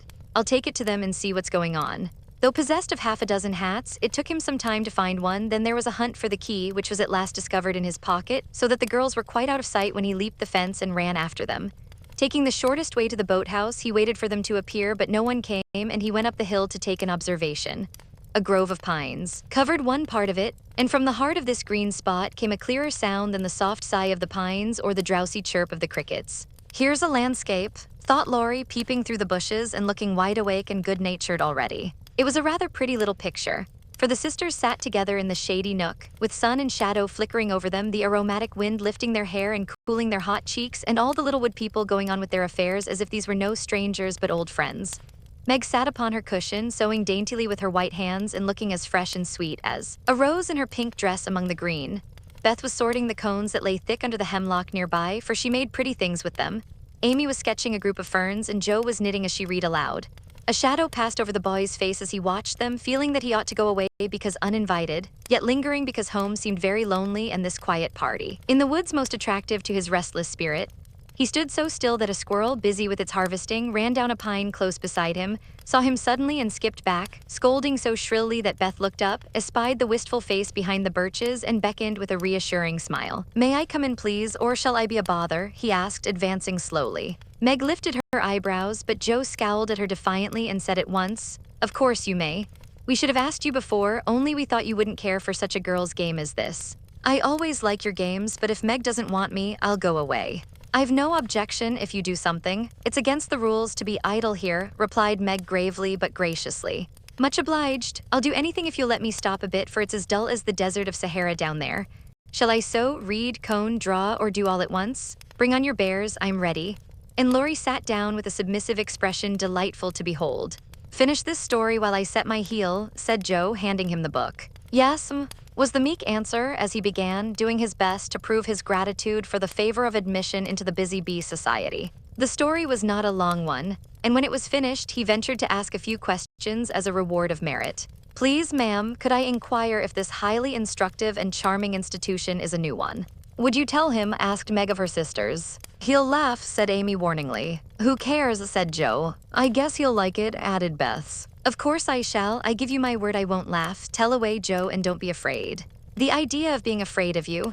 Well, you see, we used to play Pilgrim's Progress, and we have been going on with it in earnest all winter and summer." "Yes, I know," said Laurie, nodding wisely. "Who told you?" demanded Joe. "Spirits." "No, I did. I wanted to amuse him one night when you were all away, and he was rather dismal. He did like it, so don't scold, Joe," said Beth meekly. "You can't keep a secret. Never mind, it saves trouble now." "Go on, please," said Laurie, as Joe became absorbed in her work, looking a trifle displeased. "Oh, didn't she tell you about this new plan of ours? Well, we have tried not to waste our holiday, but each has had a task and worked at it with a will. The vacation is nearly over, the stints are all done, and we are ever so glad that we didn't dawdle." "Yes, I should think so," and Laurie thought regretfully of his own idle days. "Mother likes to have us out of doors as much as possible, so we bring our work here and have nice times.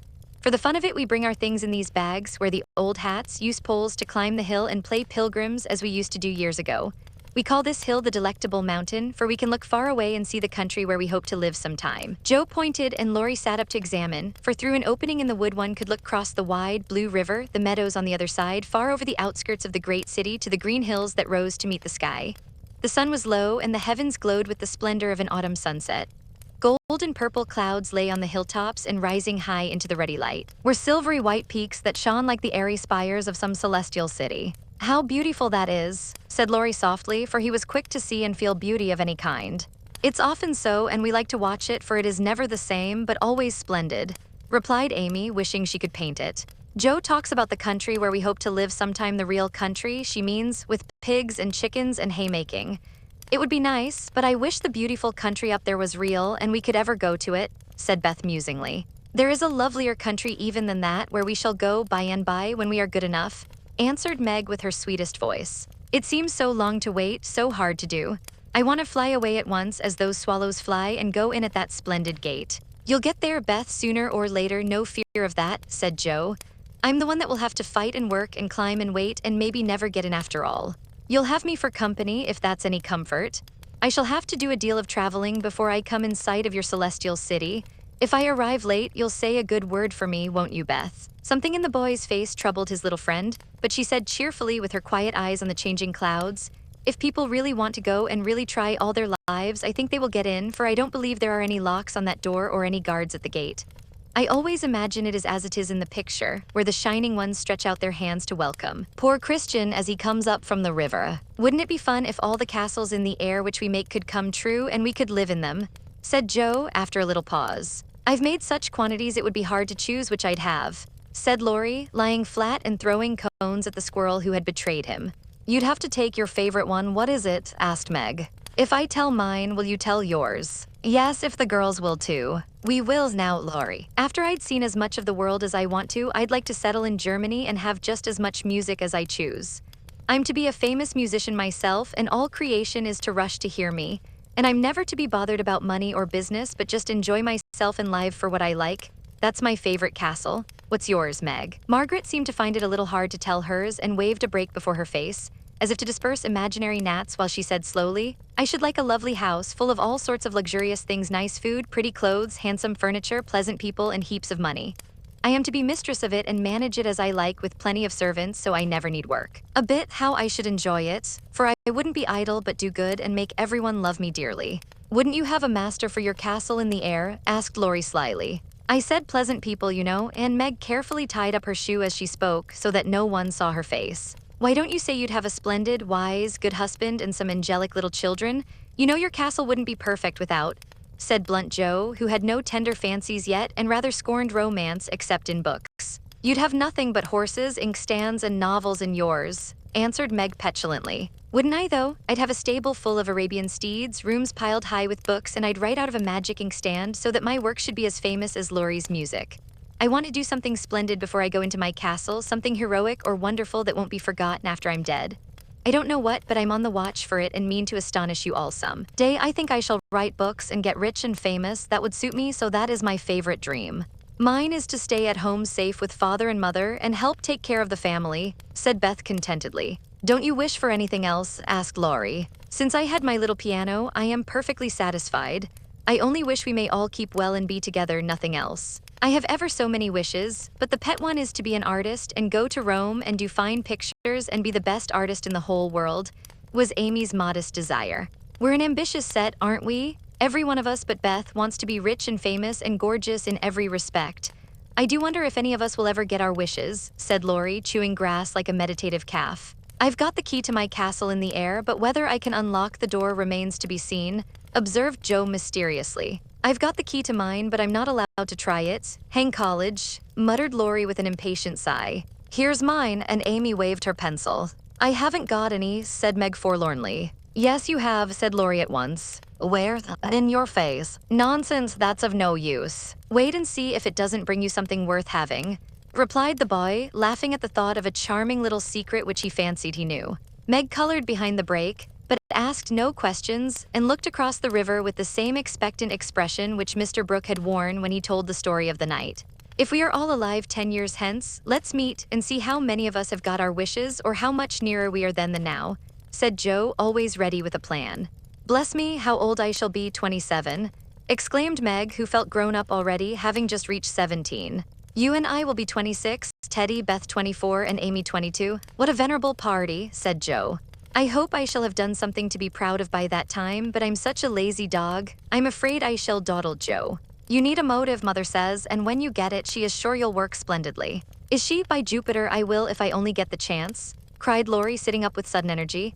I ought to be satisfied to please Grandfather, and I do try, but it's working against the grain, you see, and comes hard. He wants me to be an India merchant as he was, and I'd rather be shot.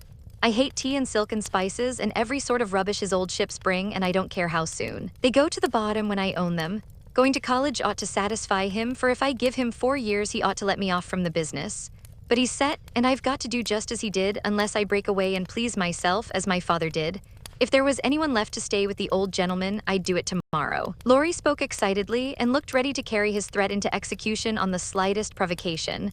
For he was growing up very fast and, in spite of his indolent ways, had a young man's hatred of subjection, a young man's restless longing to try the world for himself. I advise you to sail away in one of your ships and never come home again till you have tried your own way, said Joe, whose imagination was fired by the thought of such a daring exploit, and whose sympathy was excited by what she called Teddy's wrongs. That's not right, Joe. You mustn't talk in that way, and Laurie mustn't take your bad advice. You should do just what your grandfather wishes, my dear boy, said Meg in her most maternal tone. Do your best at college, and when he sees that you try to please him, I'm sure he won't be hard on you or unjust to you. As you say, there is no one else to stay with and love him, and you'd never forgive yourself if you left him without his permission. Don't be dismal or fret, but do your duty and you'll get your reward, as good Mr. Brooke has, by being respected and loved. What do you know about him? Asked Laurie, grateful for the good advice but objecting to the lecture, and glad to turn the conversation from himself after his unusual outbreak. Only what your grandpa told us about him, how he took good care of his own mother till she died, and wouldn't go abroad as tutor to some nice person because he wouldn't leave her. And how he provides now for an old woman who nursed his mother and never tells anyone, but is just as generous and patient and good as he can be. So he is, dear old fellow, said Laurie heartily as Meg paused, looking flushed and earnest with her story. It's like Grandpa to find out all about him without letting him know, and to tell all his goodness to others so that they might like him. Brooke couldn't understand why your mother was so kind to him, asking him over with me and treating him in her beautiful, friendly way. He thought she was just perfect and talked about it for days and days and went on about you all in flaming style. If ever I do get my wish, you see what I'll do for Brooke. Begin to do something now by not plaguing his life out, said Meg sharply. How do you know I do, miss? I can always tell by his face when he goes away. If you have been good, he looks satisfied and walks briskly. If you have plagued him, he's sober and walks slowly, as if he wanted to go back and do his work better. Well, I like that. So you keep an account of my good and bad marks in Brooke's face, do you? I see him bow and smile as he passes your window, but I didn't know you'd got up a telegraph. We haven't, don't be angry, and oh, don't tell him I said anything. It was only to show that I cared how you get on, and what is said here is said in confidence, you know, cried Meg, much alarmed at the thought of what might follow from her careless speech. I don't tell tales, replied Laurie with his high and mighty air, as Joe called a certain expression which he occasionally wore. Only if Brooke is going to be a thermometer, I must mind and have fair weather for him to report. Please don't be offended. I didn't mean to preach or tell tales or be silly. I only thought Joe was encouraging you in a feeling which you'd be sorry for by and by. You are so kind to us, we feel as if you were our brother and say just what we think. Forgive me, I meant it kindly. And Meg offered her hand with a gesture both affectionate and timid. Ashamed of his momentary pique, Laurie squeezed the kind little hand and said frankly, I'm the one to be forgiven. I'm cross and have been out of sorts all day.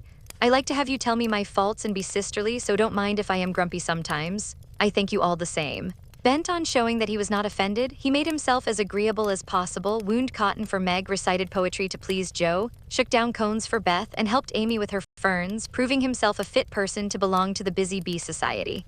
In the midst of an animated discussion on the domestic habits of turtles, one of those amiable creatures having strolled up from the river, the faint sound of a bell warned them that Hannah had put the tea to draw, and they would just have time to get home to supper. May I come again? Asked Laurie. Yes, if you are good and love your book, as the boys in the primer are told to do, said Meg, smiling. I'll try. Then you may come and I'll teach you to knit as the Scotchmen do. There's a demand for socks just now, added Joe, waving hers like a big blue worsted banner as they parted at the gate. That night when Beth played to Mr. Lawrence in the twilight, Laurie, standing in the shadow of the curtain, listened to the little David, whose simple music always quieted his moody spirit, and watched the old man who sat with his gray head on his hand, thinking tender thoughts of the dead child he had loved so much. Remembering the conversation of the afternoon, the boy said to himself with the resolve to make the sacrifice cheerfully, I'll let my castle go and stay with the dear old gentleman while he needs me, for I am all he has. Chapter 14. Secret. Joe was very busy in the garret, for the October days began to grow chilly and the afternoons were short. For 2 or 3 hours the sun lay warmly in the high window, showing Joe seated on the old sofa, writing busily with her papers spread out upon a trunk before her, while Scrabble, the pet rat, promenaded the beams overhead, accompanied by his oldest son, a fine young fellow who was evidently very proud of his whiskers. Quite absorbed in her work, Joe scribbled away till the last page was filled, when she signed her name with a flourish and threw down her pen, exclaiming, "There, I've done my best. If this won't suit, I shall have to wait till I can do better." Lying back on the sofa, she read the manuscript carefully through, making dashes here and there and putting in many exclamation points which looked like little balloons. Then she tied it up with a smart red ribbon and sat a minute looking at it with a sober, wistful expression which plainly showed how earnest her work had been. Joe's desk up here was an old tin kitchen which hung against the wall. In it she kept her papers and a few books, safely shut away from Scrabble, who, being likewise of a literary turn, was fond of making a circulating library of such books as were left in his way by eating the leaves. From this tin receptacle Joe produced another manuscript and, putting both in her pocket, crept quietly downstairs, leaving her friends to nibble on her pens and taste her ink. She put on her hat and jacket as noiselessly as possible, and going to the back entry window, got out upon the roof of a low porch, swung herself down to the grassy bank and took a roundabout way to the road. Once there she composed herself, hailed a passing omnibus and rolled away to town, looking very merry and mysterious. If anyone had been watching her, he would have thought her movements decidedly peculiar, for on alighting she went off at a great pace till she reached a certain number in a certain busy street. Having found the place with some difficulty, she went into the doorway, looked up the dirty stairs, and after standing stock still a minute, suddenly dived into the street and walked away as rapidly as she came. This maneuver she repeated several times, to the great amusement of a black-eyed young gentleman lounging in the window of a building opposite. On returning for the third time, Joe gave herself a shake, pulled her hat over her eyes, and walked up the stairs, looking as if she were going to have all her teeth out. There was a dentist's sign, among others, which adorned the entrance, and after staring a moment at the pair of artificial jaws which slowly opened and shut to draw attention to a fine set of teeth, the young gentleman put on his coat, took his hat, and went down to post himself in the opposite doorway, saying with a smile and a shiver, "It's like her to come alone, but if she has a bad time, she'll need someone to help her home." In 10 minutes, Joe came running downstairs with a very red face and the general appearance of a person who had just passed through a trying ordeal of some sort. When she saw the young gentleman, she looked anything but pleased and passed him with a nod.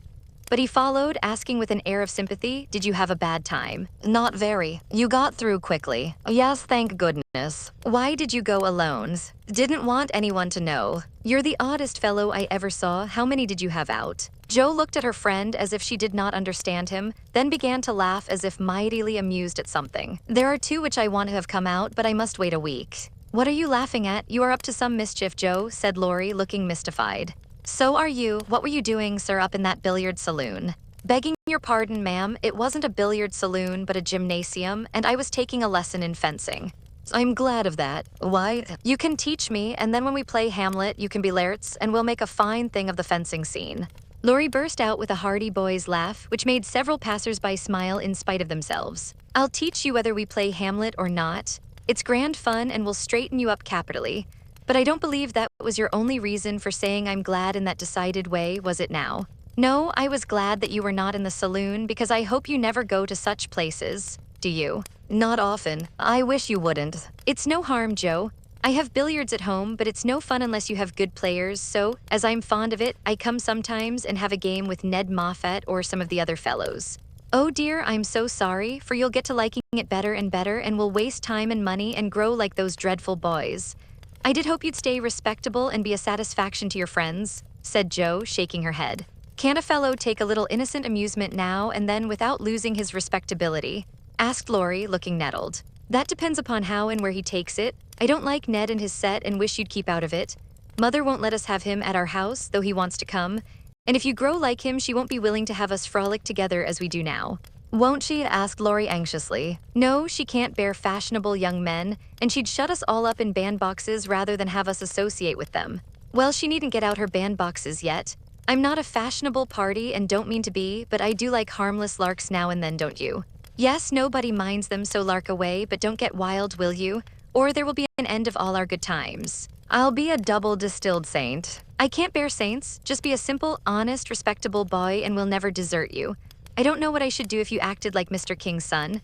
He had plenty of money but didn't know how to spend it and got tipsy and gambled and ran away and forged his father's name, I believe, and was altogether horrid." "You think I'm likely to do the same? Much obliged." No, I don't know, dear, no, but I hear people talking about money being such a temptation, and I sometimes wish you were poor. I shouldn't worry then. Do you worry about me, Joe? A little when you look moody and discontented, as you sometimes do, for you've got such a strong will. If you once get started wrong, I'm afraid it would be hard to stop you. Laurie walked in silence a few minutes, and Joe watched him, wishing she had held her tongue, for his eyes looked angry, though his lips smiled as if at her warnings. Are you going to deliver lectures all the way home? He asked presently. Of course not. Why? Because if you are, I'll take a bus. If you're not, I'd like to walk with you and tell you something very interesting. I won't preach anymore, and I'd like to hear the news immensely. Very well then, come on. It's a secret, and if I tell you, you must tell me yours. I haven't got any, began Joe, but stopped suddenly, remembering that she had. You know you can't hide anything, so up and fess, or I won't tell, cried Laurie. Is your secret a nice one? Oh, isn't it all about people you know and such fun? You ought to hear it, and I've been aching to tell it this long time. Come, you begin. You'll not say anything about it at home, will you? Not a word. And you won't tease me in private. I never tease. Yes, you do. You get everything you want out of people. I don't know how you do it, but you are a born wheedler. Thank you, fire away. Well, I've left 2 stories with a newspaperman, and he's to give his answer next week, whispered Joe in her confidante's ear. Hurrah for Miss March, the celebrated American authoress, cried Laurie, throwing up his hat and catching it again, to the great delight of 2 ducks, 4 cats, 5 hens, and half a dozen Irish children, for they were out of the city now.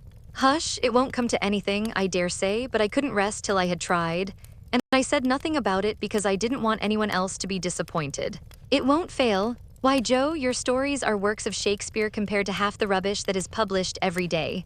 Won't it be fun to see them in print, and shan't we feel proud of our authoress? Joe's eyes sparkled, for it is always pleasant to be believed in, and a friend's praise is always sweeter than a dozen newspaper puffs. Where's your secret? Play fair, Teddy, or I'll never believe you again, she said, trying to extinguish the brilliant hopes that blazed up at a word of encouragement. I may get into a scrape for telling, but I didn't promise not to, so I will, for I never feel easy in my mind till I've told you any plummy bit of news I get. I know where Meg's glove is. Is that all? Said Joe, looking disappointed, as Laurie nodded and twinkled with a face full of mysterious intelligence. It's quite enough for the present, as you'll agree when I tell you where it is. Tell then. Laurie bent and whispered 3 words in Joe's ear, which produced a comical change.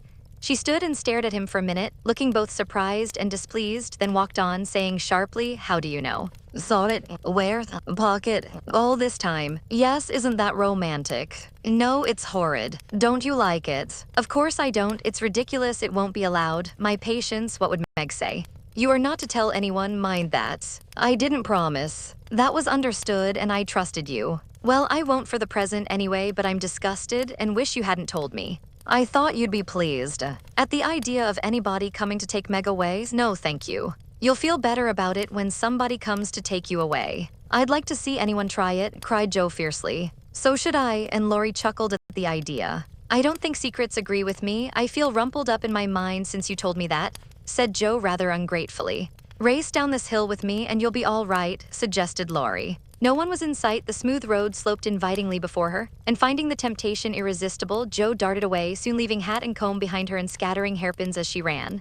Laurie reached the goal first and was quite satisfied with the success of his treatment, for his Atlanta came panting up with flying hair, bright eyes, ruddy cheeks, and no signs of dissatisfaction in her face. I wish I was a horse, then I could run for miles in this splendid air and not lose my breath. It was capital, but see what a guy it's made me. Go pick up my things like a cherub as you are, said Joe, dropping down under a maple tree which was carpeting the bank with crimson leaves. Laurie leisurely departed to recover the lost property, and Joe bundled up her braids, hoping no one would pass by till she was tidy again. But someone did pass, and who should it be but Meg, looking particularly ladylike in her state and festival suit, for she had been making calls. What in the world are you doing here? She asked, regarding her disheveled sister with well-bred surprise. Getting leaves, meekly answered Joe, sorting the rosy handful she had just swept up. And hairpins, added Laurie, throwing half a dozen into Joe's lap. They grow on this road, Meg, so do combs and brown straw hats. You have been running, Joe. How could you? When will you stop such romping ways? Said Meg reprovingly, as she settled her cuffs and smoothed her hair with which the wind had taken liberties. Never till I'm stiff and old and have to use a crutch. Don't try to make me grow up before my time, Meg. It's hard enough to have you change all of a sudden. Let me be a little girl as long as I can. As she spoke, Joe bent over the leaves to hide the trembling of her lips. for lately she had felt that Margaret was fast getting to be a woman, and Laurie's secret made her dread the separation which must surely come sometime and now seemed very near. He saw the trouble in her face and drew Meg's attention from it by asking quickly, "Where have you been calling all so fine?" "At the gardener's, and Sally has been telling me all about Belle Moffat's wedding. It was very splendid, and they have gone to spend the winter in Paris. Just think how delightful that must be." "Do you envy her, Meg?" said Laurie. "I'm afraid I do." "I'm glad of it," muttered Joe, tying on her hat with a jerk. "Why?" asked Meg, looking surprised. "Because if you care much about riches, you will never go and marry a poor man," said Joe, frowning at Laurie, who was mutely warning her to mind what she said. "I shall never go and marry anyone," observed Meg, walking on with great dignity while the others followed, laughing, whispering, skipping stones, and behaving like children, as Meg said to herself, though she might have been tempted to join them if she had not had her best dress on. For a week or two, Joe behaved so queerly that her sisters were quite bewildered. She rushed to the door when the postman rang, was rude to Mr. Brooke whenever they met, would sit looking at Meg with a woebegone face, occasionally jumping up to shake and then kiss her in a very mysterious manner. Laurie and she were always making signs to one another and talking about spread eagles till the girls declared they had both lost their wits. On the second Saturday after Joe got out of the window, Meg, as she sat sewing at her window, was scandalized by the sight of Laurie chasing Joe all over the garden and finally capturing her in Amy's bower. What went on there Meg could not see, but shrieks of laughter were heard, followed by the murmur of voices and a great flapping of newspapers. "What shall we do with that girl? She never will behave like a young lady," sighed Meg, as she watched the race with a disapproving face. "I hope she won't. She is so funny and dear as she is," said Beth, who had never betrayed that she was a little hurt at Joe's having secrets with anyone but her. "It's very trying, but we never can make her comme il faut," added Amy, who sat making some new frills for herself with her curls tied up in a very becoming way, two agreeable things that made her feel unusually elegant and ladylike. In a few minutes Joe bounced in, laid herself on the sofa, and affected to read. "Have you anything interesting there?" asked Meg with condescension. "Nothing but a story, won't amount to much, I guess," returned Joe, carefully keeping the name of the paper out of sight. "You'd better read it aloud, that will amuse us and keep you out of mischief," said Amy in her most grown-up tone. "What's the name?" asked Beth, wondering why Joe kept her face behind the sheet. "The Rival Painters." "That sounds well, read it," said Meg. With a loud hem and a long breath, Joe began to read very fast. The girls listened with interest, for the tale was romantic and somewhat pathetic, as most of the characters died in the end. "I like that about the splendid picture," was Amy's approving remark as Joe paused. "I prefer the lovering part. Viola and Angelo are two of our favorite names, isn't that queer?" said Meg, wiping her eyes, for the lovering part was tragical. "Who wrote it?" asked Beth, who had caught a glimpse of Joe's face. The reader suddenly sat up, cast away the paper, displaying a flushed countenance, and with a funny mixture of solemnity and excitement replied in a loud voice, "Your sister." "You," cried Meg, dropping her works. "It's very good," said Amy critically. I knew it, oh my Joe, I am so proud." And Beth ran to hug her sister and exult over this splendid success. Dear me, how delighted they all were, to be sure, how Meg wouldn't believe it till she saw the words. Miss Josephine March, actually printed in the paper. How graciously Amy criticized the artistic parts of the story and offered hints for a sequel which unfortunately couldn't be carried out as the hero and heroine were dead. How Beth got excited and skipped and sang with joy. How Hannah came in to exclaim, "Sakes alive, well I never," in great astonishment at that Joe's doin's. How proud Mrs. March was when she knew it. How Joe laughed with tears in her eyes as she declared she might as well be a peacock and done with it, and how the spread eagle might be said to flap his wings triumphantly over the house of March as the paper passed from hand to hand. "Tell us about it. When did it come? How much did you get for it? What will father say? Won't Laurie laugh?" cried the family all in one breath as they clustered about Joe, for these foolish, affectionate people made a jubilee of every little household joy. "Stop jabbering, girls, and I'll tell you everything," said Joe, wondering if Miss Burney felt any grander over her Evelina than she did over her rival painters. Having told how she disposed of her tales, Joe added, "And when I went to get my answer, the man said he liked them both but didn't pay beginners, only let them print in his paper and notice the stories. It was good practice, he said, and when the beginners improved, anyone would pay. So I let him have the 2 stories, and today this was sent to me, and Laurie caught me with it and insisted on seeing it, so I let him. And he said it was good, and I shall write more, and he's going to get the next paid for, and I am so happy, for in time I may be able to support myself and help the girls." Joe's breath gave out here, and wrapping her head in the paper, she bedewed her little story with a few natural tears. For to be independent and earn the praise of those she loved were the dearest wishes of her heart, and this seemed to be the first step toward that happy end. Chapter 15. A Telegram. "November is the most disagreeable month in the whole year," said Margaret, standing at the window one dull afternoon, looking out at the frostbitten garden. That's the reason I was born in it, observed Joe pensively, quite unconscious of the blot on her nose. If something very pleasant should happen now, we should think it a delightful month, said Beth, who took a hopeful view of everything, even November. I dare say, but nothing pleasant ever does happen in this family, said Meg, who was out of sorts. We go grubbing along day after day without a bit of change and very little fun. We might as well be in a treadmill. My patience, how blue we are, cried Joe. I don't much wonder, poor dear, for you see other girls having splendid times while you grind, year in and year out. Oh, don't I wish I could manage things for you as I do for my heroines. You're pretty enough and good enough already, so I'd have some rich relation leave you a fortune unexpectedly. Then you dash out as an heiress, scorn everyone who has slighted you, go abroad, and come home, my lady, something in a blaze of splendor and elegance. People don't have fortunes left them in that style nowadays. Men have to work and women marry for money. It's a dreadfully unjust world, said Meg bitterly. Joe and I are going to make fortunes for you all. Just wait 10 years and see if we don't, said Amy, who sat in a corner making mud pies as Hannah called her little clay models of birds, fruit, and faces. Can't wait, and I'm afraid I haven't much faith in ink and dirt, though I'm grateful for your good intentions. Meg sighed and turned to the frostbitten garden again. Joe groaned and leaned both elbows on the table in a despondent attitude, but Amy spat it away energetically, and Beth, who sat at the other window, said, smiling, 2 pleasant things are going to happen right away. Marmee is coming down the street, and Laurie is tramping through the garden as if he had something nice to tell. In they both came, Mrs. March with her usual question, any letter from father, girls? And Laurie to say in his persuasive way, won't some of you come for a drive? I've been working away at mathematics till my head is in a muddle, and I'm going to freshen my wits by a brisk turn. It's a dull day, but the air isn't bad, and I'm going to take Brooke home, so it will be gay inside if it isn't. Out, come Joe, you and Beth will go, won't you? Of course we will. Much obliged, but I'm busy. And Meg whisked out her work basket, for she had agreed with her mother that it was best, for her at least, not to drive too often with the young gentleman.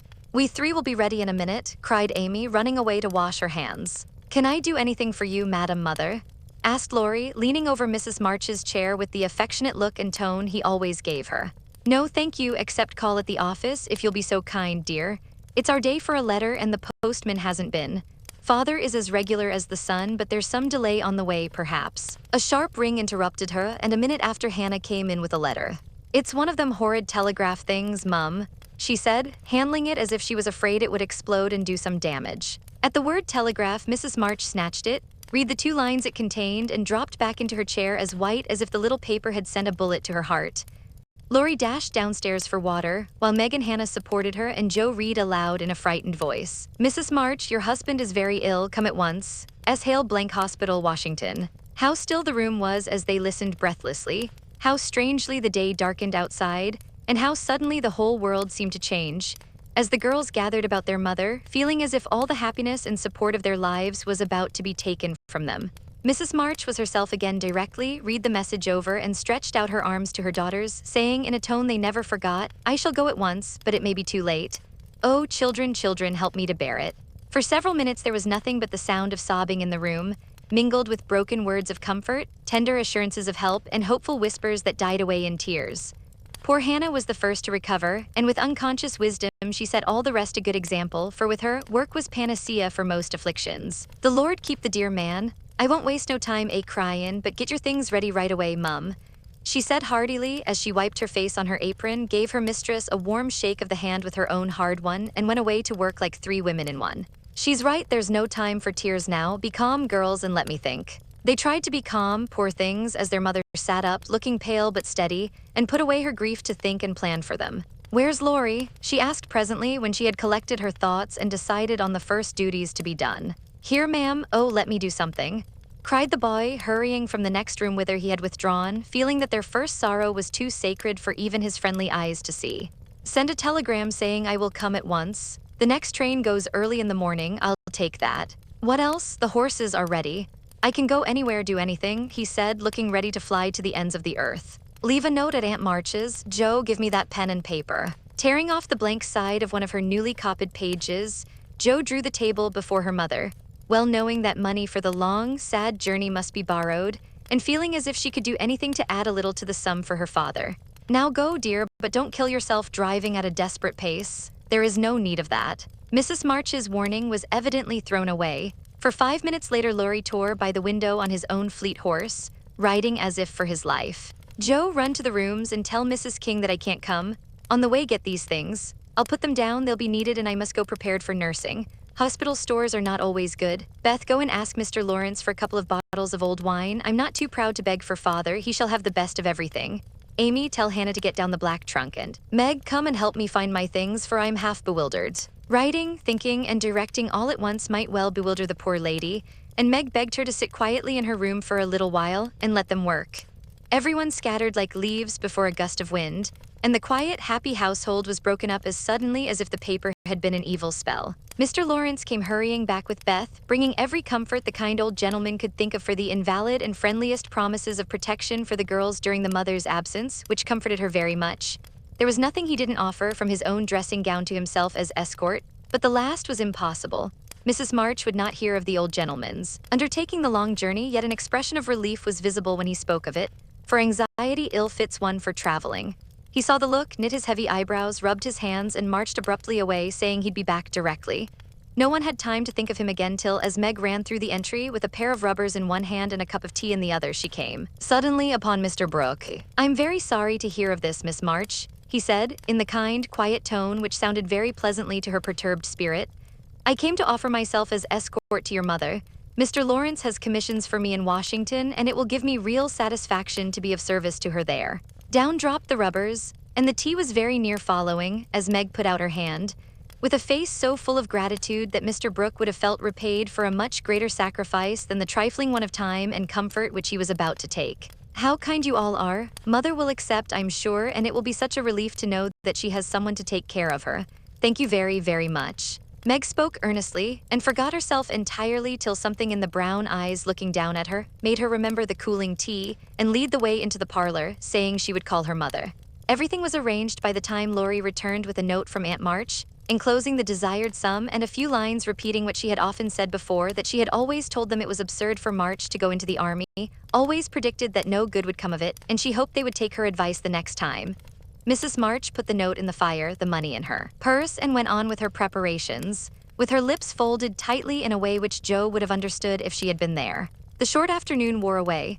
All other errands were done, and Meg and her mother busy at some necessary needlework, while Beth and Amy got tea, and Hannah finished her ironing with what she called a slap and a bang, but still Joe did not come.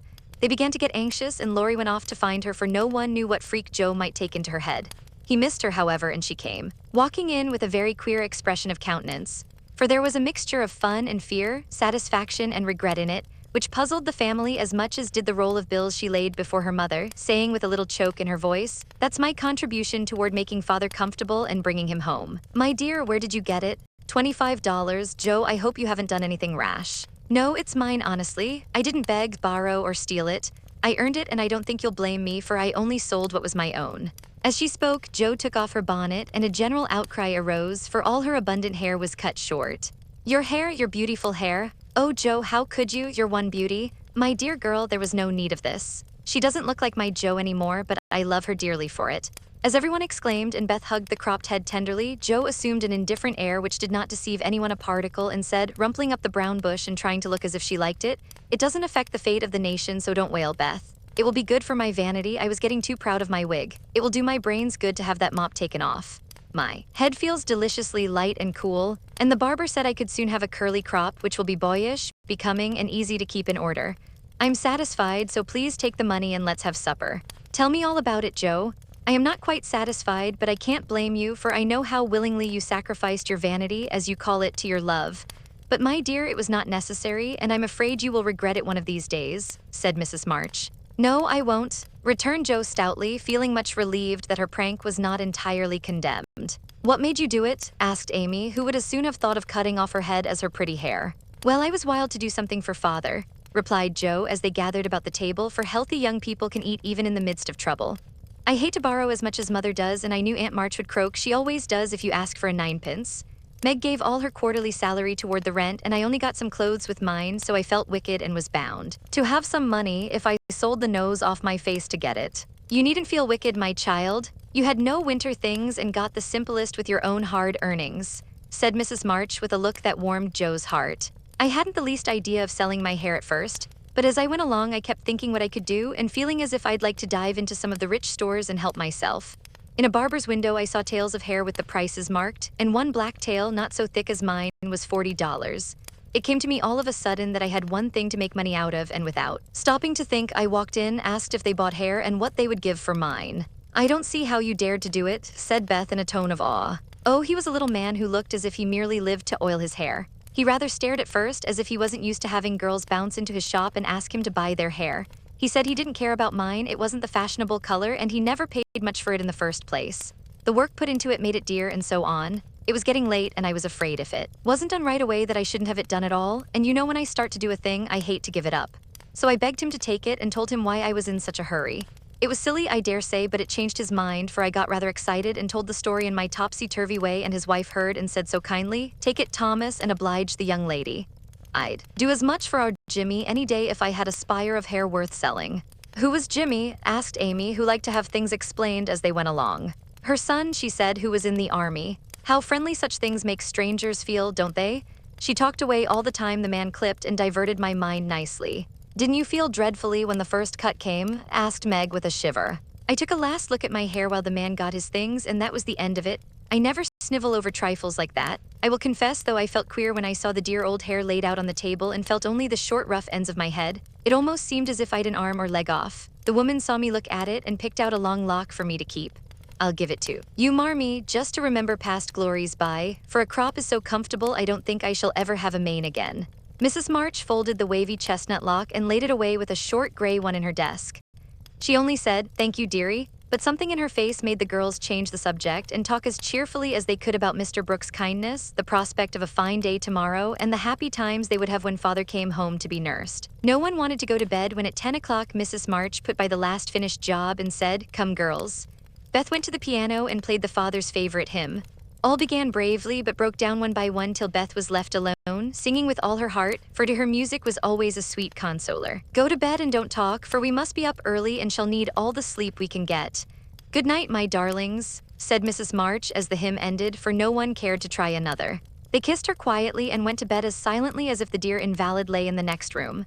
Beth and Amy soon fell asleep in spite of the great trouble, but Meg lay awake, thinking the most serious thoughts she had ever known in her short life.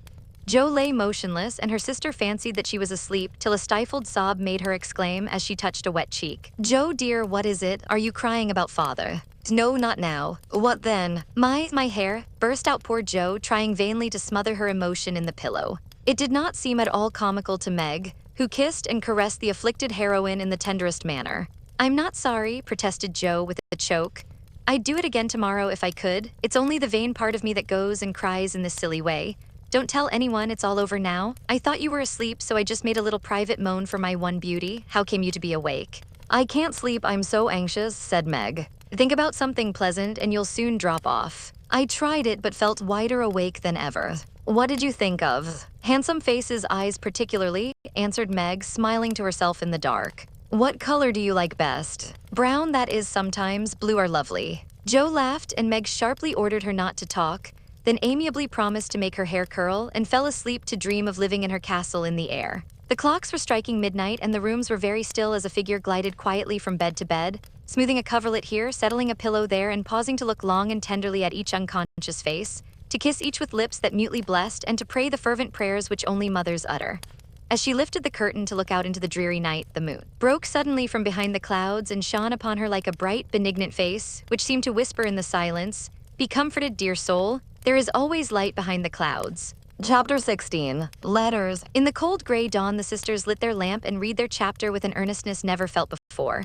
For now the shadow of a real trouble had come, the little books were full of help and comfort, and as they dressed, they agreed to say goodbye cheerfully and hopefully and send their mother on her anxious journey unsaddened by tears or complaints from them. Everything seemed very strange. When they went down, so dim and still outside, so full of light and bustle within. Breakfast at that early hour seemed odd, and even Hannah's familiar face looked unnatural as she flew about her kitchen with her nightcap on. The big trunk stood ready in the hall, Mother's cloak and bonnet lay on the sofa, and Mother herself sat trying to eat but looking so pale and worn with sleeplessness and anxiety that the girls found it very hard to keep their resolution. Meg's eyes kept filling in spite of herself, Jo was obliged to hide her face in the kitchen roller more than once, and the little girls wore a grave, troubled expression, as if sorrow was a new experience to them. Nobody talked much, but as the time drew very near and they sat waiting for the carriage, Mrs. March said to the girls, who were all busied about her, one folding her shawl, another smoothing out the strings of her bonnet, a third putting on her overshoes, and a fourth fastening up her traveling bag. Children, I leave you to Hannah's care and Mr. Lawrence's protection. Hannah is faithfulness itself, and our good neighbor will guard you as if you were his own. I have no fears for you, yet I am anxious that you should take this trouble rightly. Don't grieve and fret when I am gone, or think that you can be idle and comfort yourselves by being idle and trying to forget. Go on with your work. As usual, for work is a blessed solace. Hope and keep busy, and whatever happens, remember that you never can be fatherless. Yes, mother. Meg dear, be prudent, watch over your sisters, consult Hannah, and in any perplexity, go to Mr. Lawrence. Be patient, Joe, don't get despondent or do rash things, write to me often, and be my brave girl ready to help and cheer all. Beth, comfort yourself with your music and be faithful to the little home duties, and you, Amy, help all you can, be obedient, and keep happy safe at home. We will, mother, we will. The rattle of an approaching carriage made them all start and listen. That was the hard minute, but the girls stood it well. No one cried, no one ran away or uttered a lamentation, though their hearts were very heavy as they sent loving messages to father, remembering as they spoke that it might be too late to deliver them. They kissed their mother quietly, clung about her tenderly, and tried to wave their hands cheerfully when she drove away. Laurie and his grandfather came over to see her off, and Mr. Brooke looked so strong and sensible and kind that the girls christened him Mr. Greatheart on the spot. Goodbye, my darlings, God bless and keep us all, whispered Mrs. March as she kissed one dear little face after the other and hurried into the carriage. As she rolled away, the sun came out, and looking back, she saw it shining on the group at the gate like a good omen.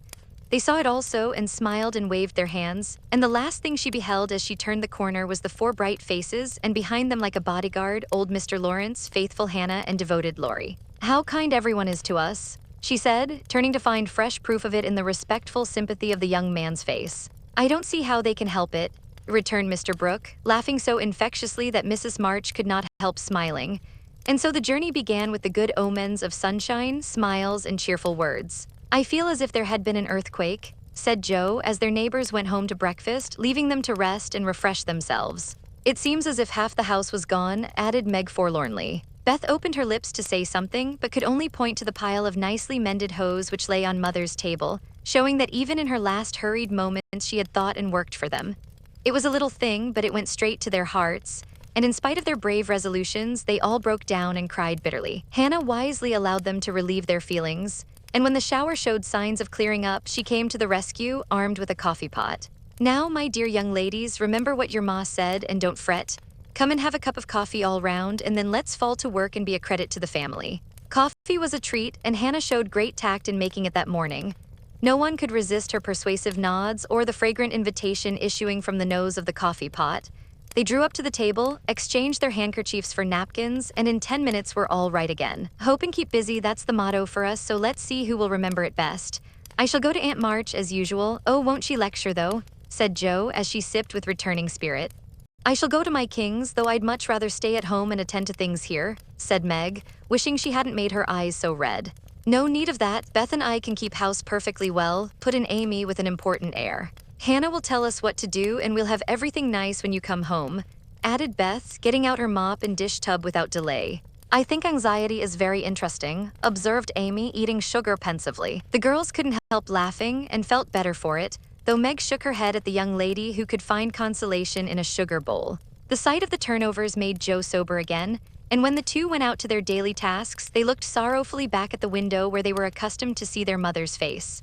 It was gone, but Beth had remembered the little household ceremony, and there she was, nodding away at them like a rose-faced mandarin. That's so like my Beth, said Joe, waving her hat with a grateful face. Goodbye, Meggie, I hope the Kings won't strain today. Don't fret about father, dear, she added as they parted. And I hope Aunt March won't croak. Your hair is becoming and it looks very boyish and nice, returned Meg, trying not to smile at the curly head which looked comically small on her tall sister's shoulders. That's my only comforts. And touching her hat a la Laurie, away went Joe, feeling like a shorn sheep on a wintry day. News from their father comforted the girls very much, for though dangerously ill, the presence of the best and tenderest of nurses had already done him good. Mr. Brooke sent a bulletin every day, and as the head of the family, Meg insisted on reading the dispatches, which grew more cheerful as the week passed.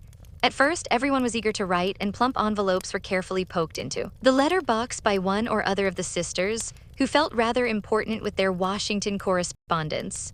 As one of these packets contained characteristic notes from the party, we will rob an imaginary mail and read them. My dearest mother, it is impossible to tell you how happy your last letter made us, for the news was so good we couldn't help laughing and crying over it. How very kind Mr. Brooke is, and how fortunate that Mr. Lawrence's business detains him near you so long since he is so useful to you and father. The girls are all as good as gold. Jo helps me with the sewing and insists on doing all sorts of hard jobs. I should be afraid she might overdo if I didn't know her moral fit wouldn't last long. Beth is as regular about her tasks as a clock and never forgets what you told her. She grieves about father and looks sober except when she is at her little piano. Amy minds me nicely and I take great care of her. She does her own hair and I am teaching her to make buttonholes and mend her stockings. She tries very hard and I know you will be pleased with her improvement when you come. Mr. Lawrence watches over us like a motherly old hen, as Jo says, and Laurie is very kind and neighborly. He and Jo keep us merry, for we get pretty blue sometimes and feel like orphans with you so far away. Hannah is a perfect saint. She does not scold at all and always calls me Miss Margaret, which is quite proper, you know, and treats me with respect. We are all well and busy, but we long day and night to have you back. Give my dearest love to father and believe me ever your own. Meg. This note, prettily written on scented paper, was a great contrast to the next, which was scribbled on a big sheet of thin foreign paper, ornamented with blots and all manner of flourishes and curly-tailed letters. My precious Marmee. 3 cheers for dear father. Brooke was a trump to telegraph right off and let us know the minute he was better. I rushed up garret when the letter came and tried to thank God for being so good to us, but I could only cry and say, I'm glad, I'm glad. Didn't that do as well as a regular prayer? For I felt a great many in my heart. We have such funny times and now I can enjoy them, for everyone is so desperately good, it's like living in a nest of turtle doves. You'd laugh to see Meg head the table and try to be motherish. She gets prettier every day and I'm in love with her sometimes. The children are regular archangels and I'm Jo and never shall be anything else. Oh, I must tell you that I came near having a quarrel with Laurie. I freed my mind about a silly little thing and he was offended. I was right but didn't speak as I ought and he marched home saying he wouldn't come again till I begged pardon. I declared I wouldn't and got mad. It lasted all day. I felt bad and wanted you very much. Laurie and I are both so proud it's hard to beg pardon, but I thought he'd come to it for I was in the right. He didn't come and just at night I remembered what you said when Amy fell into the river. I read my little book, felt better, resolved not to let the sun set on my anger and ran over to tell Laurie I was sorry.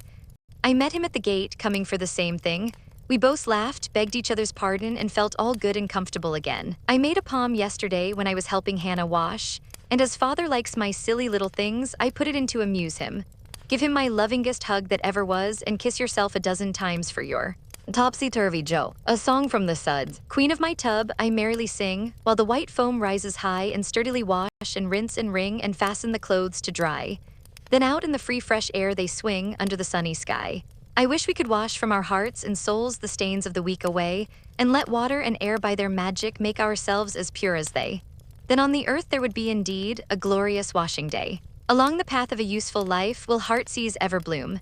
The busy mind has no time to think of sorrow or care or gloom, and anxious thoughts may be swept away as we bravely wield a broom. I am glad a task to me is given to labor it day by day, for it brings me health and strength and hope, and I cheerfully learn to say, head you may think, heart you may feel, but hand you shall work alway. Dear mother, there is only room for me to send my love and some pressed pansies from the root I have been keeping safe in the house for father to see. I read every morning, try to be good all day, and sing myself to sleep with father's tune. I can't sing Land of the Leal now, it makes me cry. Everyone is very kind, and we are as happy as we can be without you. Amy wants the rest of the page, so I must stop. I didn't forget to cover the holders, and I wind the clock and air the rooms every day. Kiss dear father on the cheek he calls mine. Oh, do come soon to your loving. Little Beth, ma cheer, mamma. We are all well, I do my lessons always and never corroborate the girls Meg says I mean contradict, so I put in both words and you can take the properest.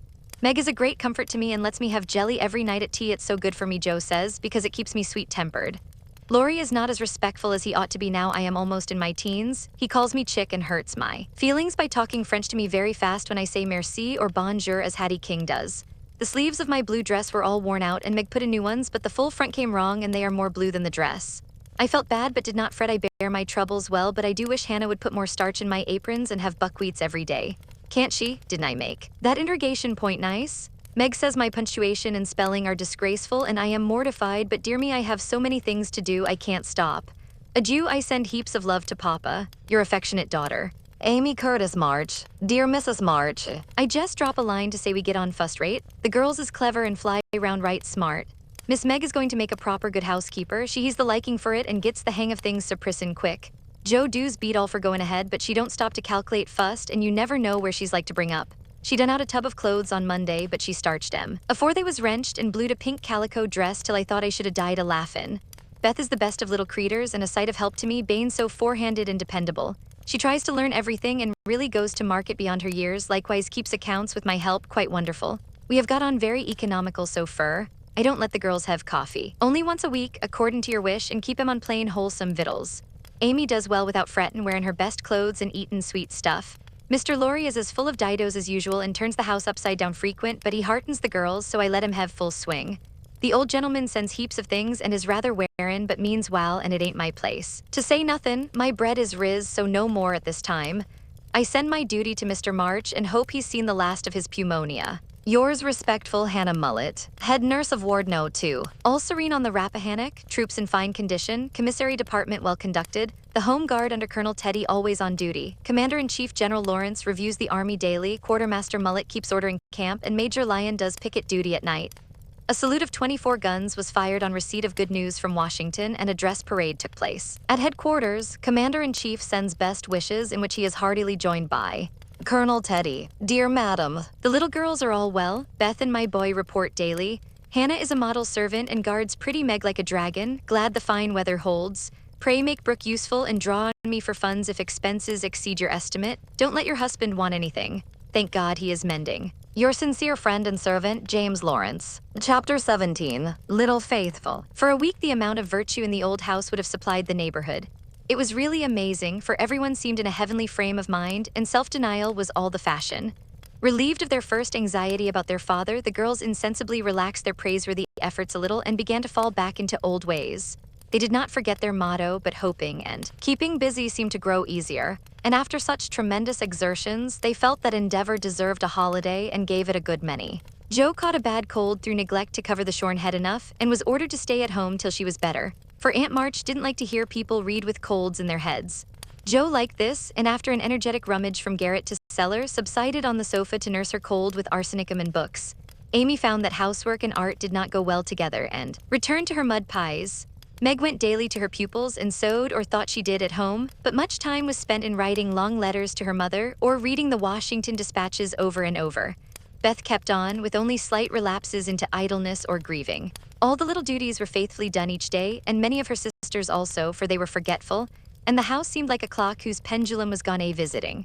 When her heart got heavy with longings for mother or fears for father, she went away into a certain closet, hid her face in the folds of a dear old gown, and made her little moan and prayed her little prayer quietly. Herself, nobody knew what cheered her up after a sober fit, but everyone felt how sweet and helpful Beth was, and fell into a way of going to her for comfort or advice in their small affairs. All were unconscious that this experience was a test of character, and when the first excitement was over, felt that they had done well and deserved praise. So they did, but their mistake was in ceasing to do well, and they learned this lesson through much anxiety and regret. Meg, I wish you'd go and see the Hummels. You know Mother told us not to forget them, said Beth 10 days after Mrs. March's departure. I'm too tired to go this afternoon, replied Meg, rocking comfortably as she sewed. Can't you, Jo? Asked Beth. Too stormy for me with my cold. I thought it was almost well. It's well enough for me to go out with Laurie, but not well enough to go to the Hummels, said Jo, laughing, but looking a little ashamed of her inconsistency. Why don't you go yourself? Asked Meg. I have been every day, but the baby is sick and I don't know what to do for it. Mrs. Hummel goes away to work and Lottchen takes care of it, but it gets sicker and sicker, and I think you or Hannah ought to go. Beth spoke earnestly, and Meg promised she would go tomorrow. Ask Hannah for some nice little mess and take it round, Beth. The air will do you good, said Jo, adding apologetically, I'd go, but I want to finish my writing. My head aches and I'm tired, so I thought maybe some of you would go, said Beth. Amy will be in presently and she will run down for us, suggested Meg. So Beth lay down on the sofa, the others returned to their work, and the Hummels were forgotten. An hour passed. Amy did not come. Meg went to her room to try on a new dress. Jo was absorbed in her story, and Hannah was sound asleep before the kitchen fire when Beth quietly put on her hood, filled her basket with odds and ends for the poor children, and went out into the chilly air with a heavy head and a grieved look in her patient eyes. It was late when she came back, and no one saw her creep upstairs and shut herself into her mother's room. Half an hour after, Jo went to Mother's closet for something, and there found little Beth sitting on the medicine chest, looking very grave, with red eyes and a camphor bottle in her hand. Christopher Columbus, what's the matter? Cried Jo as Beth put out her hand as if to warn her off and asked quickly. You've had the scarlet fever, haven't you? Years ago when Meg did, why? Then I'll tell you, oh Jo, the baby's dead. What baby? Mrs. Hummels, it died in my lap before she got home, cried Beth with a sob. My poor dear, how dreadful for you. I ought to have gone, said Jo, taking her sister in her arms as she sat down in her mother's big chair with a remorseful face. It wasn't dreadful, Jo, only so sad. I saw in a minute it was sicker, but Lachin said her mother had gone for doctor, so I took baby and let Lottie rest. It seemed asleep, but all of a sudden it gave a little cry and trembled and then lay very still. I tried to warm its feet and Lottie gave it some milk, but it didn't stir and I knew it was dead. Don't cry, dear, what did you do? I just sat and held it softly till Mrs. Hummel came with the doctor. He said it was dead and looked at Heinrich and Minna, who have sore throats. Scarlet fever, ma'am, ought to have called me before, he said crossly. Mrs. Hummel told him she was poor and had tried to cure baby herself, but now it was too late and she could only ask him to help the others and trust to charity for his pay. He smiled then and was kinder, but it was very sad, and I cried with them till he turned round all of a sudden and told me to go home and take belladonna right away or I'd have the fever. No, you won't, cried Jo, hugging her close with a frightened look. Oh, Beth, if you should be sick, I never could forgive myself. What shall we do? Don't be frightened, I guess I shan't have it badly. I looked in Mother's book and saw that it begins with headache, sore throat, and queer feelings like mine, so I did take some belladonna and I feel better, said Beth, laying her cold hands on her hot forehead and trying to look well. If Mother was only at home, exclaimed Jo, seizing the book and feeling that Washington was an immense way off. She read a page, looked at Beth, felt her head peeped into her throat, and then said gravely, You've been over the baby every day for more than a week and among the others who are going to have it, so I'm afraid you are going to have it, Beth. I'll call Hannah, she knows all about. Sickness. Don't let Amy come, she never had it and I should hate to give it to her. Can't you and Meg have it over again? Asked Beth anxiously. I guess not, don't care if I do. Serve me right, selfish pig, to let you go and stay writing rubbish myself, muttered Jo as she went to consult Hannah. The good soul was wide awake in a minute and took the lead at once, assuring that there was no need to worry. Everyone had scarlet fever, and if rightly treated, nobody died, all of which Jo believed and felt much relieved as they went up to call Meg. Now I'll tell you what we'll do, said Hannah when she had examined and questioned Beth. We will have Dr. Bangs just to take a look at you, dear, and see that we start right. Then we'll send Amy off to Aunt March's for a spell to keep her out of harm's way, and one of you girls can stay at home and amuse Beth for a day or two. I shall stay, of course, I'm oldest, began Meg, looking anxious and self-reproachful. I shall, because it's my fault she is sick. I told Mother I'd do the errands, and I haven't, said Jo decidedly. Which will you have, Beth? There ain't no need of but one, aid Hannah. Jo, please. And Beth leaned her head against her sister with a contented look which effectually settled that point. I'll go and tell Amy, said Meg, feeling a little hurt, yet rather relieved on the whole, for she did not like nursing, and Jo did. Amy rebelled outright and passionately declared that she had rather have the fever than go to Aunt March. Meg reasoned, pleaded, and commanded, all in vain. Amy protested that she would not go, and Meg left her in despair to ask Hannah what should be done. Before she came back, Laurie walked into the parlor to find Amy sobbing with her head in the sofa cushions. She told her story, expecting to be consoled, but Laurie only put his hands in his pockets and walked about the room, whistling softly as he knit his brows in deep thought. Presently he sat down beside her and said in his most wheedlesome tone, Now be a sensible little woman and do as they say. No, don't cry, but hear what a jolly plan I've got. You go to Aunt March's and I'll come and take you out every day, driving or walking, and we'll have capital times. Won't that be better than moping here? I don't wish to be sent off as if I was in the way, began Amy in an injured voice. Bless your heart, child, it's to keep you well. You don't want to be sick, do you? No, I'm sure I don't, but I dare say I shall be, for I've been with Beth all the time. That's the very reason you ought to go away at once, so that you may escape it. Change of air and care will keep you well, I dare say, or if it does not entirely, you will have the fever more lightly. I advise you to be off as soon as you can, for scarlet fever is no joke, miss. But it's dull at Aunt March's, and she is so cross, said Amy, looking rather frightened. It won't be dull with me popping in every day to tell you how Beth is, and take you out gallivanting. The old lady likes me, and I'll be as sweet as possible to her, so she won't peck at us whatever we do. Will you take me out in the trotting wagon with Pucks, on my honor as a gentleman, and come every single day? See if I don't. And bring me back the minute Beth is well's. The identical minutes. And go to the theater, truly. A dozen theaters if we may. Well, I guess I will, said Amy slowly. Good girl, call Meg and tell her you'll give in, said Laurie with an approving pat which annoyed Amy more than the giving in. Meg and Jo came running down to behold the miracle which had been wrought, and Amy, feeling very precious and self-sacrificing, promised to go if the doctor said Beth was going to be ill. How is the little dear? Asked Laurie, for Beth was his especial pet and he felt more anxious about her than he liked to show. She is lying down on Mother's bed and feels better. The baby's death troubled her, but I dare say she has only got cold. Hannah says she thinks so, but she looks worried, and that makes me fidgety, answered Meg. What a trying world it is, said Jo, rumpling up her hair in a fretful way. No sooner do we get out of one trouble than down comes another. There doesn't seem to be anything to hold on to when mother's gone, so I'm all at sea. Well, don't make a porcupine of yourself, it isn't becoming. Settle your wig, Joe, and tell me if I shall telegraph to your mother or do anything?" asked Laurie, who never had been reconciled to the loss of his friend's one beauty. "That is what troubles me," said Meg. "I think we ought to tell her if Beth is really ill, but Hannah says we mustn't, for mother can't leave father and it will only make them anxious. Beth won't be sick long, and Hannah knows just what to do, and mother said we were to mind her, so I suppose we must, but it doesn't seem quite right to me." Well, I can't say. Suppose you ask grandfather after the doctor has been." "We will, Joe. Go and get Dr. Bangs at once," commanded Meg. "We can't decide anything till he has been." "Stay where you are, Joe. I'm errand boy to this establishment," said Laurie, taking up his cap. "I'm afraid you are busy," began Meg. "No, I've done my lessons for the day." "Do you study in vacation time?" asked Joe. "I follow the good example my neighbors set me," was Laurie's answer as he swung himself out of the room. "I have great hopes for my boy," observed Joe, watching him fly over the fence with an approving smile. "He does very well for a boy," was Meg's somewhat ungracious answer, for the subject did not interest her. "Dr. Bangs came, said Beth had symptoms of the fever, but he thought she would have it lightly, though he looked sober over the Hummel story. Amy was ordered off at once, and provided with something to ward off danger, she departed in great state with Joe and Laurie as escort.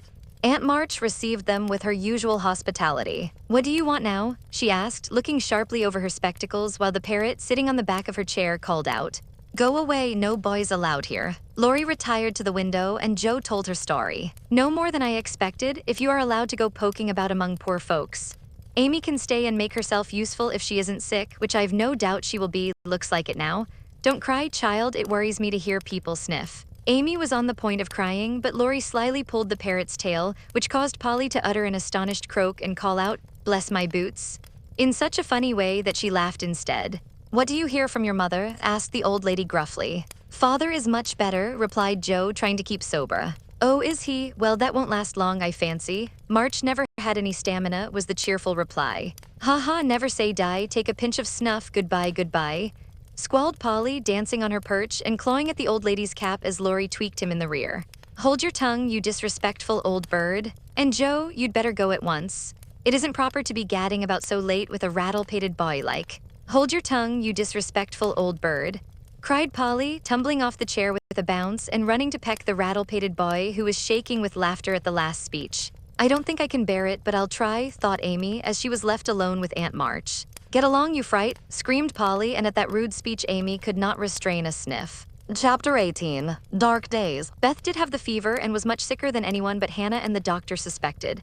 The girls knew nothing about illness, and Mr. Lawrence was not allowed to see her, so Hannah had everything her own way, and busy Dr. Bangs did his best but left a good deal to the excellent nurse.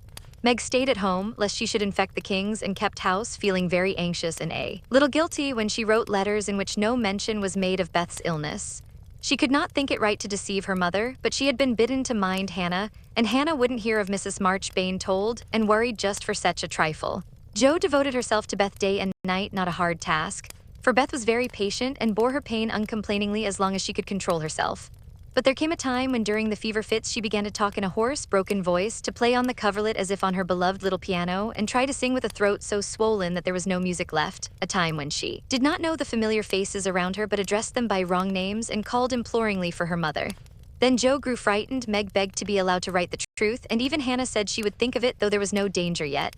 A letter from Washington added to their trouble, for Mr. March had had a relapse and could not think of coming home for a long while. How dark the days seemed now, how sad and lonely the house, and how heavy were the hearts of the sisters as they worked and waited, while the shadow of death hovered over the once happy home.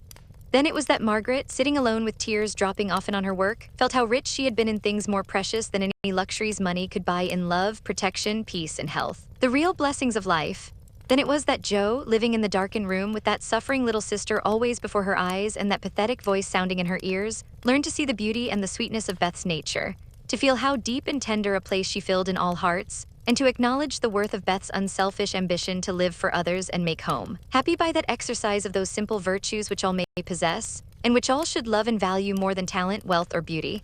And Amy in her exile longed eagerly to be at home that she might work for Beth, feeling now that no service would be hard or irksome, and remembering with regretful grief how many neglected tasks those willing hands had done for her.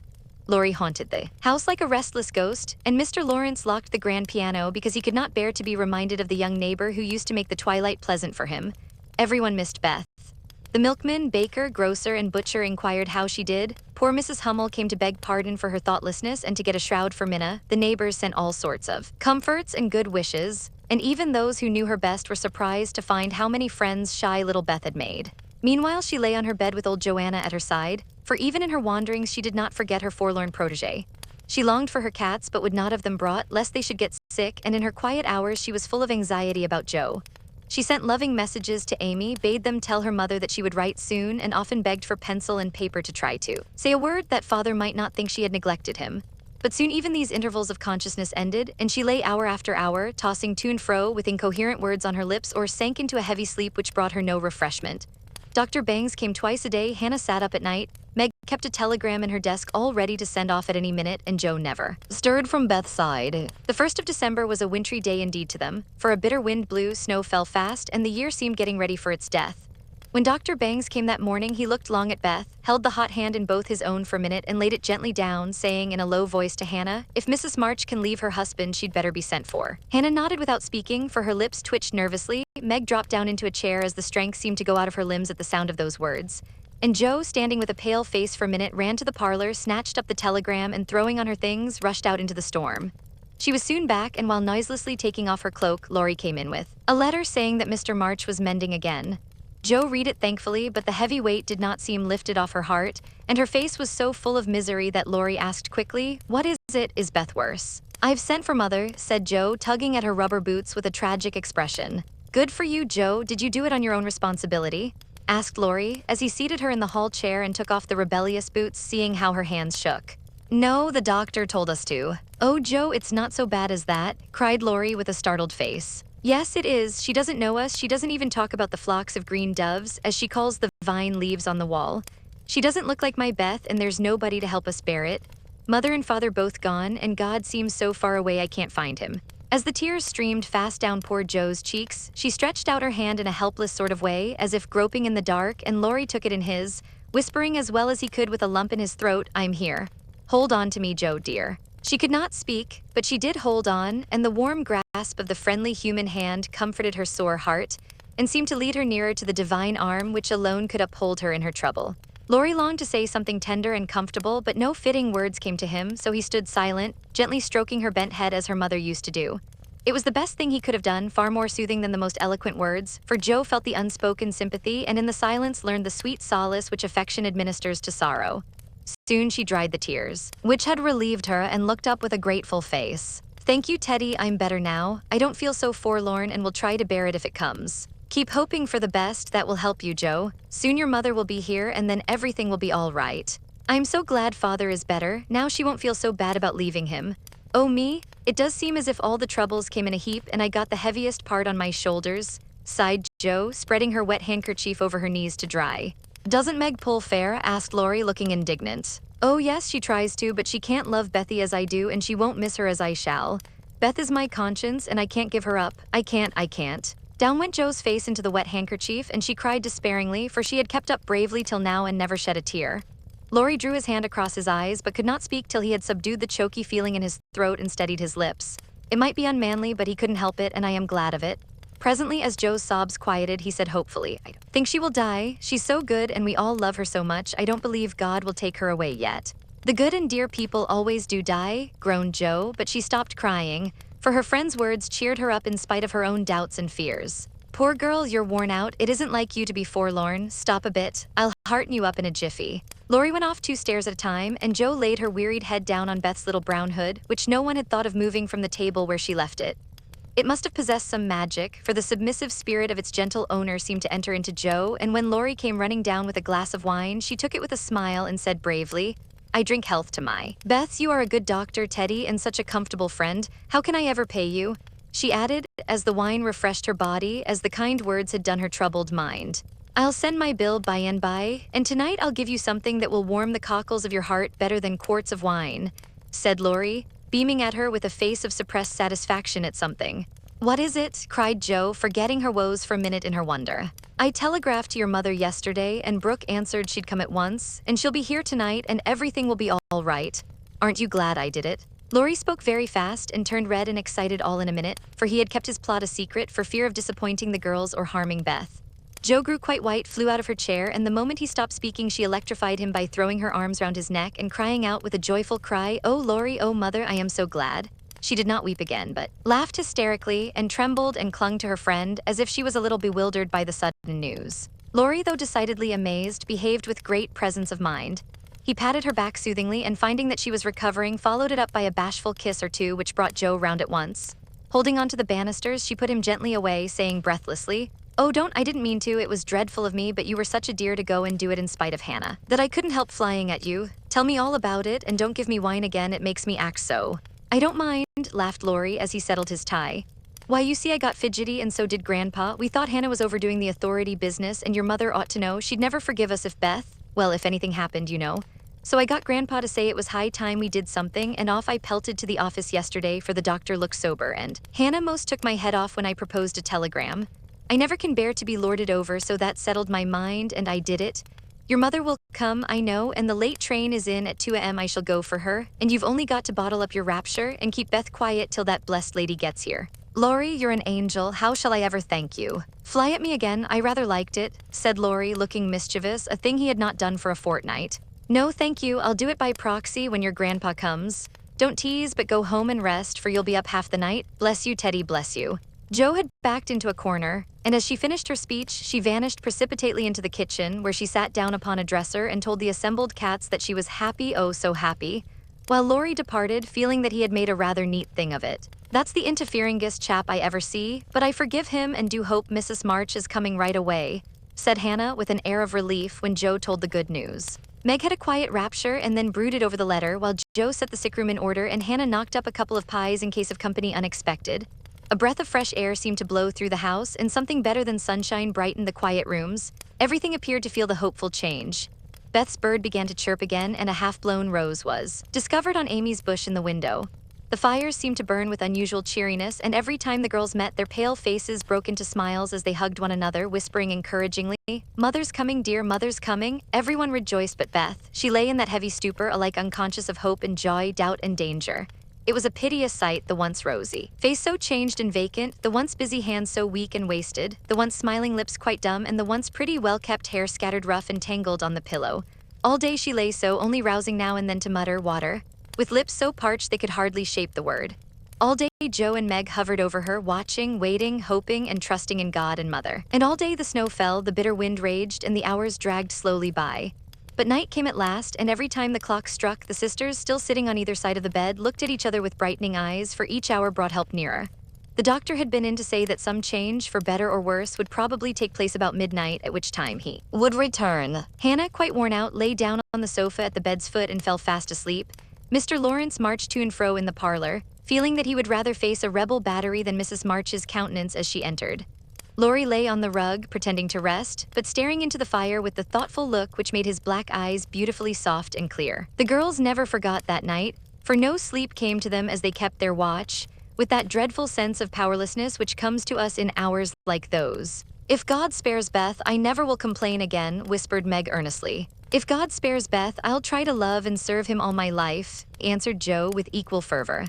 "I wish I had no heart, it aches so," sighed Meg after a pause. "If life is often as hard as this, I don't see how we ever shall get through it," added her sister despondently. Here the clock struck 12, and both forgot themselves in watching Beth, for they fancied a change passed over her wan face. The house was still as death, and nothing but the wailing of the wind broke the deep hush. Weary Hannah slept on, and no one but the sisters saw the pale shadow which seemed to fall upon the little bed.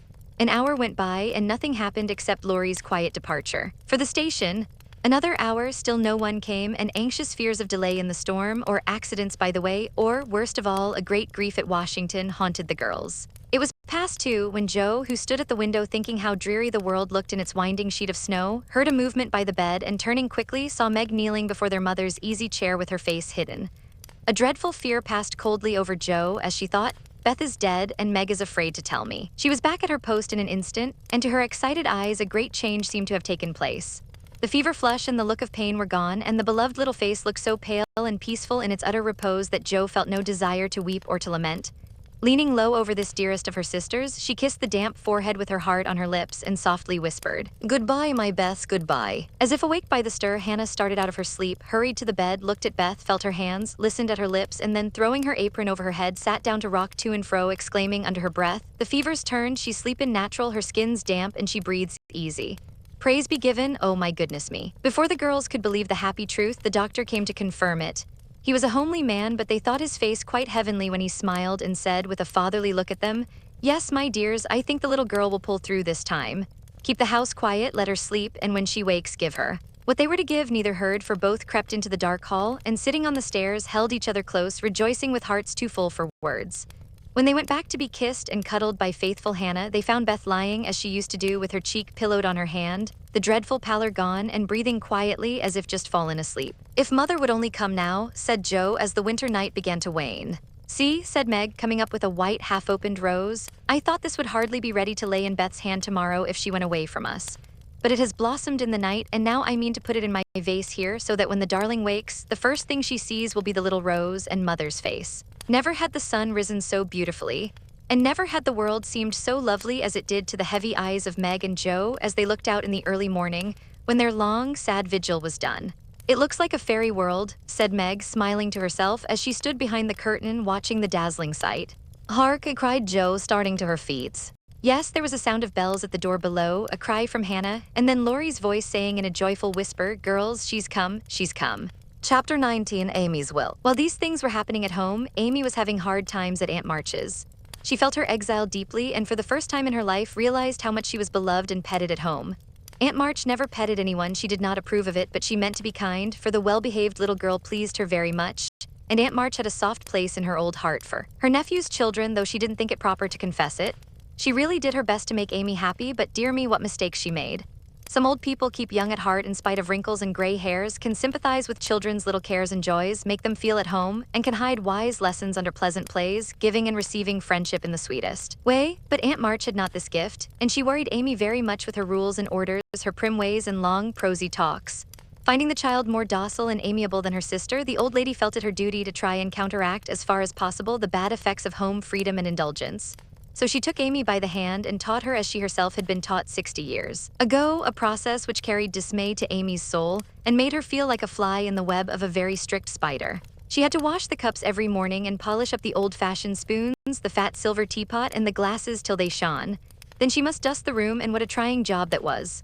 Not a speck escaped Aunt March's eye, and all the furniture had claw legs and much carving, which was never dusted to suit. Then Polly had to be fed, the lap dog combed, and a dozen trips upstairs and down to get things or deliver orders, for the old lady was very lame and seldom left her big chair. After these tiresome labors, she must do her lessons, which was a daily trial of every virtue she possessed. Then she was allowed 1 hour for exercise or play, and didn't she enjoy it? Laurie came every day and wheedled Aunt March till Amy was allowed to go out with him when they walked and rode and had capital times. After dinner, she had to read aloud and sit still while the old lady slept, which she usually did for an hour as she dropped off over the first page. Then patchwork or towels appeared, and Amy sewed with outward meekness and inward rebellion till dusk, when she was allowed to amuse herself as she liked till tea time. The evenings were the worst of all, for Aunt March fell to telling long stories about her youth, which were so unutterably dull that Amy was always ready to go to bed, intending to cry over her hard fate, but usually going to sleep before she had squeezed out more than a tear or two. If it had not been for Laurie and old Esther the maid, she felt that she never could have got through that dreadful time. The parrot alone was enough to drive her distracted, for he soon felt that she did not admire him and revenged himself by being as mischievous as possible. He pulled her hair whenever she came near him, upset his bread and milk to plague her when she had newly cleaned his cage, made Mop bark by pecking at him while Madame dozed, called her names before company, and behaved in all respects like a reprehensible old bird.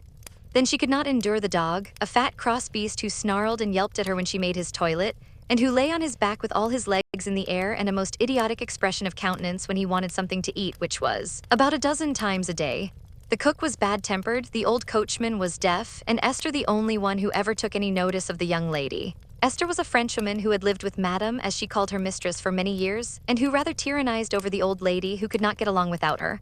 Her real name was Estelle, but Aunt March ordered her to change it, and she obeyed on condition that she was never asked to change her religion. She took a fancy to Mademoiselle and amused her very much with odd stories of her life in France when Amy sat with her while she got up Madame's laces. She also allowed her to roam about the great house and examine the curious and pretty things stored away in the big wardrobes and the ancient chests, for Aunt March hoarded like a magpie. Amy's chief delight was an Indian cabinet full of queer drawers, little pigeonholes, and secret places in which were kept all sorts of ornaments, some precious, some merely curious, all more or less antique. To examine and arrange these things gave Amy great satisfaction, especially the jewel cases, in which on velvet cushions reposed the ornaments which had adorned a belle 40 years ago.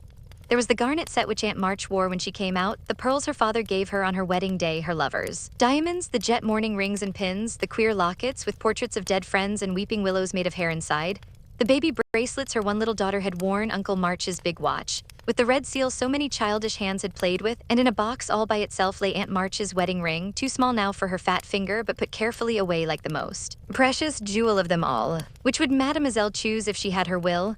Asked Esther, who always sat near to watch over and lock up the valuables. I like the diamonds best, but there is no necklace among them, and I'm fond of necklaces, they are so becoming. I should choose this if I might, replied Amy, looking with great admiration at a string of gold and ebony beads from which hung a heavy cross of the same. I too covet that, but not as a necklace.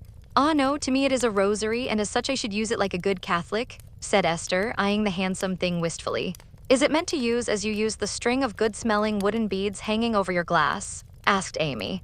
Truly, yes, to pray with. It would be pleasing to the saints if one used so fine a rosary as this, instead of wearing it as a vain bijou.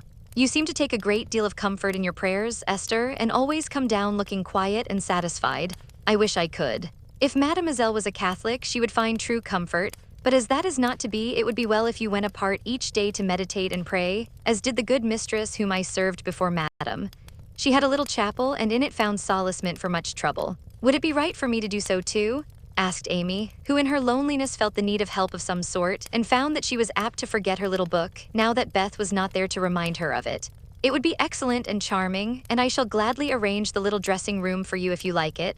Say nothing to Madame, but when she sleeps go you and sit alone a while to think good thoughts, and pray the dear God preserve your sister. Esther was truly pious and quite sincere in her advice, for she had an affectionate heart and felt much for the sisters in their anxiety.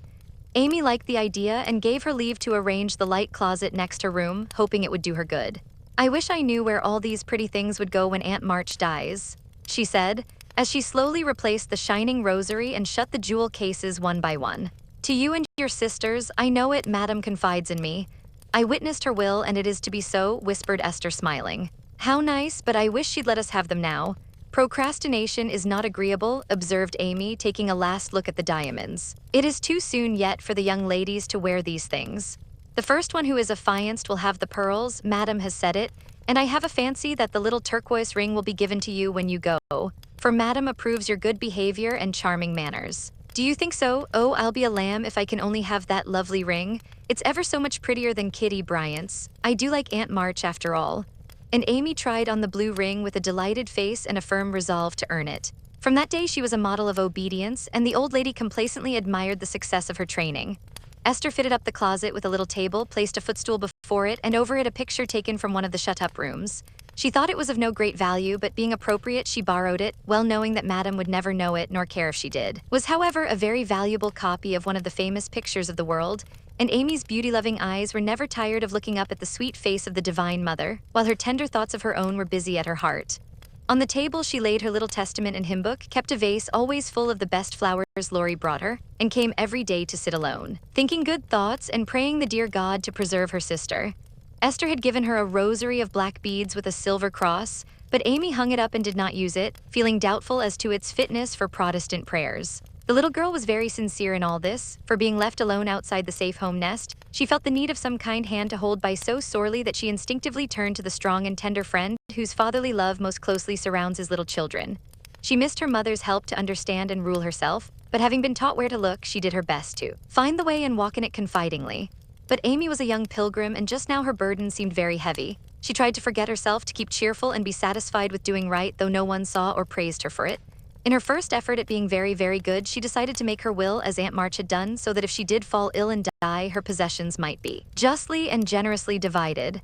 It cost her a pang even to think of giving up the little treasures which in her eyes were as precious as the old lady's jewels. During one of her play hours, she wrote out the important document as well as she could, with some help from Esther as to certain legal terms, and when the good-natured Frenchwoman had signed her name, Amy felt relieved and laid it by to show Laurie whom she wanted as a second witness.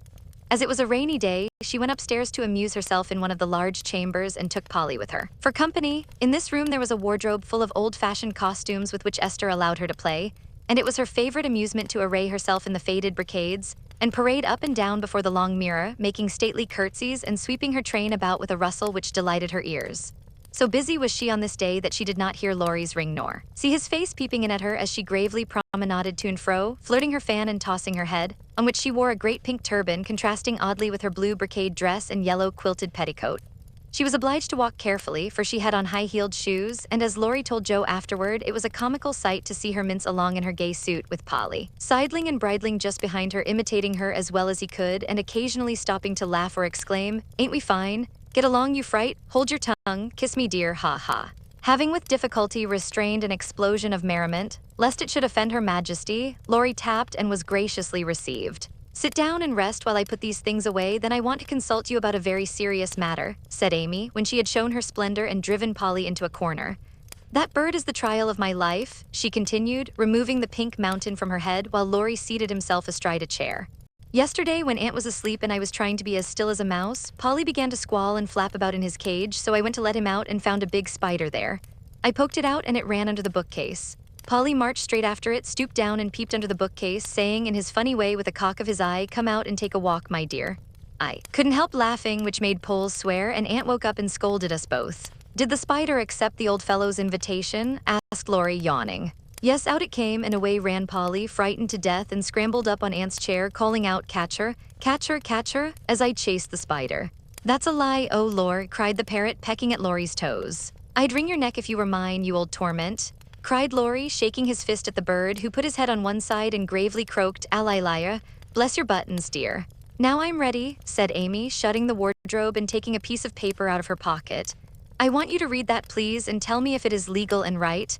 I felt I ought to do it, for life is uncertain and I don't want any ill feeling over my tomb." Laurie bit his lips and, turning a little from the pensive speaker, read the following document with praiseworthy gravity, considering the spelling. "My last will and testament. I, Amy Curtis March, being in my sane mind, go give and bequeath all my earthly property, viz. To wit, namely, to my father my best pictures, sketches, maps, and works of art, including frames.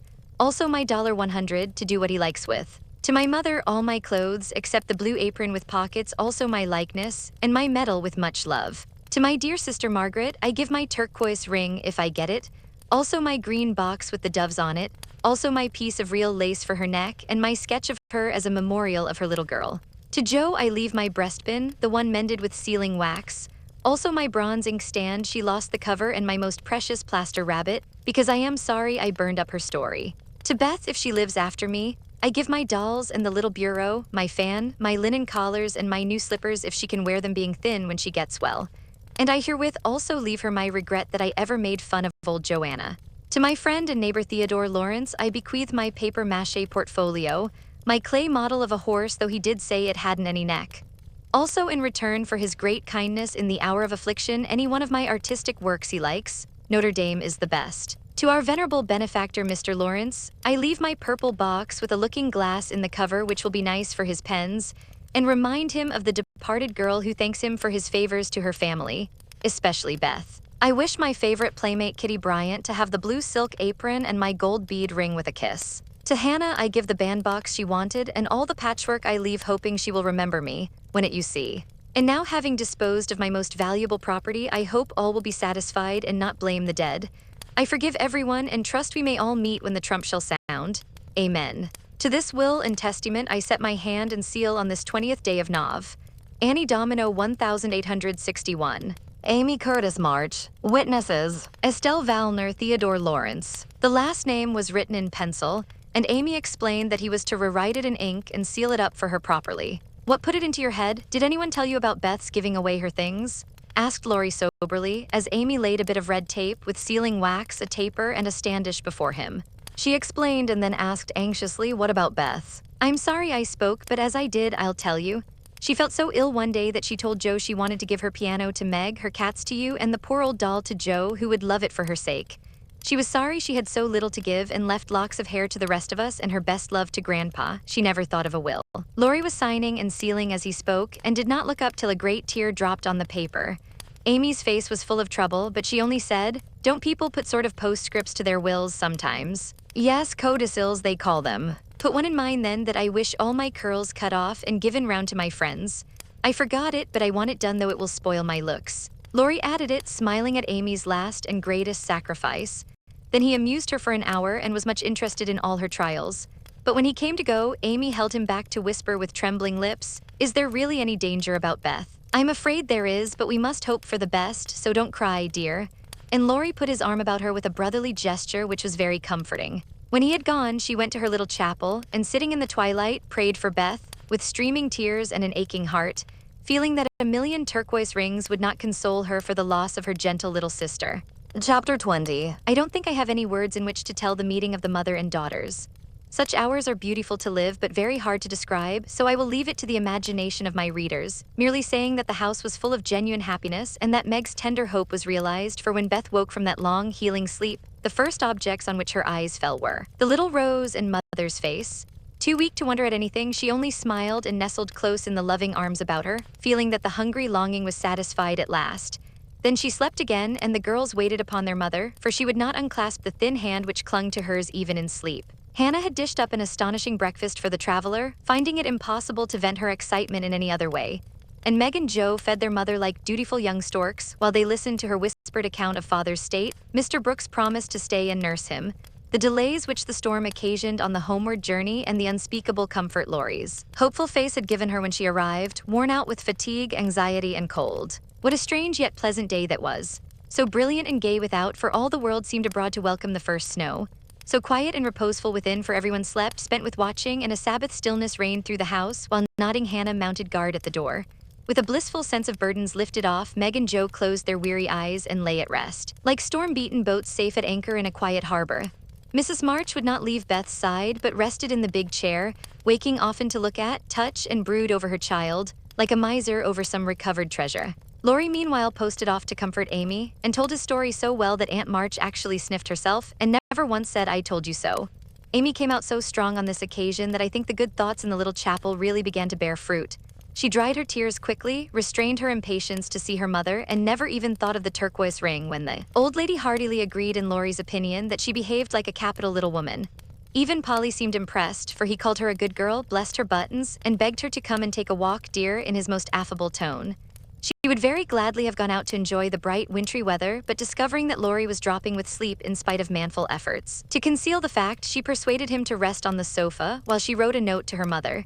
She was a long time about it, and when she returned, he was stretched out with both arms under his head, sound asleep, while Aunt March had pulled down the curtains and sat doing nothing in an unusual fit of benignity. After a while, they began to think he was not going to wake up till night, and I'm not sure that he would, had he not been effectually roused by Amy's cry of joy at sight of her mother. There probably were a good many happy little girls in and about the city that day, but it is my private opinion that Amy was the happiest of all, when she sat in her mother's lap and told her trials, receiving consolation and compensation in the shape of approving smiles and fond caresses. They were alone together in the chapel, to which her mother did not object when its purpose was explained to her. "On the contrary, I like it very much, dear," looking from the dusty rosary to the well-worn little book and the lovely picture with its garland of evergreen. "It is an excellent plan to have some place where we can go to be quiet when things vex or grieve us. There are a good many hard times in this life of ours, but we can always bear them if we ask help in the right way. I think my little girl is learning this." "Yes, mother, and when I go home I mean to have a corner in the big closet to put my books and the copy of that picture which I've tried to make. The woman's face is not good, it's too beautiful for me to draw, but the baby is done better and I love it very much. I like to think he was a little child once, for then I don't seem so far away and that helps me." As Amy pointed to the smiling Christ child on his mother's knee, Mrs. March saw something on the lifted hand that made her smile. She said nothing, but Amy understood the look, and after a minute's pause, she added gravely, "I wanted to speak to you about this, but I forgot it. Aunt gave me the ring today. She called me to her and kissed me and put it on my finger and said I was a credit to her and she'd like to keep me always. She gave that funny guard to keep the turquoise on as it's too big. I'd like to wear them, mother, can I?" "They are very pretty, but I think you're rather too young for such ornaments, Amy," said Mrs. March, looking at the plump little hand, with the band of sky blue stones on the forefinger and the quaint guard formed of two tiny golden hands clasped together. "I'll try not to be vain," said Amy. I don't think I like it only because it's so pretty, but I want to wear it as the girl in the story wore her bracelet to remind me of something. Do you mean Aunt March? Asked her mother, laughing. No, to remind me not to be selfish. Amy looked so earnest and sincere about it that her mother stopped laughing and listened respectfully to the little plan. I've thought a great deal lately about my bundle of naughties, and being selfish is the largest one in it, so I'm going to try hard to cure it if I can.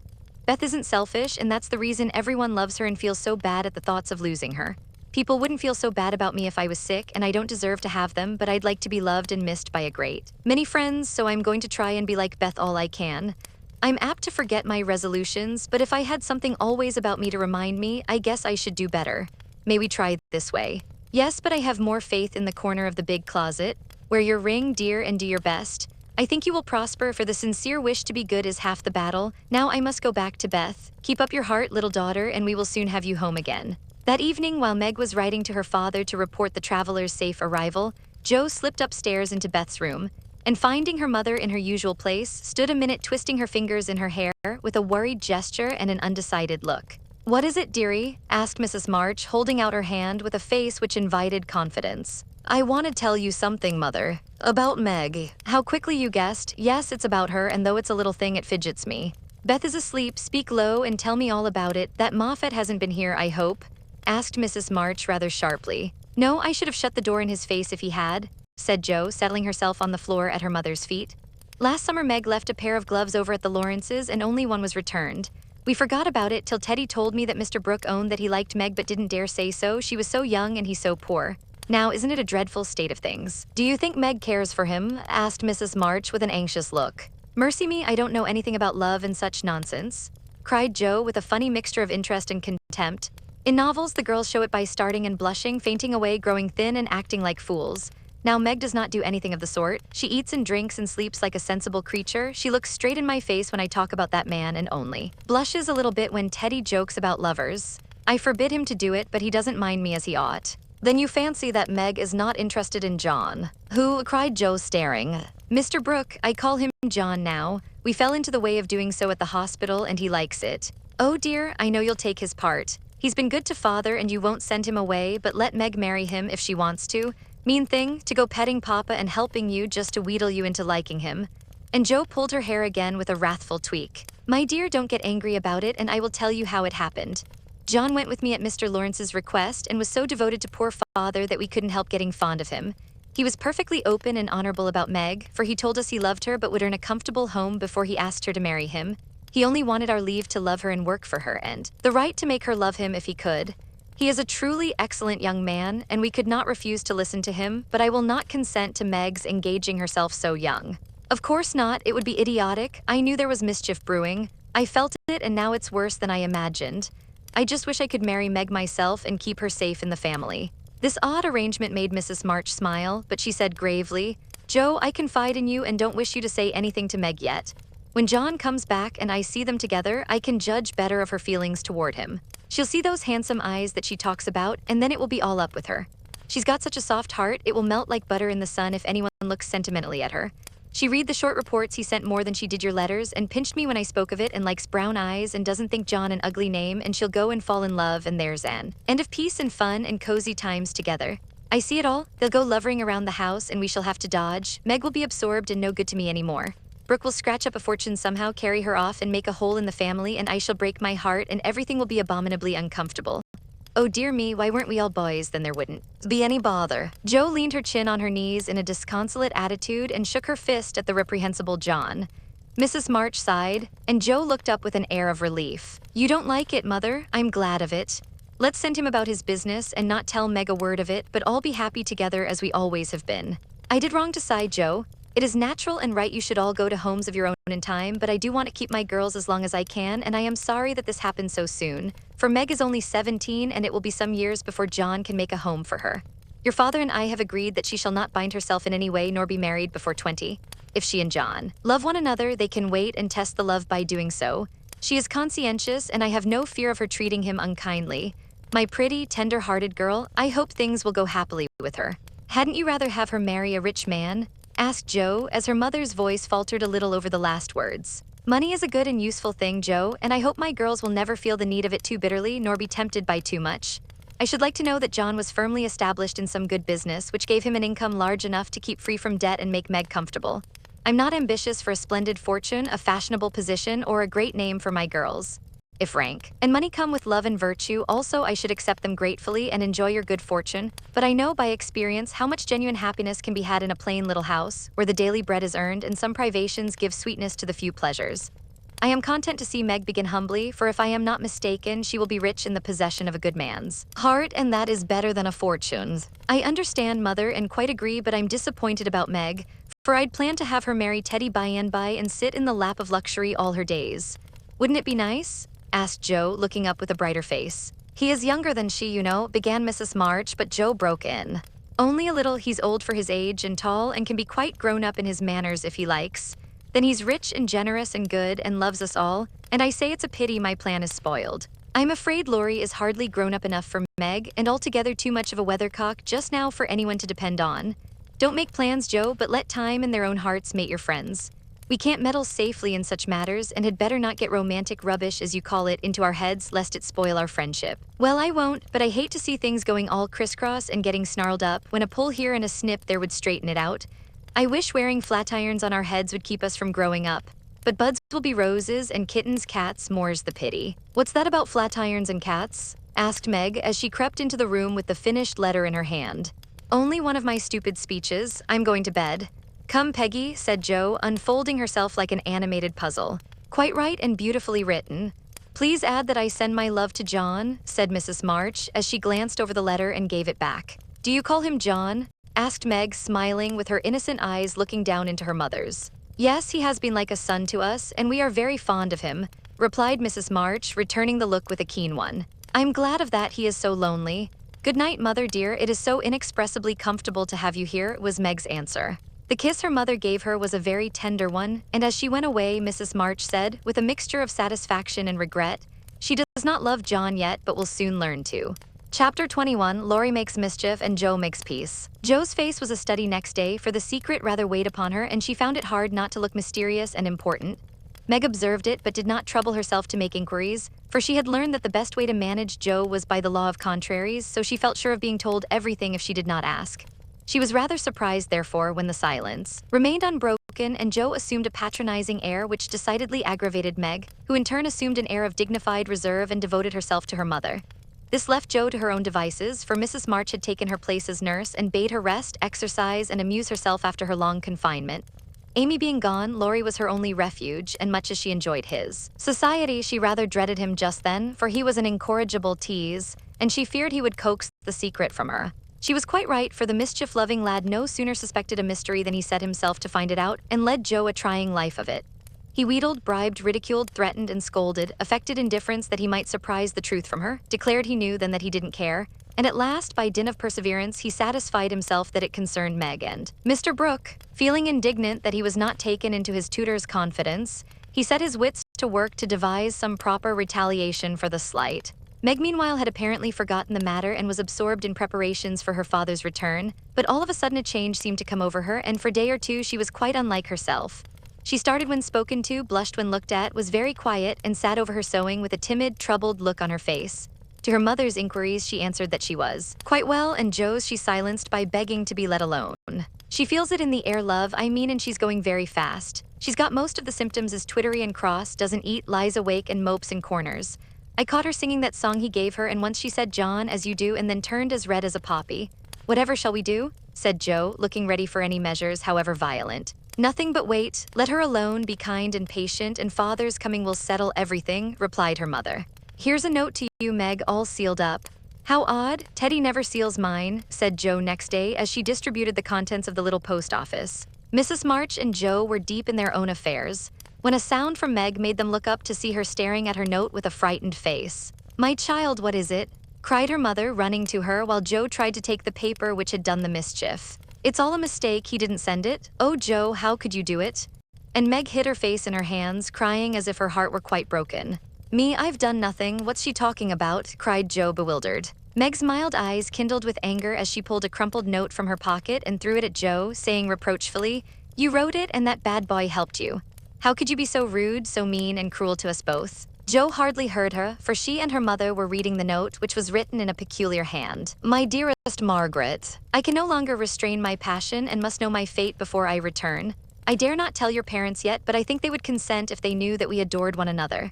Mr. Lawrence will help me to some good place, and then, my sweet girl, you will make me happy. I implore you to say nothing to your family yet, but to send one word of hope through Laurie to your devoted John. Oh, the little villain, that's the way he meant to pay me for keeping my word to mother. I'll give him a hearty scolding and bring him over to beg pardon, cried Jo, burning to execute immediate justice.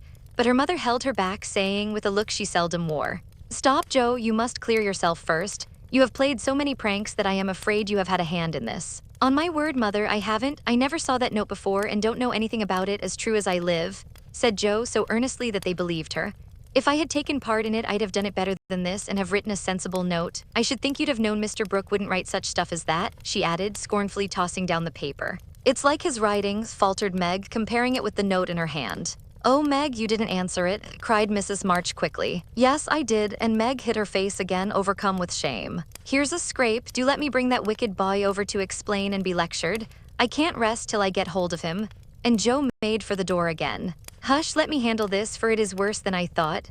Margaret, tell me the whole story, commanded Mrs. March, sitting down by Meg, yet keeping hold of Jo, lest she should fly off. I received the first letter from Laurie, who didn't look as if he knew anything about it, began Meg without looking up.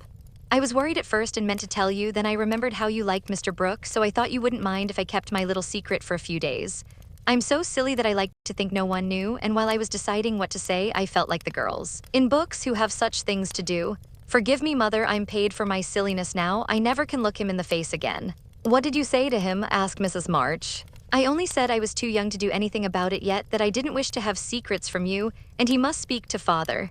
I was very grateful for his kindness and would be his friend, but nothing more for a long while.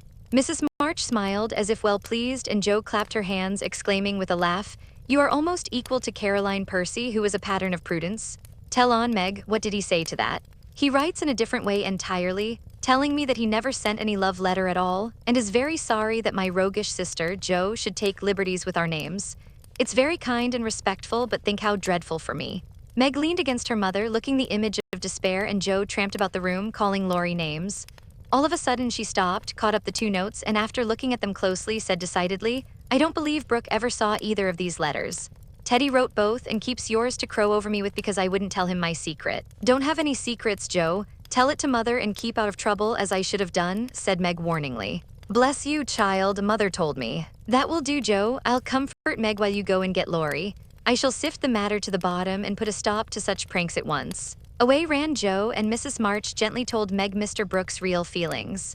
Now, dear, what are your own? Do you love him enough to wait till he can make a home for you, or will you keep yourself quite free for the present?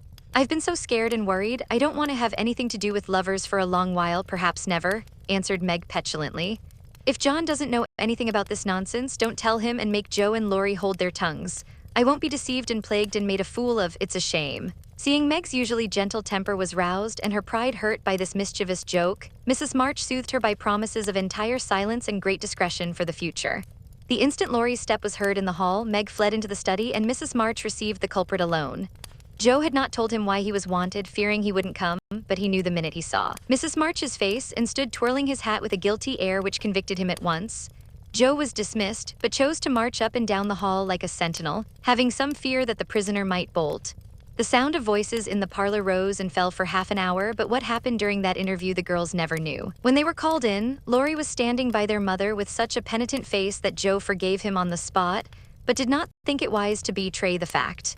Meg received his humble apology, and was much comforted by the assurance that Brooke knew nothing of the joke. I'll never tell him to my dying day, wild horses shan't drag it out of me, so you'll forgive me, Meg, and I'll do anything to show how out and out sorry I am, he added, looking very much ashamed of himself. I'll try, but it was a very ungentlemanly thing to do. I didn't think you could be so sly and malicious, Laurie, replied Meg, trying to hide her maidenly confusion under a gravely reproachful air.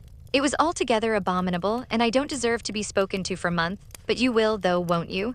And Laurie folded his hands together with such an imploring gesture, as he spoke in his irresistibly persuasive tone, that it was impossible to frown upon him in spite of his scandalous behavior. Meg pardoned him, and Mrs. March's grave face relaxed, in spite of her efforts to keep sober, when she heard him declare that he would atone for his sins by all sorts of penances, and abase himself like a worm before the injured damsel. Jo stood aloof, meanwhile, trying to harden her heart against him and succeeding only in primming up her face into an expression of entire disapprobation. Laurie looked at her once or twice, but as she showed no sign of relenting, he felt injured and turned his back on her till the others were done with him, when he made her a low bow and walked off without a word. As soon as he had gone, she wished she had been more forgiving, and when Meg and her mother went upstairs, she felt lonely and longed for Teddy. After resisting for some time, she yielded to the impulse, and armed with a book to return, went over to the big house. "Is Mr. Lawrence in?" asked Jo of a housemaid who was coming downstairs. "Yes, miss, but I don't believe he's seeable just yet." "Why not? Is he ill?" "La, no, miss, but he's had a scene with Mr. Laurie, who is in one of his tantrums about something which vexes the old gentleman, so I dursn't go nigh him." "Where is Laurie?" "Shut up in his room, and he won't answer, though I've been tapping. I don't know what's to become of the dinner, for it's ready, and there's no one to eat it. I'll go and see what the matter is. I'm not afraid of either of them." Up went Jo and knocked smartly on the door of Laurie's little study. "Stop that, or I'll open the door and make you," called out the young gentleman in a threatening tone. Jo immediately knocked again. The door flew open, and in she bounced before Laurie could recover from his surprise. Seeing that he really was out of temper, Jo, who knew how to manage him, assumed a contrite expression and going artistically down upon her knees, said meekly, "Please forgive me for being so cross. I came to make it up and can't go away till I have." "It's all right, get up and don't be a goose, Jo," was the cavalier reply to her petition. "Thank you, I will. Could I ask what's the matter? You don't look exactly easy in your mind." "I've been shaken and I won't bear it," growled Laurie indignantly. "Who did it?" demanded Jo. "Grandfather. If it had been anyone else, I'd have." And the injured youth finished his sentence by an energetic gesture of the right arm. "That's nothing. I often shake you and you don't mind," said Jo soothingly. "Pooh, you're a girl and it's fun, but I'll allow no man to shake me. I don't think anyone would care to try it if you looked as much like a thundercloud as you do now. Why were you treated so?" "Just because I wouldn't say what your mother wanted me for. I'd promised not to tell, and of course I wasn't going to break my word." "Couldn't you satisfy your grandpa in any other way?" "No, he would have the truth, the whole truth, and nothing but the truth. I'd have told my part of the scrape if I could without bringing Meg in. As I couldn't, I held my tongue and bore the scolding till the old gentleman collared me. Then I bolted for fear I should forget myself. It wasn't nice, but he's sorry, I know, so go down and make up. I'll help you." "Hanged if I do. I'm not going to be lectured and pummeled by everyone just for a bit of a frolic. I was sorry about Meg and begged pardon like a man, but I won't do it again when I wasn't in the wrong." "He didn't know that." "He ought to trust me and not act as if I was a baby. It's no use, Jo. He's got to learn that I'm able to take care of myself and don't need anyone's apron string to hold on by." "What pepper pots you are," sighed Jo. "How do you mean to settle this affair?" "Well, he ought to beg pardon, and believe me when I say I can't tell him what the fuss is about." "Bless you, he won't do that." "I won't go down till he does. Now, Teddy, be sensible, let it pass, and I'll explain what I can. You can't stay here, so what's the use of being melodramatic? I don't intend to stay here long anyway. I'll slip off and take a journey somewhere, and when Grandpa misses me, he'll come round fast enough." "I dare say, but you ought not to go and worry him." "Don't preach. I'll go to Washington and see Brooke. It's gay there, and I'll enjoy myself after the troubles." "What fun you'd have. I wish I could run off too," said Jo, forgetting her part of mentor in lively visions of martial life at the Capitol. "Come on then, why not? You go and surprise your father, and I'll stir up old Brooke. It would be a glorious joke. Let's do it, Jo. We'll leave a letter saying we are all right and trot off at once. I've got money enough. It will do you good and no harm as you go to your father." For a moment, Jo looked as if she would agree, for wild as the plan was, it just suited her. She was tired of care and confinement, longed for change, and thoughts of her father blended temptingly with the novel charms of camps and hospitals, liberty and fun.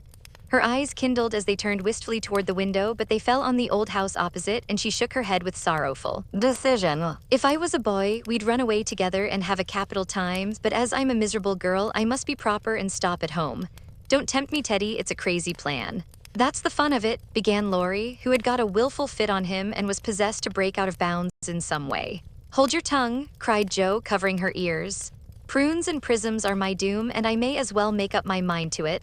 I came here to moralize, not to hear things that make me skip to think of." "I know Meg would wet blanket such a proposal, but I thought you had more spirit," began Laurie insinuatingly. Bad boy, be quiet. Sit down and think of your own sins. Don't go making me add to mine. If I get your grandpa to apologize for the shaking, will you give up running away? Asked Joe seriously. Yes, but you won't do it, answered Laurie, who wished to make up but felt that his outraged dignity must be appeased first. If I can manage the young one, I can the old one, muttered Joe, as she walked away, leaving Laurie bent over a railroad map with his head propped up on both hands. Come in, and Mr. Lawrence's gruff voice sounded gruffer than ever as Joe tapped at his door.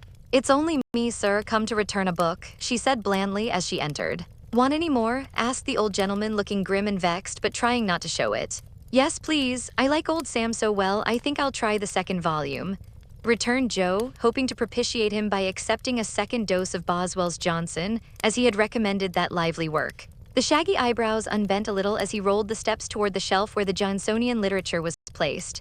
Joe skipped up and, sitting on the top step, affected to be searching for her book, but was really wondering how best to introduce the dangerous object of her visit. Mr. Lawrence seemed to suspect that something was brewing in her mind, for after taking several brisk turns about the room, he faced round on her, speaking so abruptly that Racella's tumbled face downward on the floor. What has that boy been about? Don't try to shield him. I know he has been in mischief by the way he acted when he came home. I can't get a word from him, and when I threatened to shake the truth out of him, he bolted upstairs and locked himself into his room. He did wrong, but we forgave him and all promised not to say a word to anyone, began Joe reluctantly. That won't do. He shall not shelter himself behind a promise from you soft-hearted girls. If he's done anything amiss, he shall confess, beg pardon, and be punished. Out with it, Joe. I won't be kept in the dark.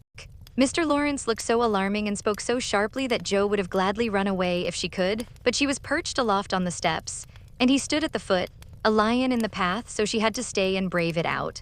Indeed, sir, I cannot tell. Mother forbade it. Laurie has confessed, asked pardon, and been punished quite enough. We don't keep silence to shield him, but someone else, and it will make more trouble if you interfere. Please don't. It was partly my fault, but it's all right now, so let's forget it and talk about the Rambler or something pleasant. Hang the Rambler. Come down and give me your word that this harum-scarum boy of mine hasn't done anything ungrateful or impertinent. If he has, after all your kindness to him, I'll thrash him with my own hands. The threat sounded awful, but did not alarm Joe, for she knew the irascible old gentleman would never lift a finger against his grandson, whatever he might say to the contrary. She obediently descended and made as light of the prank as she could without betraying Meg or forgetting the truth. Well, if the boy held his tongue because he promised, and not from obstinacy, I'll forgive him. He's a stubborn fellow and hard to manage, said Mr. Lawrence, rubbing up his hair till it looked as if he had been out in a gale and smoothing the frown from his brow with an air of relief. So am I, but a kind word will govern me when all the king's horses and all the king's men couldn't, said Joe, trying to say a kind word for her friend, who seemed to get out of one scrape only to fall into another. You think I'm not kind to him, hey? Was the sharp answer. Oh dear no, sir. You are rather too kind sometimes, and then just a trifle hasty when he tries your patience. Don't you think you are? Joe was determined to have it out now and tried to look quite placid, though she quaked a little after her bold speech. To her great relief and surprise, the old gentleman only threw his spectacles onto the table with a rattle and exclaimed frankly, You're right, girl, I am. I love the boy, but he tries my patience past bearing, and I know how it will end if we go on so. I'll tell you, he'll run away. Joe was sorry for that speech the minute it was made. She meant to warn him that Laurie would not bear much restraint and hoped he would be more forbearing with the lad. Mr. Lawrence's ruddy face changed suddenly, and he sat down with a troubled glance at the picture of a handsome man which hung over his table. It was Laurie's father, who had run away in his youth and married against the imperious old man's will. Joe fancied he remembered and regretted the past, and she wished she had held her tongue. He won't do it unless he is very much worried and only threatens it sometimes when he gets tired of studying. I often think I should like to, especially since my hair was cut, so if you ever miss us, you may advertise for 2 boys and look among the ships bound for India. She laughed as she spoke, and Mr. Lawrence looked relieved, evidently taking the whole as a joke. You hussy, how dare you talk in that way? Where's your respect for me and your proper bringing up? Bless the boys and girls, what torments they are, yet we can't do without them, he said, pinching her cheeks good-humoredly. Go and bring that boy down to his dinner, tell him it's all right, and advise him not to put on tragedy airs with his grandfather. I won't bear it. He won't come, sir. He feels badly because you didn't believe him when he said he couldn't tell. I think the shaking hurt his feelings very much. Joe tried to look pathetic but must have failed, for Mr. Lawrence began to laugh and she knew the day was won. I'm sorry for that, and ought to thank him for not shaking me, I suppose. What the dickens does the fellow expect? And the old gentleman looked a trifle ashamed of his own testiness. If I were you, I'd write him an apology, sir. He says he won't come down till he has one and talks about Washington and goes on in an absurd way. A formal apology will make him see how foolish he is and bring him down quite amiable. Try it. He likes fun, and this way is better than talking. I'll carry it up and teach him his duty." Mr. Lawrence gave her a sharp look and put on his spectacles, saying slowly, "You're a sly puss, but I don't mind being managed by you and Beth. Here, give me a bit of paper and let us have done with this nonsense." The note was written in the terms which one gentleman would use to another after offering some deep insult. Joe dropped a kiss on the top of Mr. Lawrence's bald head and ran up to slip the apology under Laurie's door, advising him through the keyhole to be submissive, decorous, and a few other agreeable impossibilities. Finding the door locked again, she left the note to do its work and was going quietly away when the young gentleman slid down the banisters and waited for her at the bottom, saying with his most virtuous expression of countenance, "What a good fellow you are, Joe. Did you get blown up?" he added, laughing. "No, he was pretty mild on the holes. I got it all round. Even you cast me off over there and I felt just ready to go to the deuce," he began apologetically. "Don't talk that way. Turn over a new leaf and begin again, Teddy, my son. I keep turning over new leaves and spoiling them as I used to spoil my copybooks, and I make so many beginnings there never will be an end," he said dolefully.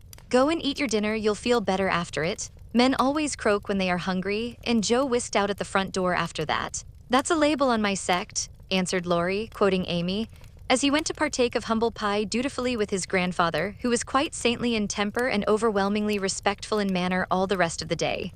Everyone thought the matter ended and the little cloud blown over, but the mischief was done, for though others forgot it, Meg remembered. She never alluded to a certain person, but she thought of him a good deal, dreamed dreams more than ever, and once Joe, rummaging her sister's desk for stamps, found a bit of paper scribbled over with the words "Mrs. John Brooke," whereat she groaned tragically and cast it into the fire, feeling that Laurie's prank had hastened the evil day for her. Chapter 22. Pleasant Meadows. Like sunshine after a storm were the peaceful weeks which followed. The invalids improved rapidly, and Mr. March began to talk of returning early in the new year. Beth was soon able to lie on the study sofa all day, amusing herself with the well-beloved cats at first, and in time with doll sewing, which had fallen sadly behindhand. Her once active limbs were so stiff and feeble that Joe took her for a daily airing about the house in her strong arms. Meg cheerfully blackened and burned her white hands cooking delicate messes for the deer, while Amy, a loyal slave of the ring, celebrated her return by giving away as many of her treasures as she could prevail on her sisters to accept. As Christmas approached, the usual mysteries began to haunt the house, and Joe frequently convulsed the family by proposing utterly impossible or magnificently absurd ceremonies in honor of this unusually merry Christmas. Laurie was equally impracticable and would have had bonfires, skyrockets, and triumphal arches if he had had his own way. After many skirmishes and snubbings, the ambitious pair were considered effectually quenched and went about with forlorn faces, which were rather belied by explosions of laughter when the two got together. Several days of unusually mild weather fitly ushered in a splendid Christmas day. Hannah felt in her bones that it was going to be an unusually fine day, and she proved herself a true prophetess, for everybody and everything seemed bound to produce a grand success. To begin with, Mr. March wrote that he should soon be with them, then Beth felt uncommonly well that morning and being dressed in her mother's gift, a soft crimson merino wrapper, was borne in high triumph to the window to behold the offering of Joe and Laurie. The Unquenchables had done their best to be worthy of the name, for like elves they had worked by night and conjured up a comical surprise. Out in the garden stood a stately snow maiden, crowned with holly, bearing a basket of fruit and flowers in one hand, a roll of music in the other, a perfect rainbow of an Afghan round her chilly shoulders, and a Christmas carol issuing from her lips on a pink paper streamer. The Jungfrau to Beth. God bless you, dear Queen Bess. May nothing you dismay, but health and peace and happiness be yours this Christmas day. Here's fruit to feed our busy bee and flowers for her nose. Here's music for her peony and Afghan for her toes. A portrait of Joanna, C. by Raphael No. 2, who labored with great industry to make it fair and true. Except a ribbon red, I beg for Madame Purr's tail, an ice cream made by lovely Peg, a Mont Blanc in a pail. Their dearest love my makers laid within my breast of snow. Accept it and the Alpine maid from Laurie and from Joe. How Beth laughed when she saw it, how Laurie ran up and down to bring in the gifts, and what ridiculous speeches Joe made as she presented them. I'm so full of happiness that if Father was only here, I couldn't hold one drop more, said Beth, quite sighing with contentment as Joe carried her off to the study to rest after the excitement, and to refresh herself with some of the delicious grapes the Jungfrau had sent her. So am I, added Joe, slapping the pocket wherein reposed the long-desired Undine and Sintram. I'm sure I am, echoed Amy, poring over the engraved copy of the Madonna and Child, which her mother had given her in a pretty frame. Of course I am, cried Meg, smoothing the silvery folds of her first silk dress, for Mr. Lawrence had insisted on giving it. How can I be otherwise? said Mrs. March gratefully as her eyes went from her husband's letter to Beth's smiling face and her hand caressed the brooch made of gray and golden, chestnut and dark brown hair which the girls had just fastened on her breast. Now and then in this workaday world, things do happen in the delightful storybook fashion, and what a comfort it is. Half an hour after everyone had said they were so happy they could only hold one drop more, the drop came. Laurie opened the parlor door and popped his head in very quietly. He might just as well have turned a somersault and uttered an Indian war whoop, for his face was so full of suppressed excitement and his voice so treacherously joyful that everyone jumped up, though he only said in a queer, breathless voice, "Here's another Christmas present for the March family." Before the words were well out of his mouth, he was whisked away somehow, and in his place appeared a tall man, muffled up to the eyes, leaning on the arm of another tall man who tried to say something and couldn't. Of course, there was a general stampede, and for several minutes everybody seemed to lose their wits, for the strangest things were done and no one said a word. Mr. March became invisible in the embrace of 4 pairs of loving arms. Jo disgraced herself by nearly fainting away and had to be doctored by Laurie in the china closet. Mr. Brooke kissed Meg entirely by mistake, as he somewhat incoherently explained. And Amy, the dignified, tumbled over a stool and, never stopping to get up, hugged and cried over her father's boots in the most touching manner. Mrs. March was the first to recover herself and held up her hand with a warning, "Hush, remember Beth." But it was too late. The study door flew open, the little red wrapper appeared on the threshold, joy put strength into the feeble limbs, and Beth ran straight into her father's arms. Never mind what happened just after that, for the full hearts overflowed, washing away the bitterness of the past and leaving only the sweetness of the present. It was not at all romantic, but a hearty laugh set everybody straight again, for Hannah was discovered behind the door, sobbing over the fat turkey which she had forgotten to put down when she rushed up from the kitchen. As the laugh subsided, Mrs. March began to thank Mr. Brooke for his faithful care of her husband, at which Mr. Brooke suddenly remembered that Mr. March needed rest, and seizing Laurie, he precipitately retired. Then the 2 invalids were ordered to repose, which they did by both sitting in one big chair and talking hard. Mr. March told how he had longed to surprise them, and how, when the fine weather came, he had been allowed by his doctor to take advantage of it, how devoted Brooke had been, and how he was altogether a most estimable and upright young man. Why, Mr. March paused a minute just there, and after a glance at Meg, who was violently poking the fire, looked at his wife with an inquiring lift of the eyebrows. I leave you to imagine. Also, why Mrs. March gently nodded her head and asked, rather abruptly, if he wouldn't like to have something to eat. Jo saw and understood the look, and she stalked grimly away to get wine and beef tea, muttering to herself as she slammed the door, "I hate estimable young men with brown eyes." There never was such a Christmas dinner as they had that day. The fat turkey was a sight to behold when Hannah sent him up stuffed, browned, and decorated. So was the plum pudding, which melted in one's mouth, likewise the jellies, in which Amy reveled like a fly in a honeypot. Everything turned out well, which was a mercy, Hannah said, for my mind was that flustered, Mum, that it's a miracle. I didn't roast the pudding and stuff the turkey with raisins, let alone billin of it in a cloth. Mr. Lawrence and his grandson dined with them, also Mr. Brooke, at whom Jo glowered darkly, to Laurie's infinite amusement. 2 easy chairs stood side by side at the head of the table, in which sat Beth and her father, feasting modestly on chicken and a little fruit. They drank healths, told stories, sang songs, reminisced, as the old folks say, and had a thoroughly good time. A sleigh ride had been planned, but the girls would not leave their father, so the guests departed early, and as twilight gathered, the happy family sat together round the fire. Just a year ago we were groaning over the dismal Christmas we expected to have. Do you remember? Asked Jo, breaking a short pause which had followed a long conversation about many things. Rather a pleasant year on the whole, said Meg, smiling at the fire and congratulating herself on having treated Mr. Brooke with dignity.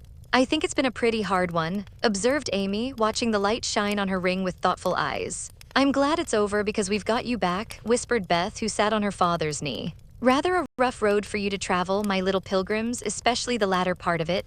But you have got on bravely, and I think the burdens are in a fair way to tumble off very soon, said Mr. March, looking with fatherly satisfaction at the 4 young faces gathered round him. How do you know? Did Mother tell you? Asked Jo. Not much. Straws show which way the wind blows, and I've made several discoveries today.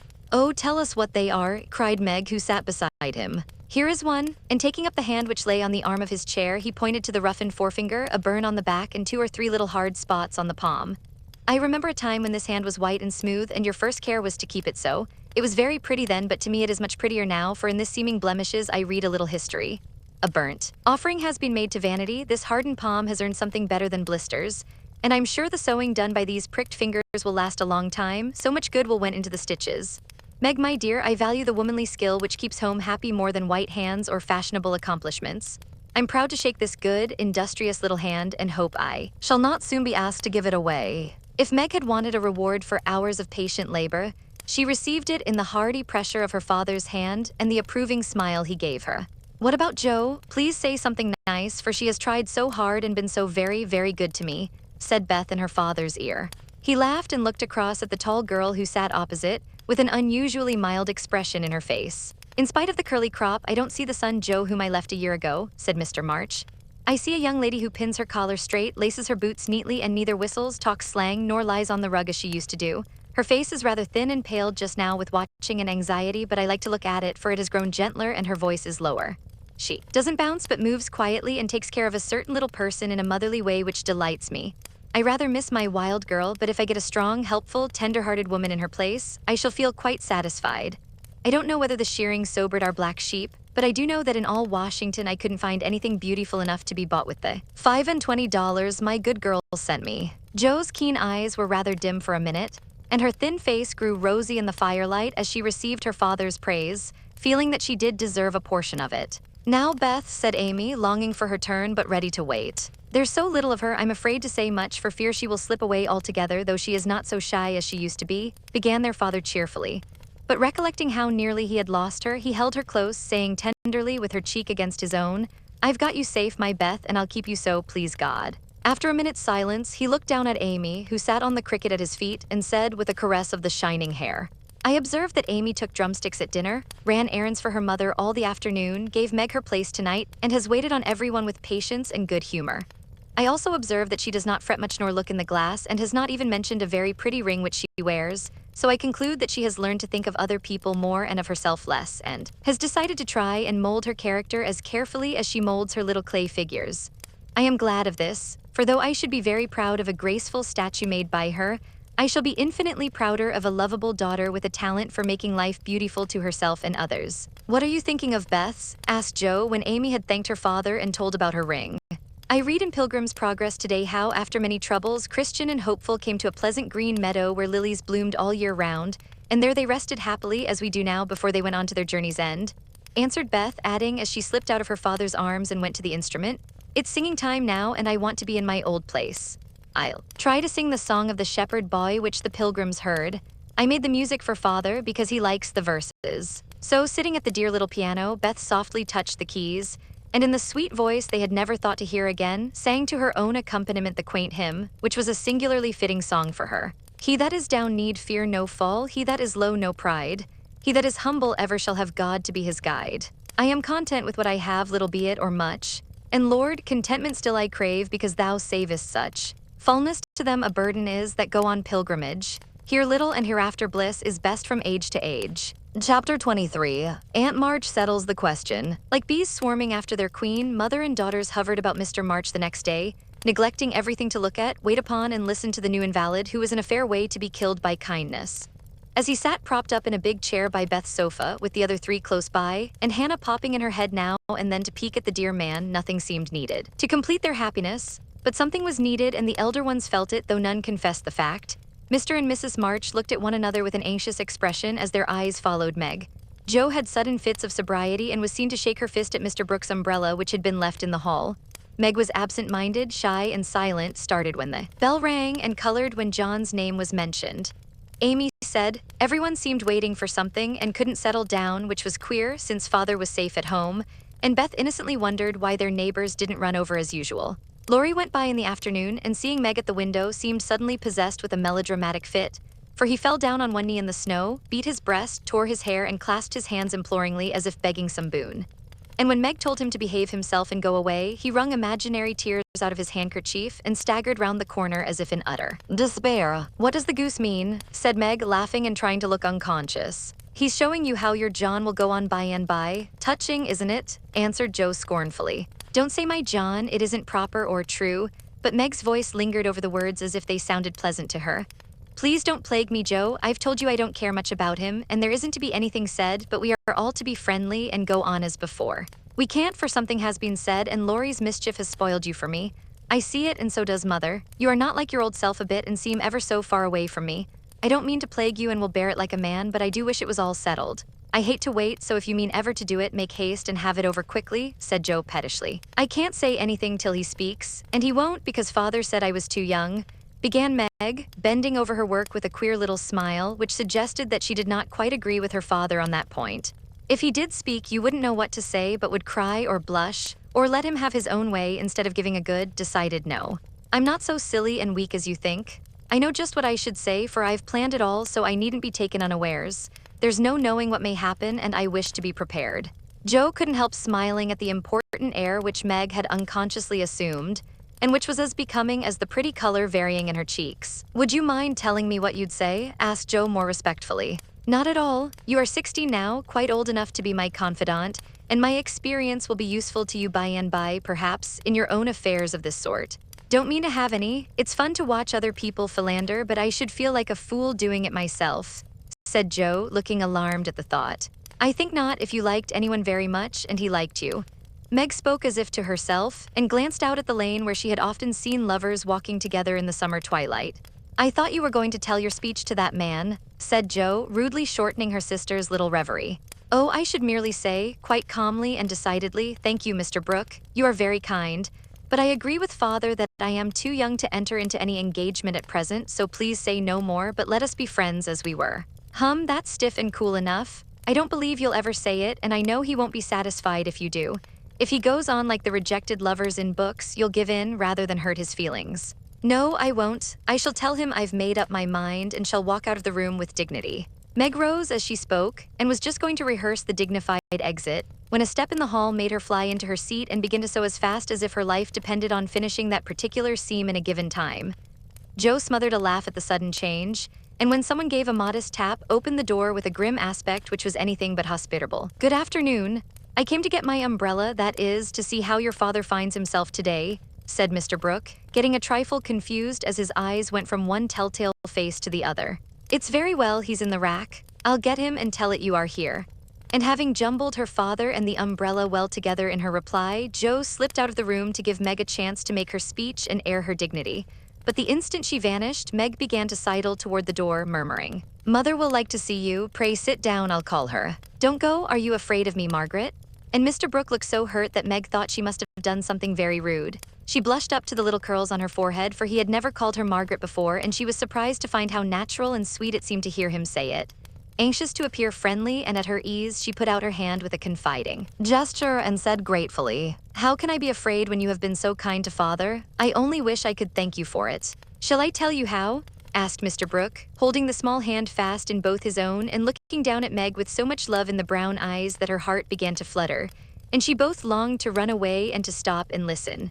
Oh no, please don't, I'd rather not, she said, trying to withdraw her hand and looking frightened in spite of her denial. I won't trouble you, I only want to know if you care for me a little, Meg.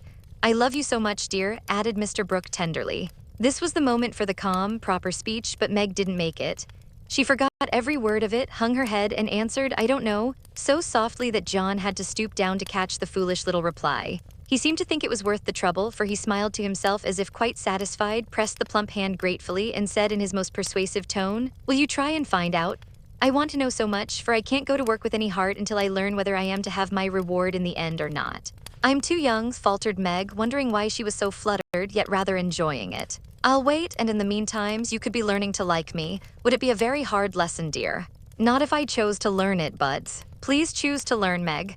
I love to teach, and this is easier than German, broke in John, getting possession of the other hand, so that she had no way of hiding her face as he bent to look into it.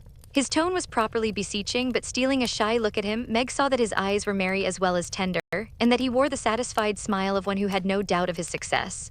This nettled her.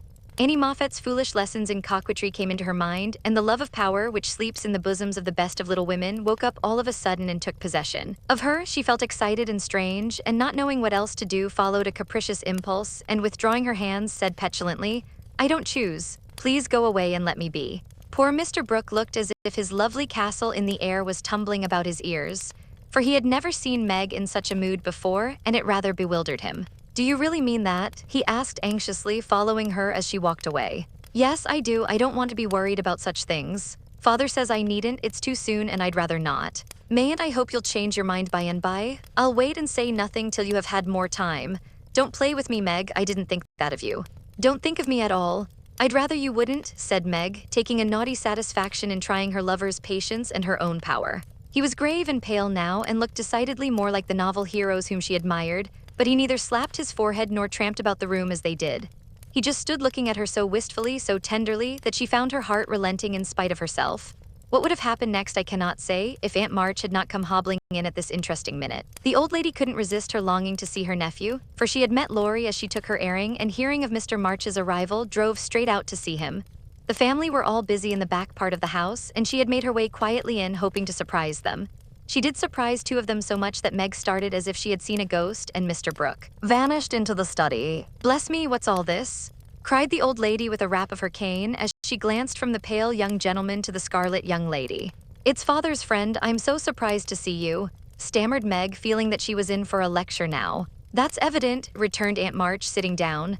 "But what is father's friend saying to make you look like a peony? There's mischief going on, and I insist upon knowing what it is," with another rap. "We were only talking." "Mr. Brooke came for his umbrella," began Meg, wishing that Mr. Brooke and the umbrella were safely out of the house. "Brooke, that boy's tutor? Ah, I understand now, I know all about it. Joe blundered into a wrong message in one of your father's letters, and I made her tell me. You haven't gone and accepted him, child," cried Aunt March, looking scandalized. "Hush, he'll hear, shan't I call mother?" said Meg, much troubled. "Not yet, I've something to say to you, and I must free my mind at once. Tell me, do you mean to marry this cook? If you do, not one penny of my money ever goes to you. Remember that and be a sensible girl," said the old lady impressively. Now Aunt March possessed in perfection the art of rousing the spirit of opposition in the gentlest people and enjoyed doing it. The best of us have a spice of perversity in us, especially when we are young and in love. If Aunt March had begged Meg to accept John Brooke, she would probably have declared she couldn't think of it, but as she was peremptorily ordered not to like him, she immediately made up her mind that she would. Inclination as well as perversity made the decision easy, and being already much excited, Meg opposed the old lady with unusual spirit. "I shall marry whom I please, Aunt March, and you can leave your money to anyone you like," she said, nodding her head with a resolute air. "Highty-tighty, is that the way you take my advice, miss? You'll be sorry for it by and by when you've tried love in a cottage and found it a failure." "It can't be a worse one than some people find in big houses," retorted Meg. Aunt March put on her glasses and took a look at the girl, for she did not know her in this new mood. Meg hardly knew herself. She felt so brave and independent, so glad to defend John and assert her right to love him if she liked. Aunt March saw that she had begun wrong, and after a little pause made a fresh start, saying as mildly as she could, "Now, Meg, my dear, be reasonable and take my advice. I mean it kindly and don't want you to spoil your whole life by making a mistake at the beginning. You ought to marry well and help your family.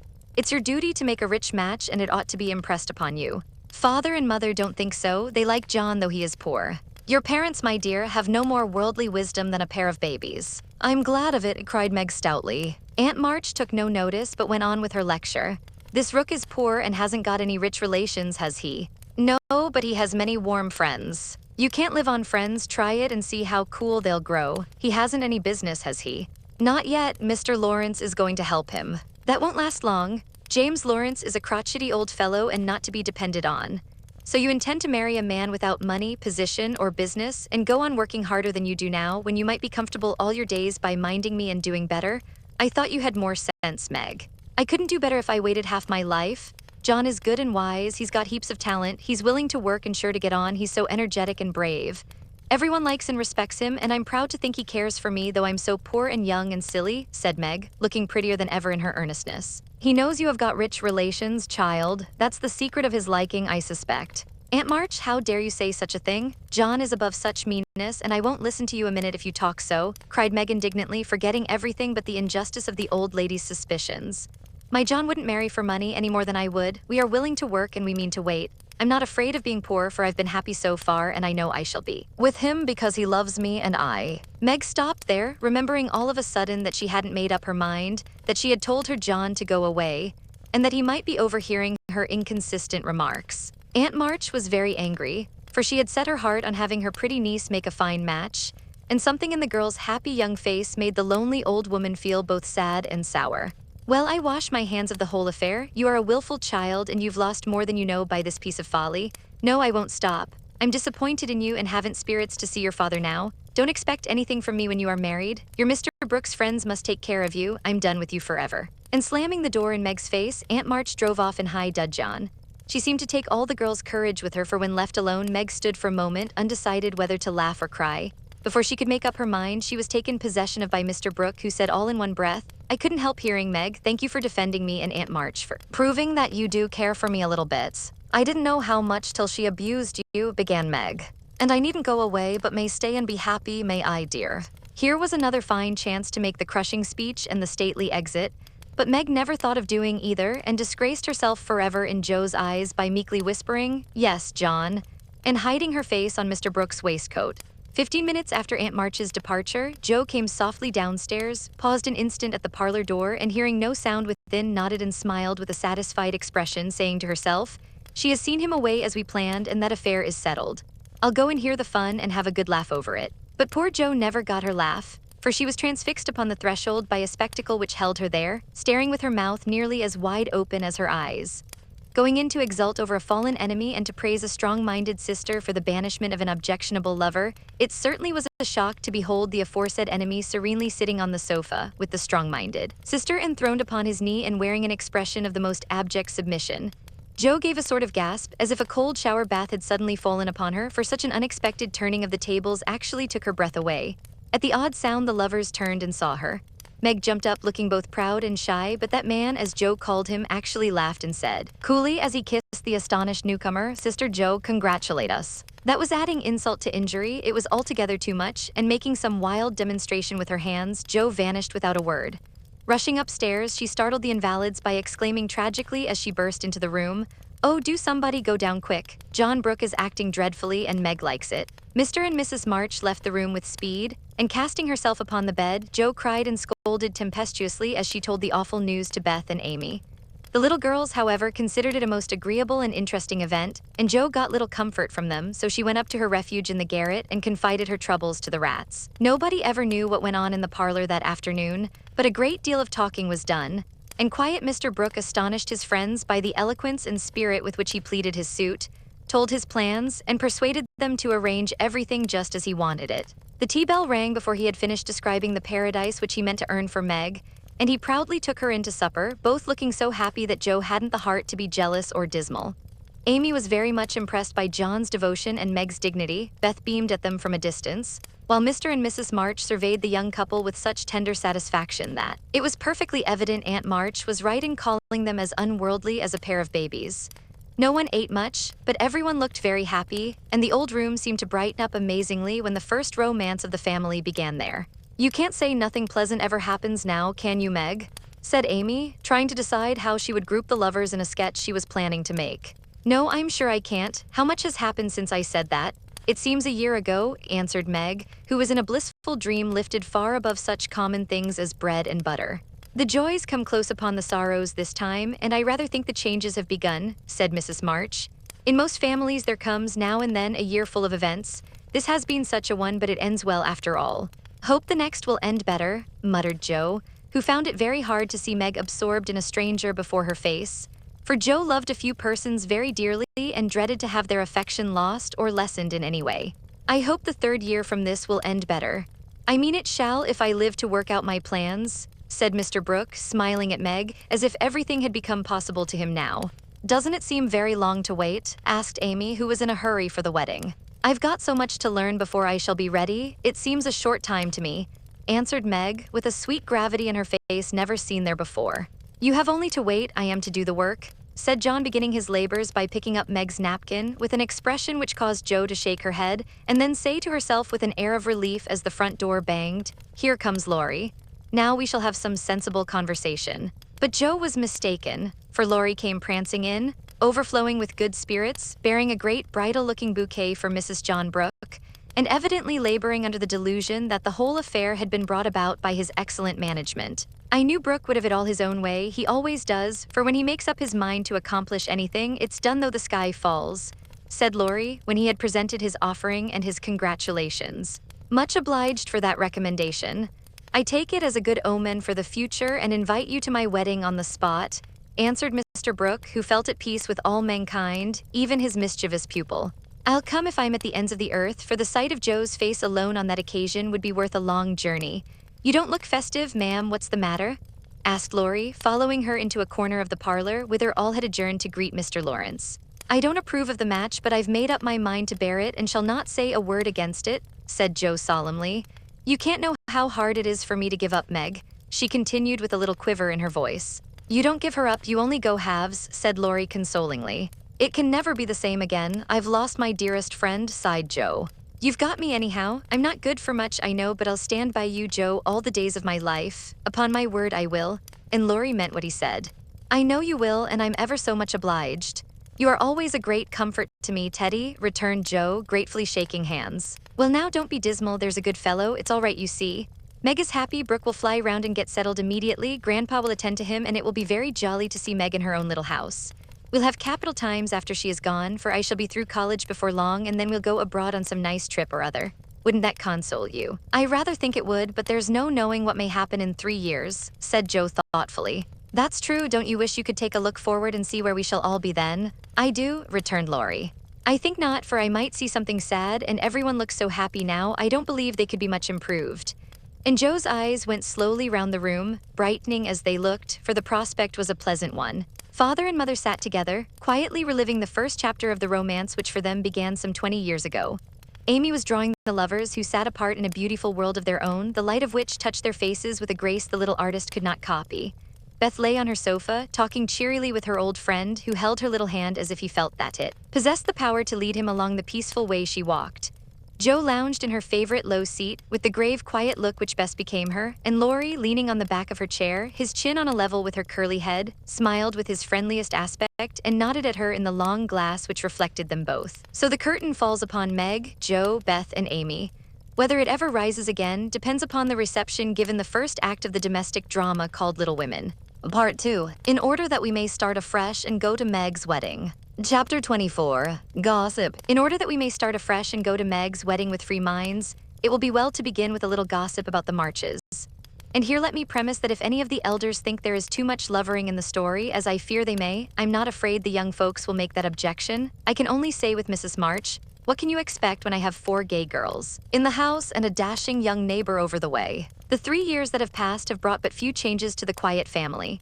The war is over, and Mr. March safely at home, busy with his books in the small parish which found in him a minister by nature as by grace, a quiet, studious man, rich in the wisdom that is better than learning, the charity which calls all mankind brother, the piety that blossoms into character, making it august and lovely. These attributes, in spite of poverty and the strict integrity which shut him out from the more worldly successes, attracted to him many admirable persons, as naturally as sweet herbs draw bees, and as naturally he gave them the honey into which 50 years of hard experience had distilled no bitter drop.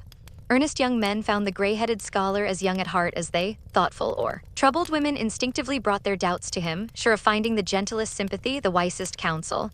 Sinners told their sins to the pure-hearted old man and were both rebuked and saved. Gifted men found a companion in him.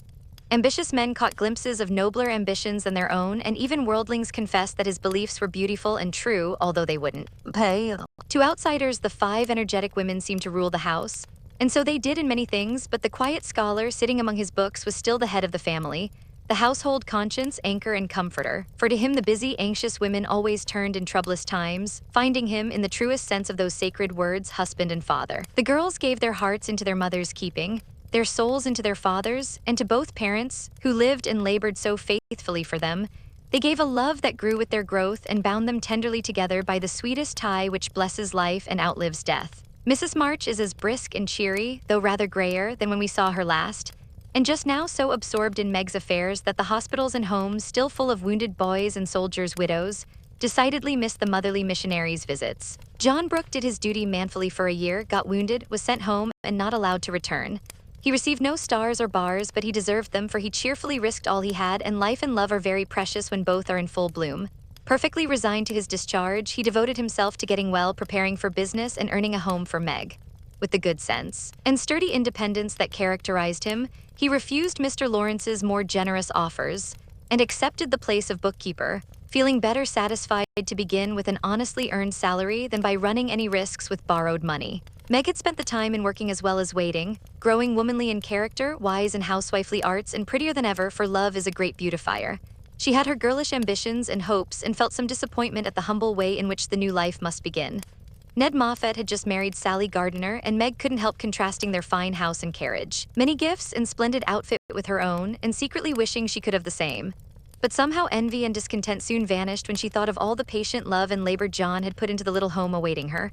And when they sat together in the twilight, talking over their small plans, the future always grew so beautiful and bright that she forgot Sally's splendor and felt herself the richest, happiest girl in Christendom. Jo never went back to Aunt March, for the old lady took such a fancy to Amy that she bribed her with the offer of drawing lessons from one of the best teachers going, and for the sake of this advantage, Amy would have served a far harder mistress. So she gave her mornings to duty, her afternoons to pleasure, and prospered finely. Jo meantime devoted herself to literature and Beth, who remained delicate long after the fever was a thing of the past. Not an invalid exactly, but never again the rosy, healthy creature she had been, yet always hopeful, happy, and serene, and busy with the quiet duties she loved, everyone's friend and an angel in the house, long before those who loved her most had learned to know it. As long as the Spread Eagle paid her $1 a column for her rubbish, as she called it, Jo felt herself a woman of means and spun her little romances diligently. But great plans fermented in her busy brain and ambitious mind, and the old tin kitchen in the garret held a slowly increasing pile of blotted manuscript, which was one day to place the name of March upon the roll of fame. Laurie, having dutifully gone to college to please his grandfather, was now getting through it in the easiest possible manner to please himself.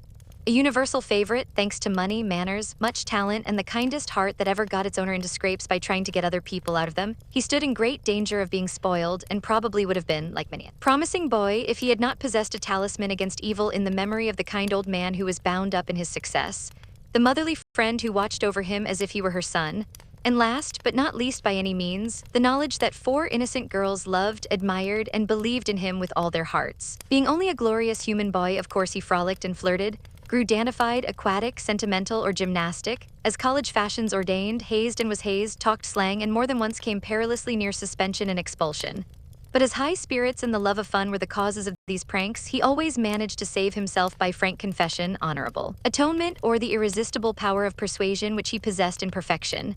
In fact, he rather prided himself on his narrow escapes, and liked to thrill the girls with graphic accounts of his triumphs over wrathful tutors, dignified professors, and vanquished enemies. The men of my class were heroes in the eyes of the girls, who never wearied of the exploits of our fellows and were frequently allowed to bask in the smiles of these great creatures when Laurie brought them home with him. Amy especially enjoyed this high honor and became quite a belle among them, for her ladyship early felt and learned to use the gift of fascination with which she was endowed. Meg was too much absorbed in her private and particular John to care for any other lords of creation, and Beth too shy to do more than peep at them and wonder how Amy dared to order them about so, but Jo felt quite in her own element and found it very difficult to refrain from imitating the gentlemanly attitudes, phrases, and feats, which seemed more natural to her than the decorums prescribed for young ladies. They all liked Jo immensely, but never fell in love with her, though very few escaped without paying the tribute of a sentimental sigh or two at Amy's shrine. And speaking of sentiment brings us very naturally to the Dovecote. That was the name of the little brown house Mr. Brooke had prepared for Meg's first home. Laurie had christened it, saying it was highly appropriate to the gentle lovers who went on together like a pair of turtle doves, with first a bill and then a coo. It was a tiny house with a little garden behind and a lawn about as big as a pocket handkerchief in the front. Here Meg meant to have a fountain, shrubbery, and a profusion of lovely flowers, though just at present the fountain was represented by a weather-beaten urn, very like a dilapidated slop bowl. The shrubbery consisted of several young larches, undecided whether to live or die, and the profusion of flowers was merely hinted by regiments of sticks to show where seeds were planted. But inside it was altogether charming, and the happy bride saw no fault from garret to cellar. To be sure, the hall was so narrow it was fortunate that they had no piano, for one never could have been got in whole. The dining room was so small that 6 people were a tight fit, and the kitchen stairs seemed built for the express purpose of precipitating both servants and china pell-mell into the coal bin. But once get used to these slight blemishes and nothing could be more complete, for good sense and good taste had presided over the furnishing, and the result was highly satisfactory. There were no marble-top tables, long mirrors, or lace curtains in the little parlor, but simple furniture, plenty of books, a fine picture or two, a stand of flowers in the bay window, and scattered all about the pretty gifts which came from friendly hands and were the fairer for the loving messages they brought. I don't think the Parian Psyche Laurie gave lost any of its beauty because John put up the bracket it stood upon, that any upholsterer could have draped the plain muslin curtains more gracefully than Amy's artistic hand, or that any storeroom was ever better provided with good wishes, merry words, and happy hopes than that in which Jo and her mother put away Meg's few boxes, barrels, and bundles. And I am morally certain that the spandy new kitchen never could have looked so cozy and neat if Hannah had not arranged every pot and pan a dozen times over, and laid the fire all ready for lighting the minute Mrs. Brooke came home. I also doubt if any young matron ever began life with so rich a supply of dusters, holders, and piece bags, for Beth made enough to last till the silver wedding came round and invented 3 different kinds of dishcloths for the express service of the bridal china. People who hire all these things done for them never know what they lose, for the homeliest tasks get beautified if loving hands do them, and Meg found so many proofs of this that everything in her small nest, from the kitchen roller to the silver vase on her parlor table, was eloquent of home love and tender forethought. What happy times they had planning together, what solemn shopping excursions, what funny mistakes they made, and what shouts of laughter arose over Laurie's ridiculous bargains. In his love of jokes, this young gentleman, though nearly through college, was as much of a boy as ever.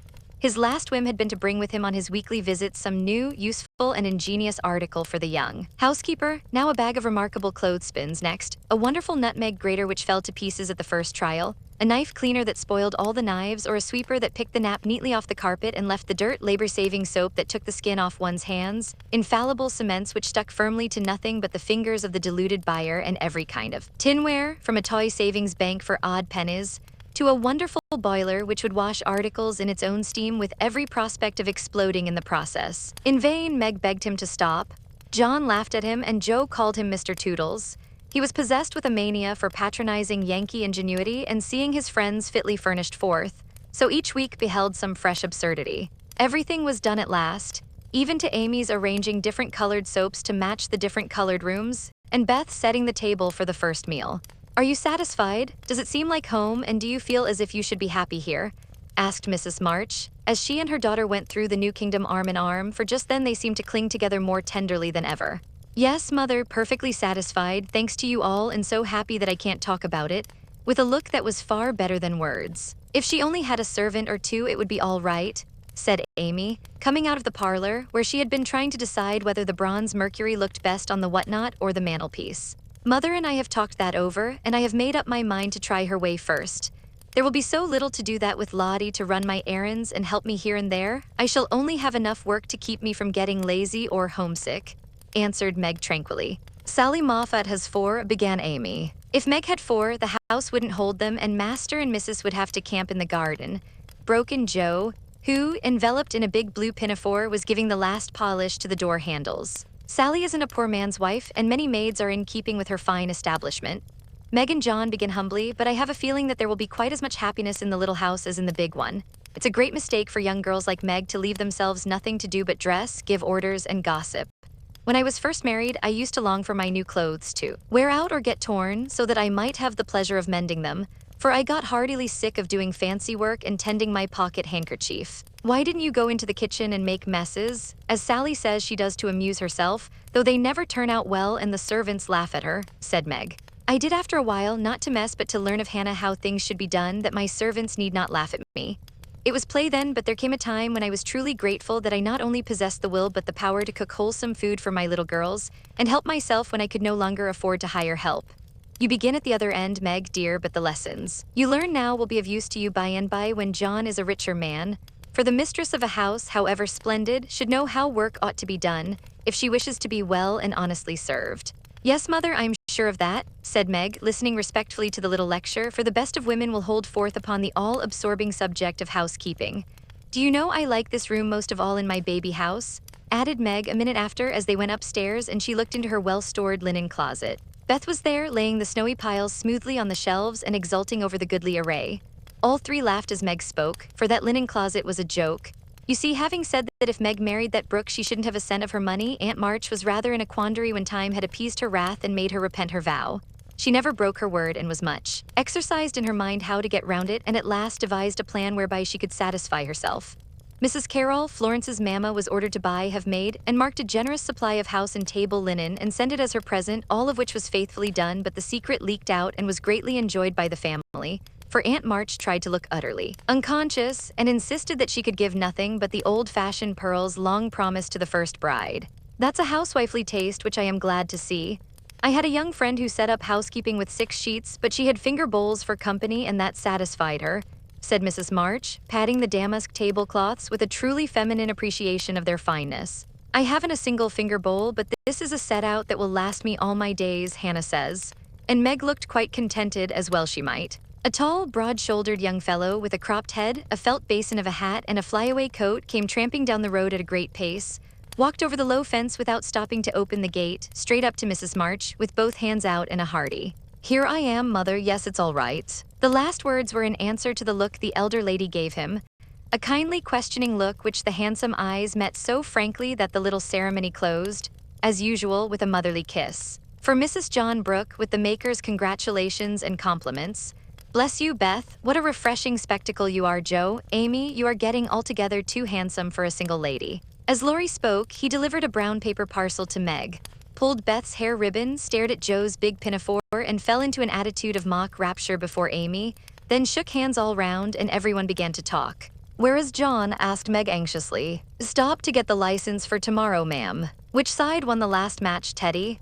inquired Joe, who persisted in feeling an interest in manly sports despite her 19 years. "Ours, of course. Wish you'd been there to see." "How is the lovely Miss Randall?" asked Amy with a significant smile. "More cruel than ever. Don't you see how I'm pining away?" And Laurie gave his broad chest a sounding slap and heaved a melodramatic sigh. "What's the last joke?" "Undo the bundle and see, Meg," said Beth, eyeing the knobby parcel with curiosity. "It's a useful thing to have in the house in case of fire or thieves," observed Laurie as a watchman's rattle appeared amid the laughter of the girls. "Any time when John is away and you get frightened, Mrs. Meg, just swing that out of the front window and it will rouse the neighborhood in a jiffy. Nice thing, isn't it?" And Laurie gave them a sample of its powers that made them cover up their ears. "There's gratitude for you, and speaking of gratitude reminds me to mention that you may thank Hannah for saving your wedding cake from destruction.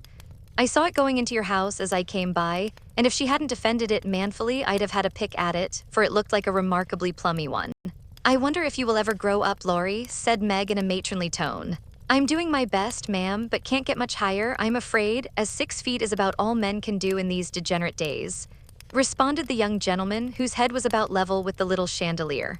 "I suppose it would be profanation to eat anything in this spick-and-span bower, so as I'm tremendously hungry, I propose an adjournment," he added presently. "Mother and I are going to wait for John. There are some last things to settle," said Meg, bustling away. "Beth and I are going over to Kitty Bryant's to get more flowers for tomorrow," added Amy, tying a picturesque hat over her picturesque curls and enjoying the effect as much as anybody. "Come, Joe, don't desert a fellow. I'm in such a state of exhaustion I can't get home without help." "Don't take off your apron. Whatever you do, it's peculiarly becoming," said Laurie, as Joe bestowed his especial aversion in her capacious pocket and offered her arm to support his feeble steps. "Now, Teddy, I want to talk seriously to you about tomorrow," began Joe as they strolled away together. "You must promise to behave well and not cut up any pranks and spoil our plans." "Not a prank. And don't say funny things when we ought to be sober." "I never do. You are the one for that. And I implore you not to look at me during the ceremony. I shall certainly laugh if you do. You won't see me. You'll be crying so hard that the thick fog round you will obscure the prospect." "I never cry unless for some great affliction. Such as fellows going to college, hey?" cut in Laurie with suggestive laugh. "Don't be a peacock. I only moaned a trifle to keep the girls company." "Exactly. I say, Joe, how is Grandpa this week?" "Pretty amiable." "Very. Why, have you got into scrape and want to know how he'll take it?" asked Joe rather sharply. "Now, Joe, do you think I'd look your mother in the face and say all right if it wasn't?" And Laurie stopped short with an injured air. "No, I don't." "Then don't go and be suspicious." "I only want some money," said Laurie, walking on again, appeased by her hearty tone. "You spend a great deal, Teddy." "Bless you, I don't spend it. It spends itself somehow and is gone before I know it. You are so generous and kind-hearted that you let people borrow and can't say no to anyone. We heard about Henshaw and all you did for him. If you always spent money in that way, no one would blame you," said Joe warmly. "Oh, he made a mountain out of a molehill. You wouldn't have me let that fine fellow work himself to death just for want of a little help, when he is worth a dozen of us lazy chaps, would you?" "Of course not, but I don't see the use of your having 17 waistcoats, endless neckties, and a new hat every time you come home. I thought you'd got over the dandy period, but every now and then it breaks out in a new spot. Just now it's the fashion to be hideous, to make your head look like a scrubbing brush, wear a straight jacket, orange gloves, and clumping square-toed boots. If it was cheap ugliness, I'd say nothing, but it costs as much as the other, and I don't get any satisfaction out of it." Laurie threw back his head and laughed so heartily at this attack that the felt hat fell off, and Joe walked on it, which insult only afforded him an opportunity for expatiating on the advantages of a rough and ready costume, as he folded up the maltreated hat and stuffed it into his pocket. "Don't lecture any more, there's a good soul. I have enough all through the week and like to enjoy myself when I come home. I'll get myself up regardless of expense tomorrow and be a satisfaction to my friends." I'll leave you in peace if you'll only let your hair grow. I'm not aristocratic, but I do object to being seen with a person who looks like a young prize fighter, observed Joe severely. This unassuming style promotes study, that's why we adopt it, returned Laurie, who certainly could not be accused of vanity, having voluntarily sacrificed a handsome curly crop to the demand for quarter-inch long stubble. By the way, Joe, I think that little Parker is really getting desperate about Amy. He talks of her constantly, writes poetry, and moons about in a most suspicious manner. He'd better nip his little passion in the bud, hadn't he? Added Laurie in a confidential, elder brotherly tone after a minute's silence. Of course he had. We don't want any more marrying in this family for years to come. Mercy on us, what are the children thinking of? And Joe looked as much scandalized as if Amy and little Parker were not yet in their teens. It's a fast age, and I don't know what we are coming to, ma'am. You are a mere infant, but you'll go next, Joe, and we'll be left lamenting, said Laurie, shaking his head over the degeneracy of the times. Don't be alarmed, I'm not one of the agreeable sort. Nobody will want me, and it's a mercy, for there should always be one old maid in a family. You won't give anyone a chance, said Laurie with a sidelong glance and a little more color than before in his sunburned face. You won't show the soft side of your character, and if a fellow gets a peep at it by accident and can't help showing that he likes it, you treat him as Mrs. Gummidge did her sweetheart, throw cold water over him, and get so thorny no one dares touch or look at you. I don't like that sort of thing. I'm too busy to be worried with nonsense, and I think it's dreadful to break up families so. Now don't say any more about it. Meg's wedding has turned all our heads, and we talk of nothing but lovers and such absurdities. I don't wish to get cross, so let's change the subject. And Joe looked quite ready to fling cold water on the slightest provocation. Whatever his feelings might have been, Laurie found a vent for them in a long, low whistle and the fearful prediction as they parted at the gate. Mark my words, Joe, you'll go next. Chapter 25. The First Wedding. The June roses over the porch were awake bright and early on that morning, rejoicing with all their hearts in the cloudless sunshine like friendly little neighbors as they were. Quite flushed with excitement were their ruddy faces as they swung in the wind, whispering to one another what they had seen, for some peeped in at the dining room windows where the feast was spread, some climbed up to nod and smile at the sisters as they dressed the bride. Others waved a welcome to those who came and went on various errands in garden, porch, and hall. And all, from the rosiest full-blown flower to the palest baby bud, offered their tribute of beauty and fragrance to the gentle mistress who had loved and tended them so long. Meg looked very like a rose herself, for all that was best and sweetest in heart and soul seemed to bloom into her face that day, making it fair and tender with a charm more beautiful than beauty. Neither silk lace nor orange flowers would she have.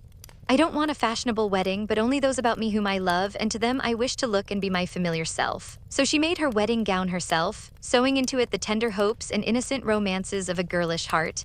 Her sisters braided up her pretty hair, and the only ornaments she wore were the lilies of the valley, which her John liked best of all the flowers that grew. You do look just like our own dear Meg, only so very sweet and lovely that I should hug you if it wouldn't crumple your dress, cried Amy, surveying her with delight when all was done. Then I am satisfied, but please hug and kiss me, everyone, and don't mind my dress.